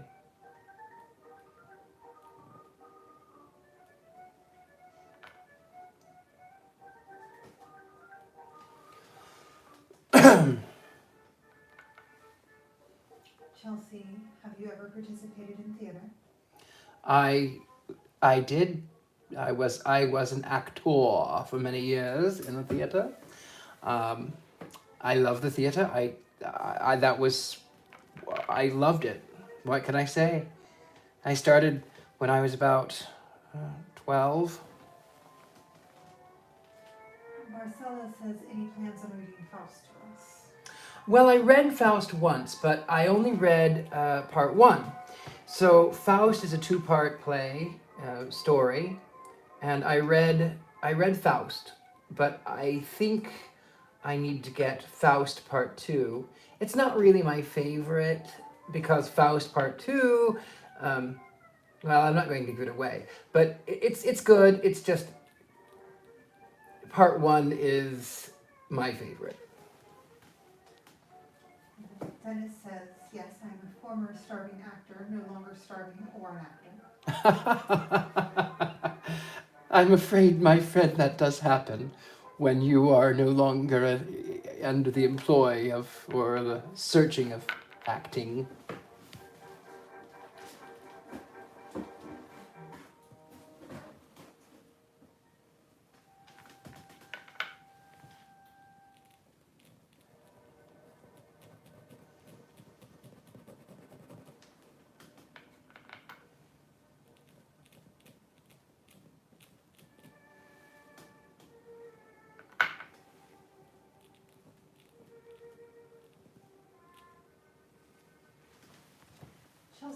is it possible to get into theater as an adult? Oh, absolutely, you can get into theatre as an adult. I miss the stage. That's what I can say, is I do miss the stage.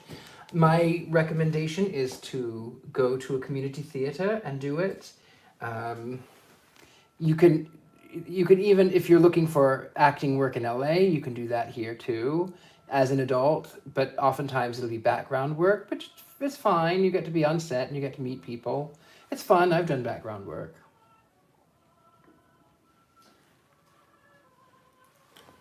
And Dennis says, I didn't handle rejection well, so acting is not such a wise pursuit. Yeah, that's one of the things I hated about acting, was like me, please like me, please like me. And then I would get they would tell me, oh, you're so great, you're so fabulous, you're so fantastic. And then I would not hear from them.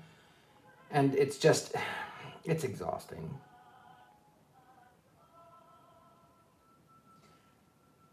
Adria, I love theater. Discovered theater my freshman year of high school and continued with theater through graduating theater. Was supposed to be back this year, but was canceled till next year.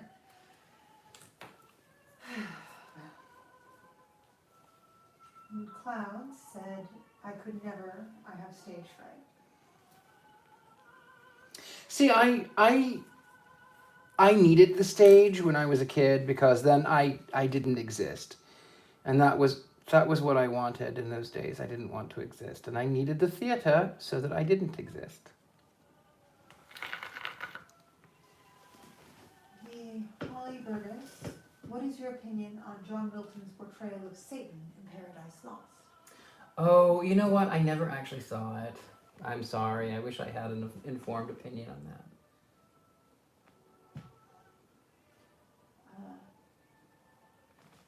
Breven JJ, ever have some real European absinthe? I'm positive it's not as good as all you do to open the mind before a seance, but after 3 goblets I did speak to the wall for an hour or so, I'm told. Oh dear.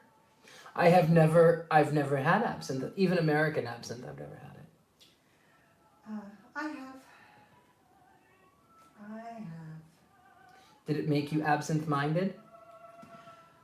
Well, considering I was already in a bar in New Orleans, in a burlesque bar in New Orleans, with my mother, who had started drinking at like 10 a.m. because she was on vacation in New Orleans.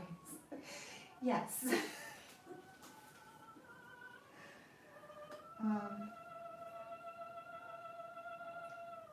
Adria Taylor, I am horrible when it comes to the audition process, such a nervous wreck, but I'll be working behind the scenes for the show.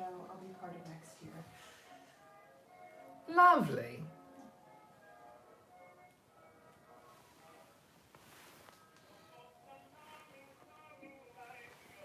Thank you, Yvonne JJ.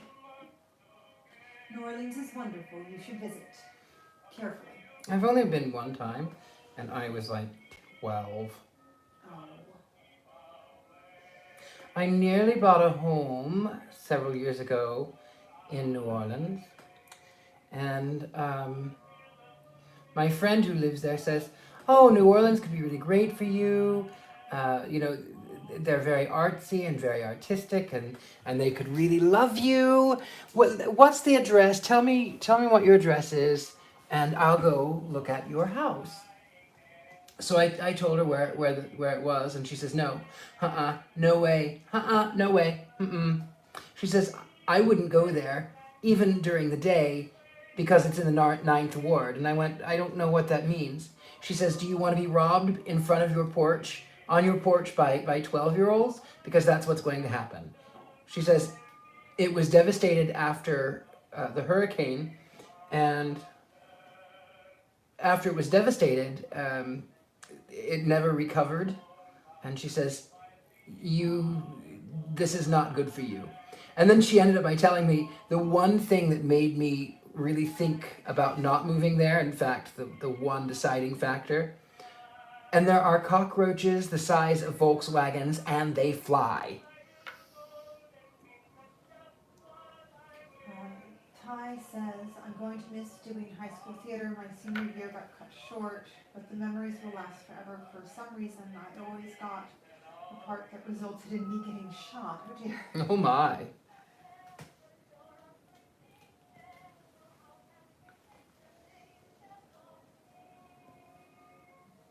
For some reason, I always played old women in high school. You? Yeah. I think part of it was also that I was willing to do the role. I think the Archies once. That was interesting.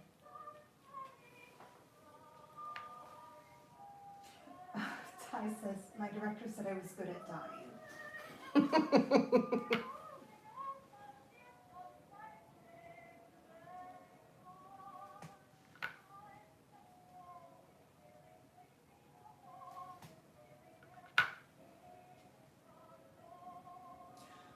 I think, speaking of absinthe, it was the young lady who came over here with me once at 11 o'clock when you weren't working. She determined she had to meet you. Mm-hmm.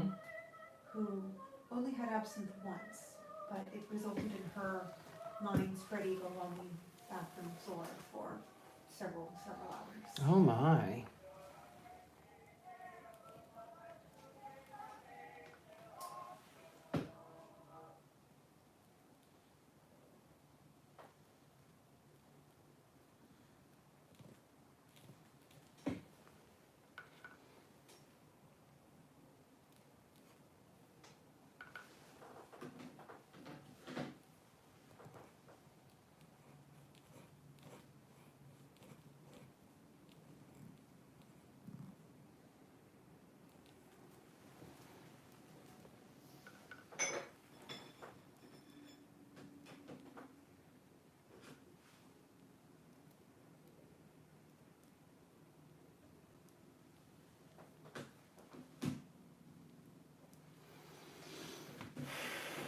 It says it's playing.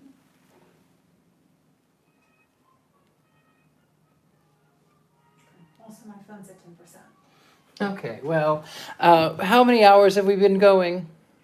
4 and change. I stayed at a hippie commune in the 9th Ward and had a blast, but it's not for the faint of heart, and that's all I could see. Absinthe in a speakeasy in New Orleans is amazing, though. It's interesting. Dennis says, you were cast in Tangerine and the Nevermore Chronicles. I apologize for acting like a stalker, Richard-Lael. No, I'm grateful that you did. Yes, I was in Tangerine, and I was in the Nevermore Chronicles, and I was the MC for America's Next Top Model. I think it was Cycle 20, Episode 1. I was on Ghost Adventures. I was, oh God, I don't know. I was in a lot of things. Not everything was reported, but I was in a lot of things. Alexandra, who are you? I did not do the movie and film route, so I was in productions, burlesque, things of that nature. So I used to do MC, sideshow, theater.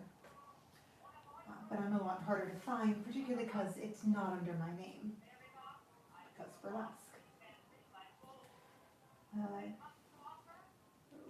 We've been JJ. Have you all ever studied or looked into the life of Aleister Crowley? Oh, I love Aleister Crowley. Go on. I find it to be a fascinating subject. Definitely helps me when thinking of things to write about. Aleister Crowley is one of my role models, so I know quite a bit about him. And what a fantastic genius. Mad, but what a brilliant man. One of my role models.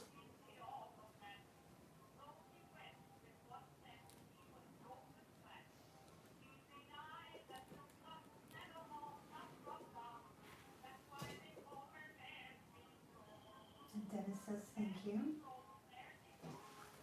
You're welcome. Also that he's not a stalker. No, you're not a stalker. I am a public figure. I am everywhere. You can find me. I mean, really, you could throw a stone and find me. Chelsea says, I admire burlesque so much. It's so much fun to go to shows. What was the best part and the worst part? Chelsea, the worst part is you will find glitter and feathers everywhere. Everywhere. Everywhere. It will be between your toes. But the best part is really just the creativity and the community that comes side of it. There's a lot of wonderful performers, and it can be very freeform. There's classic burlesque, there's nerdlesque, there's funny acts, sad acts, and it also it intersects with a lot. So you'll find burlesquists who are belly dancers, glass walkers, just all sorts of crazy, amazing, wonderful things in the burlesque community. So it was really wonderful. Venice, burlesque is difficult. It can be. I was a stripper once too, by the way. Had to put that out there.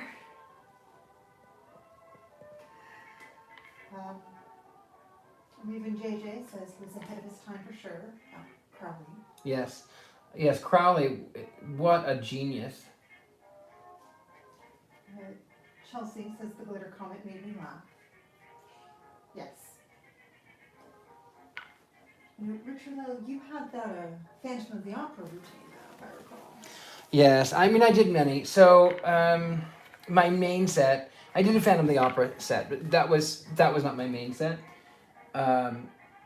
When I was an actual stripper at a gay club. I was a stripper. I got naked and did other things.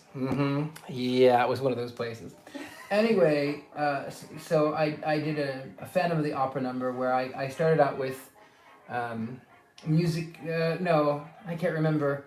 Sing once again with me a strange duet. Anyway, the Phantom of the Opera, and then I would switch it up to People Are Strange by the Doors. That was not my main set. My main set was Wings, and my stage name was Gabriel, the angel who blows. So I would come out on stage wearing a halo and big Victoria's Secret wings, and then I would sing. Not sing, but I would dance to Like a Prayer. So I would go down and I would genuflect at the end of the stage, and then I would get naked, and then it would switch from Like a Prayer, Madonna, to from her Hard Rock Candy tour, You Can Call Me a Sinner, You Can Call Me a Saint, and then I switched it up, and the final song, we had to do 2 or 3 songs. The final song was Take These Broken Wings So I Can Fly Again. Yeah, that's what it was. Chelsea says, okay, now I need to know about the stripper profession. I actually just got a male stripper for my bachelorette party last weekend. It was very expensive, but very worth it. I mean, I didn't make a lot of money, but I was never really built. And then I was so performative that people would come and they would forget to tip. I made my money doing other things, and you know what that means.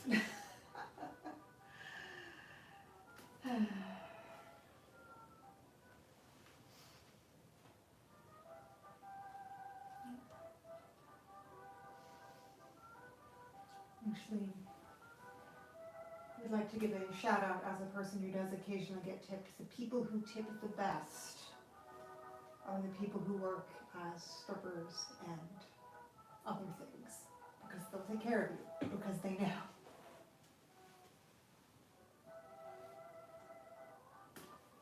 And they're generally the nicest people too.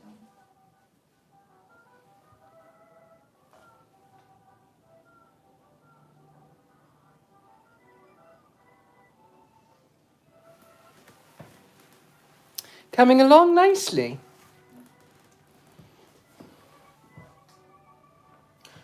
Now that I have the gold at the bottom, I may go back in and put fringe around these.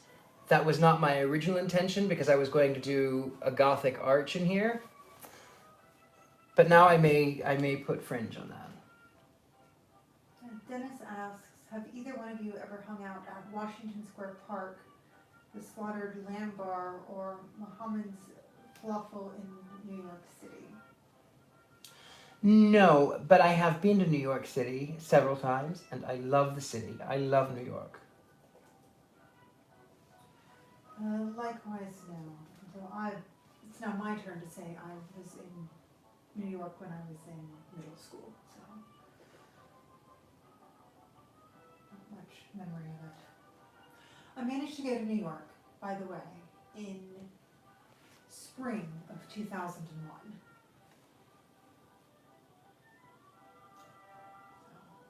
Mm-hmm. Yeah.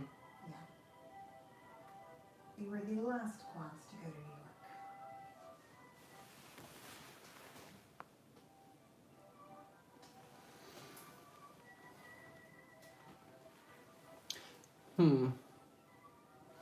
Maybe, I don't know. I might put some fringe on there. I still might do. I don't know. An artist's work is never done. Dennis says the parade in the village is legendary. Now, you mean the Pride Parade? I would say so. Yes. I actually know a wonderful gentleman. He's like 96 or something now, my word. But he was actually at the first Pride Parade, and he was actually there not just for the parade, but he was there for the riot. So, 1969. Yes. He said he wasn't at the inn when the incident actually occurred. But one of the things that doesn't usually get talked about is back then they didn't have cell phones, but they were such a tight community that everybody knew where everybody else lived. So when the riot really kicked off and when people started fighting back, the people who weren't fighters ran. But they didn't just run to get away, they ran to an apartment and banged on the door and said, hey, we're fighting back, we're fighting the cops. And they ran to the next door. Hey, we're fighting back, we're fighting the cops. And they just went through, and so word spread, and that's how Stonewall actually became what it really became. And he was one of the people, he was at his apartment, and he remembered somebody pounding on his door and saying, hey, they're rioting down at Stonewall, you have to come. I know this is probably not a very good picture of the back of my head. I'm sorry, but I have to bend down here. You're very lucky, my darlings, because this is a view that I never get to see.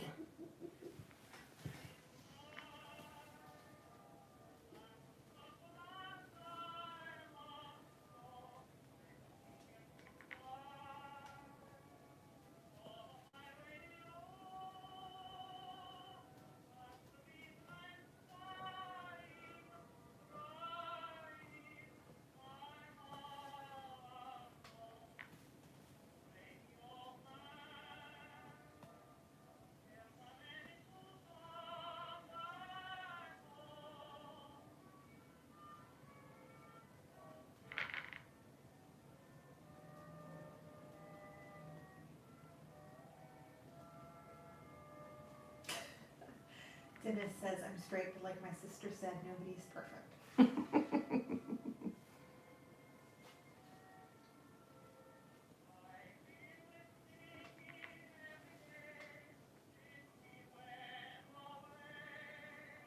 Sorry, we need the straight people to make more queers.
Were you able to do any art while you're over there?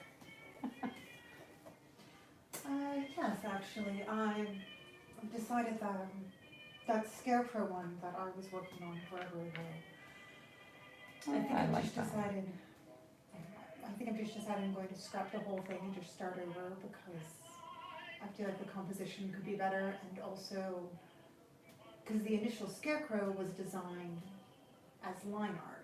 But Mm-hmm. if I'm doing the corn, that's gonna be a lot, and doing it in line art, it'll get too jumbled, so I have to just do the whole thing again, because it's gotta be a different style.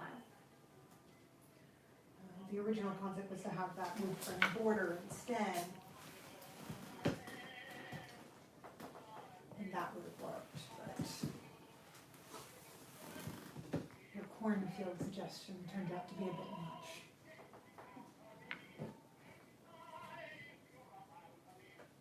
Also, I redesigned the jack-o'-lantern face because, you know, it needed to be scarier.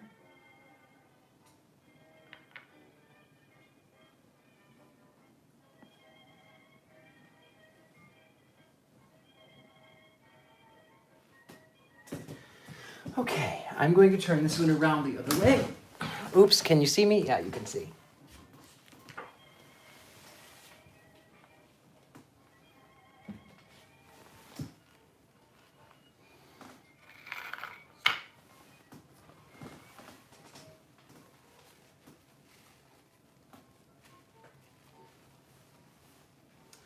Let's see.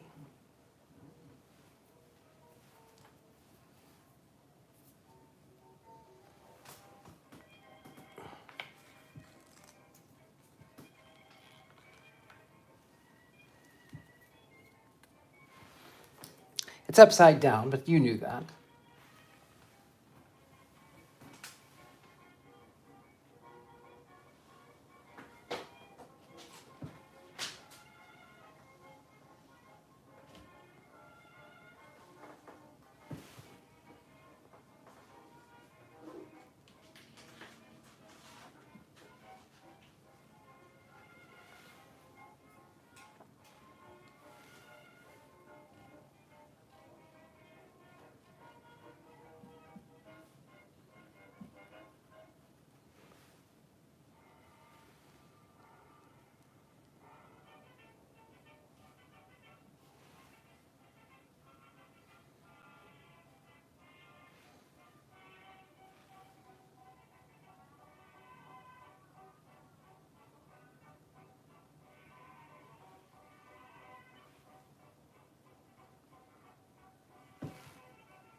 Richard-Lael, would you produce an abstract painting based on your emotions and experiences? Mm-hmm. That would be very interesting. Yes, I will do that, and I have done that. Of course, those are lost in time, but I will do that again, yes.